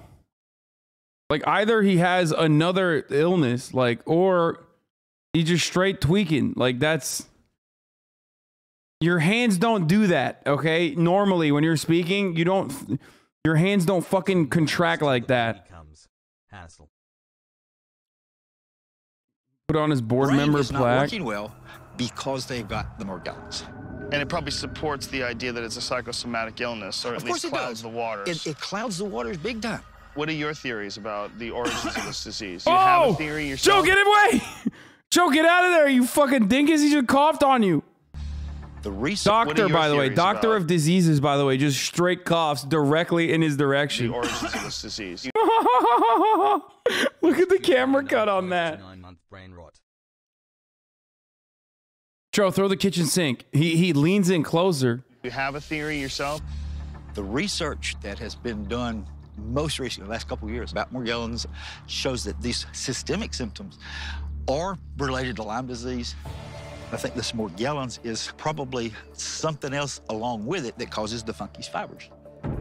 So Lyme disease, a disease that compromises the immune system, might leave you susceptible to this? So far, the vast majority of patients who have Morgellons, when tested appropriately, will also be found to have Lyme disease. Completely makes sense that you're dealing with something that's an undiagnosed... It's something that's really new, it's funky. You've helped us quite a bit. Thank you very much.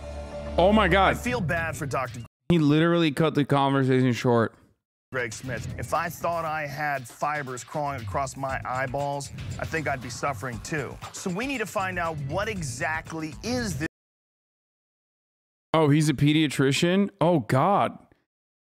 Really? He's a pediatrician? Bro, I would not, I'm sorry, like, I would not trust children around this man, okay? That's crazy. This Morgellons disease, and is it a part of this bioapocalypse that we keep hearing about?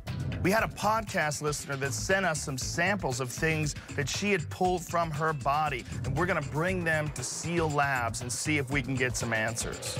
Yeah, they're gonna say it's like regular fiber. Morgellons? Somewhat familiar. But you've obviously seen a lot of different things under microscopes. Oh, correct. Basically, what I do is forensic analysis, dealing with materials. So you have at least a reasonable idea of whether something's biological, non-biological fiber. Sure. That supposedly came from a woman's body. So we're gonna open it now for the first time. Bro. Yo, they sent it in a manila envelope, bro. Yo, here's my body fibers, Joe. I'm gonna send it to you in this yellow envelope. No gloves, by the way. No gloves, just touching it. Touching someone's gross ass body fiber. Taken out of this woman. Check that out. Still sealed. Still sealed. Want to go ahead and open it up? Yeah, go ahead.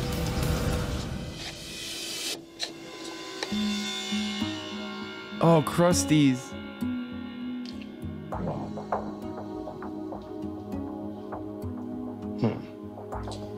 So over here, we're at 50X. There's several objects. What we can do is kind of first look around, see what we see, if there's anything that stands out. On first glance, what does this look like to you? There's some fibers. Yeah. There. Does it look like hair? I mean, what is it? Does it look like plastic? If you had to guess. Usually hair leaves certain indentations as it's growing. Sort of like, almost like bark, right? Bark, and this one looks very smooth. Very uniform. Very uniform. Wow, that's really weird. See what we got here. That looks very different. They find out it's a Dorito piece and Joe eats it. Heads up. Shut the fuck up. Oh yeah, it's great, man. I was looking for this one. And when you look at it, oh, it's Cool Ranch. It's almost like some type of. As a person who picks at their skin due to OCD, it's incredibly easy to get fibers suck in open wounds. Yeah, I agree. I am a huge picker. I do it too. I mean, it's the same as, you know, chewing my fucking fingernails and cuticles and shit. Coloring on there. Very different from the other sample. Very different. Okay, what the hell is that? That? I have no clue. Oh, dude, this is like, see, this is not damaging. This is like weird, dumbass conspiracy shit that like ultimately isn't as damaging as like, you know, totally fucking advocating against taking public safety measures during a pandemic that's killed like 1 million people. You know what I mean? Like that's in America alone. This stuff is like fun. Okay, it's like flat Earth shit. It's like fun and wacky. A podcast listener claims that she is suffering from the odd and controversial disease called Morgellons, where strange fibers supposedly grow out of your skin. She sent us some samples, and we have brought them to a laboratory to see if we can get some explanations. Okay, what the hell is that? That? I have no clue. I wouldn't be able to tell you what it is without further analysis, but we can go into the scanning electron microscope. We would have better focus. We can actually analyze it and probably give you like what it consists of. Okay, sounds good. Elemental-wise. If he doesn't know what he's looking at, I sure as hell don't. So we're gonna have to look at this in a more powerful microscope, a scanning electron microscope that can magnify up to 100,000 times. And hopefully it'll shed some light on what was sent to me. Do you ever think that when you're working here alone, that maybe there could be an accident and you could develop superpowers? Yeah, sometimes. I would. That's all I would think about. Wow. So what are we looking at here? Like, this is what magnification? Right now, it's 290, and I'm making a couple of adjustments.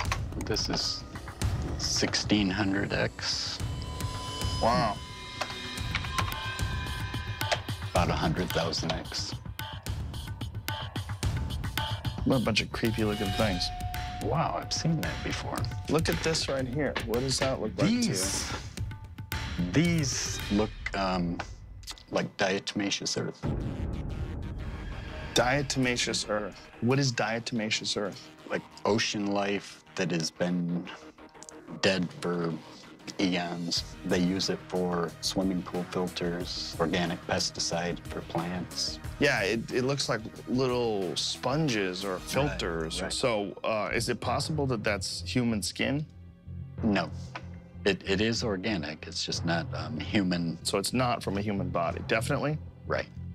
There's nothing to indicate that this came out of a human. Wow. So what exactly is Morgellons? I'm convinced that Morgellons is a real disease, but I'm also pretty convinced that it's probably not going to be the start of the bioapocalypse. Well, thank you very much. This has been very illuminating. I really appreciate it, and it's very fascinating machinery you got here.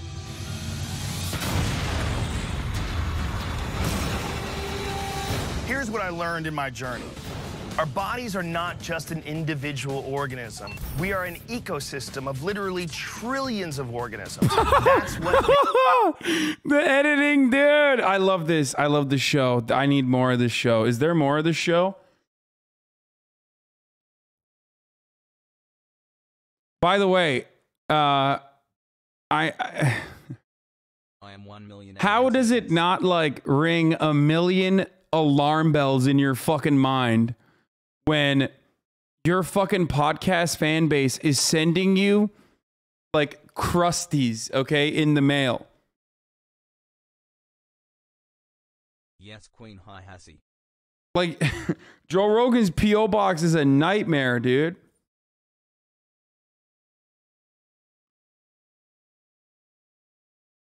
Absolute nightmare.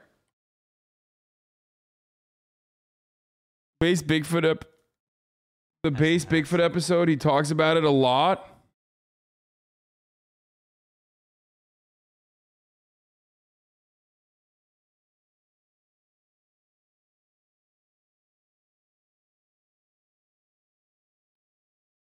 Should we watch this? Dude, I'm learning so much. Makes a bioapocalypse possible. When you talk to people that are in the know, they'll tell you the biggest threat to mankind isn't nuclear war or terrorism, but it's biology itself. The smartest minds in the world literally have no idea what's coming down. As soon as they come up with a cure, the bugs mutate and find their way around it. The bottom line is that this is a war that will never be won. We just have to hope that we win more battles than the bugs do. Yeah, except like now he's like a vaccine skeptic. Like he's literally, he went from like ringing the alarm bells against like, you know, any kind of like meaningful bioweapon or just, I mean, even back then his angle was like, it's a bioweapon. Like if it's not like in nature, right?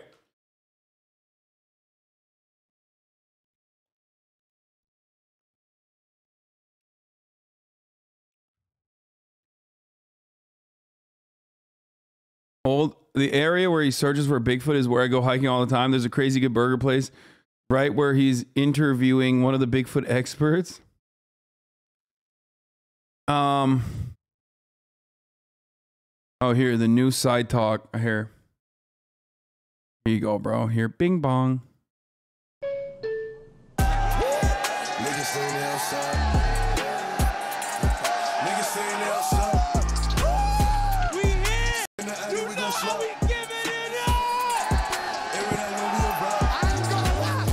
white boy shit right there. Today, I'm officially declaring it a nobody Saturday in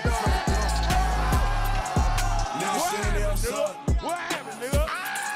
Send that Eddie, we gon' slide. Heard he was talking, but he never jumped out the stool. Y'all not from New York, y'all fucking pussy. New York Olympic, cause niggas on a unicycle. I feel like at this stage, it's like they know what's up. Like they know, and they just like fucking act out. I mean, even before they were definitely acting out for content, but I think it's better when it's like more organic, when they go to like a pop off situation, like I don't know, fucking like the Knicks winning or something. Did you throw stuff on me earlier? Did you throw stuff on me earlier? It's so crazy out here in New York. Niggas done broke my glass. Y'all not gonna lie. I'm the one that they envy like cowboy. Broke bitches ain't allowed. She wanna fuck with a real one. Real niggas back in style.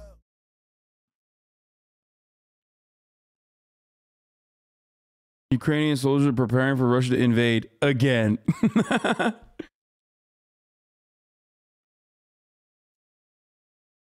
Again. There's a slight lag between your voice and the camp. Yeah, I see it. Yeah. It's a little bit though. There's a little baby lag. We did the super bunker for the super rich. We did the bunker for the super rich. I love the Kujin. Yeah, that guy's great. Take care, brush your hair. Dude, TikTok, like as much as I fucking shit on TikTok, right? For having some of the worst fucking brain rot. TikTok also has some really cool shit too, honestly, here. Like, I started watching this one guy last night. I only saw one video, okay? I only saw one fucking video of this dude. And I was immediately captivated, okay? Just so fucking good, this guy. Hold on. Kujin. This dude basically makes... he makes shoes. Like, he just like... to go to the Goodwill. BG the Heat, okay? That's this guy. Guy's name is Nicholas Bennett. Okay, VG the Heat. I decided to go. This is the fucking thing I saw. This is the video I saw on my For You page, and I fell in love with this dude's content. Look, Outlet, watch. AKA the Goodwill bins, and I found these Air Force Ones sitting in the shoe section. So any old Air Force Ones don't catch my attention, but these have an older shape, and they say Chi-Town on it, so they're probably about 20 years old. And strangely enough, I found them in Virginia, not Chicago. I only paid about $3 for them because they were at the bins, and they're giving me Nissan Altima with the broken hubcaps and faded paint energy. Neglected with potential, and I was correct. They're from 2003, but you can probably guess that just by the design of them. First thing I did was take out the insoles. These are not the original insoles. They're definitely 20 years old and they're crumbling, so they're going straight in the trash. Immediately bath time. These look like they contracted COVID-20. Okay, realistically, I think that these are yard work shoes because they got grass stains and dirt stains all over them. I'm using Refresh Sole Cleaner and laundry detergent and lots of elbow grease just to get all this stuff out. But hey, if the water looks like a beachfront in Houston, then at least you know that you did some work. Sorry, no clip of me rinsing them, but best believe I got all that Gulf water out of them. So even though the shoes are now clean, they still look like Ronald McDonald because of the yellowing on the soles. So I'm going to be doing a little bit of experimenting this time. I have 2 hydrogen peroxide based products. On the right side, I'm going to be using Sally's Beauty Supply's 40 volume cream, and on the left side, I'm going to be using CCK Soul Sauce, which has a little more additives in it. What is this? Fuck this and fuck the crypto culture that spawned this. What is this? What? Huge NFT music scam going on right now, and it's hilariously illegal, going viral on Twitter. What do you mean it's going viral on Twitter? It's got 900 likes, dude. New rabbit hole topic, Pepela. Has right, Keckle has left. Man, yeah, no, it's definitely going viral on Twitter, bro. Shit's popping off, dude.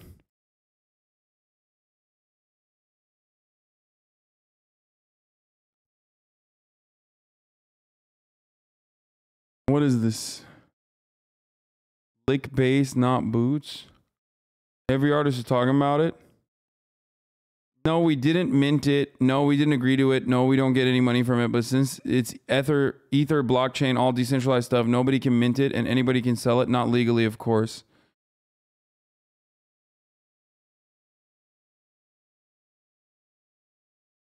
Sungazer is OP's band. Okay, we're going to go back to the shoes in a second. Literally everyone, YouTuber's catalog is getting pushed up there.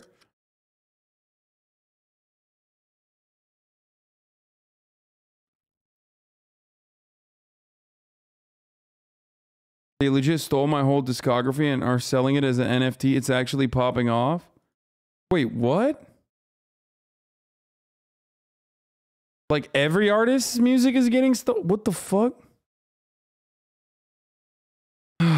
Adam Neely clapped Ben Shapiro on music theory shit. He's a cool music dude. I'm not gonna watch that.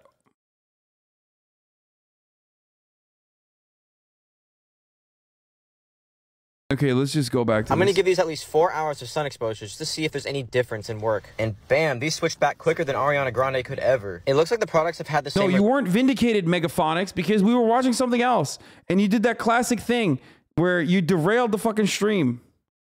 But the CCK has done just a baby bit better. It works better for translucent soles like on Jordan 11s because those need multiple sessions. Trust me, I'm no scientist. I actually failed all my science classes in high school, but all I know is that this came from the computer community and it made its way into the shoe world. Those old 90s computers that look beige, they're really supposed to be white, so somebody found a way to do it with hydrogen peroxide. I can't just leave one side oxidized, so I'm going to do the inner side of the shoes. Yeah, those are supposed to be white. I only have a couple hours of sunlight left, so let's see how well this works. Not to my surprise, the hydrogen peroxide based products did their job. I recommend you trying it on your yellowed Air Force Ones. You have nothing to lose. So with used shoes, you're always going to have the inner part of your heel all scuffed up. It's usually paint and dirt, but you can get this off with acetone. I would also like to add the comments that I get on some of my videos like this. Well, you spent $3 on your shoes, but $200 worth of labor and supplies, blah, blah, blah. Just buy some new ones. Look, you little assholes. Fixing vintage shoes is something really unique, and why do you think they keep releasing these old shoes? Because they obviously look the best. The old releases have a much better shape and sometimes better quality, so there's a whole reason why I do this. But I'm pretty invested in my hobby, so maybe that's also why.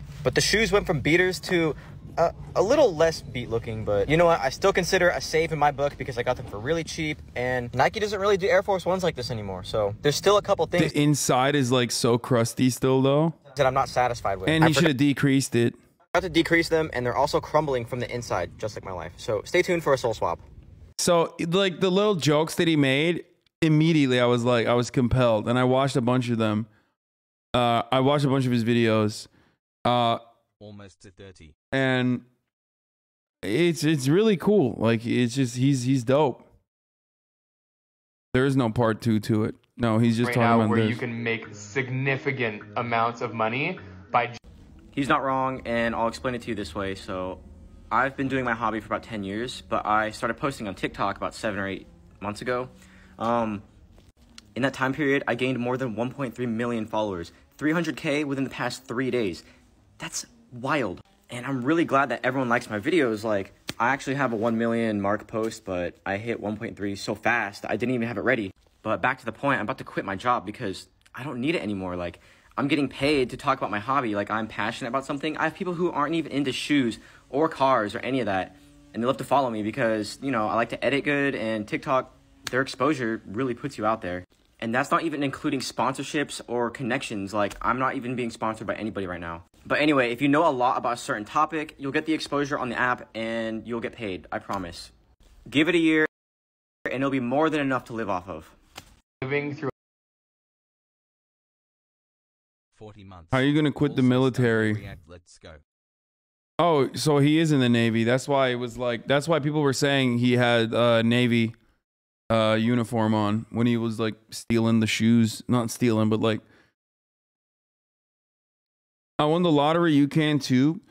I mean, the TikTok algorithm is fucking wild where it can fucking skyrocket you, especially if you have like a hobby. What? Careful when you do IRL streams. Hi. I'm getting about to. Wait, what? Dude, why are you sending me that? Like, are you okay? Are you fucking all right, dude? Or is your brain okay? Why would you just send me a fucking Ice Poseidon video? Like the most banned streamer. What's up with you, dude?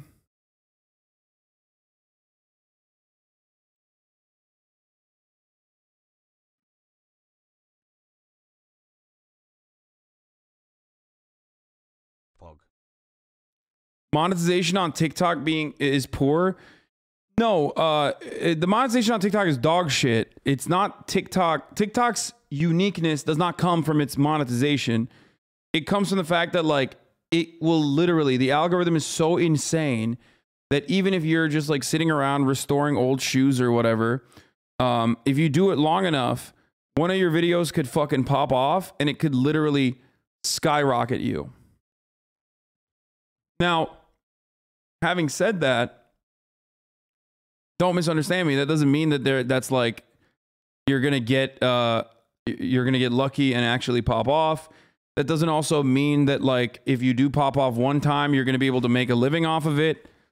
But it simply means that if you have like a cool, unique hobby, that being able to like regularly post on there, if you're able to regularly post on there, there is a likelihood that some of it might hit. And if you keep consistently posting, then you might be able to turn that into like an actual fucking business. I guess what the payment system is based on a set pool, so the more people who make content, the less money creators make. It's fucked. You know this guy? Yeah, I like NFTs. Those nice floppy titties. What's the difference between me and my office chair? My chair won't moan when you sit on it. Nothing. Now come try me. Good for you, you look happy and healthy. Yeah, I like.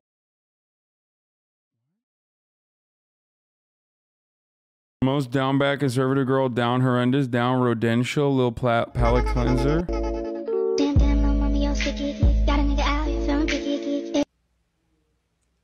What the hell?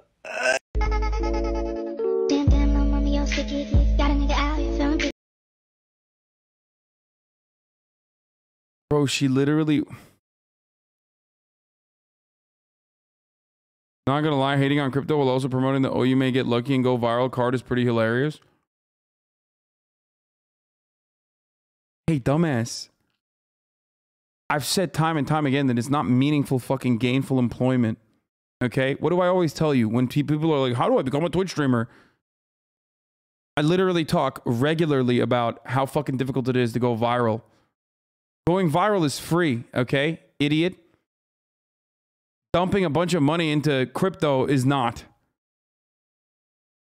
And also, you literally make, like, you make content.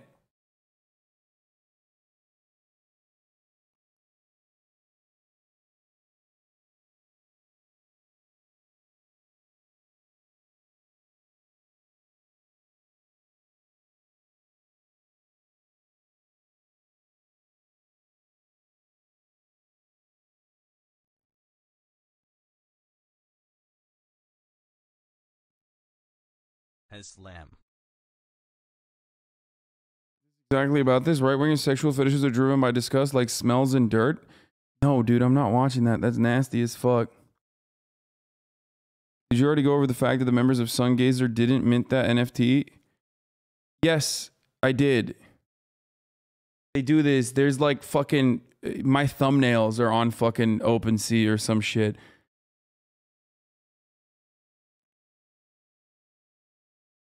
Okay?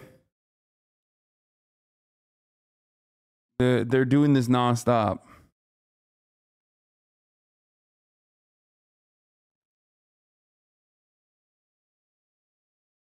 Oh my goodness. Oh, Hank Green just did a video on TikTok's creator fund. Oh, I wasn't even talking about TikTok's creator fund, dude.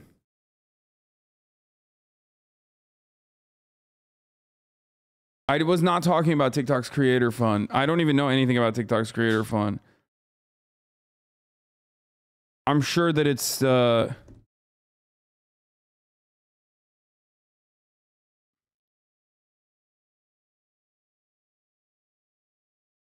wait, we already...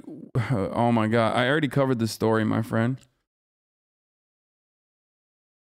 Okay, I'm not going to watch the Joe Rogan video yet because what I would rather watch, what I would rather react is to... What I would rather react to is MasterChef, okay?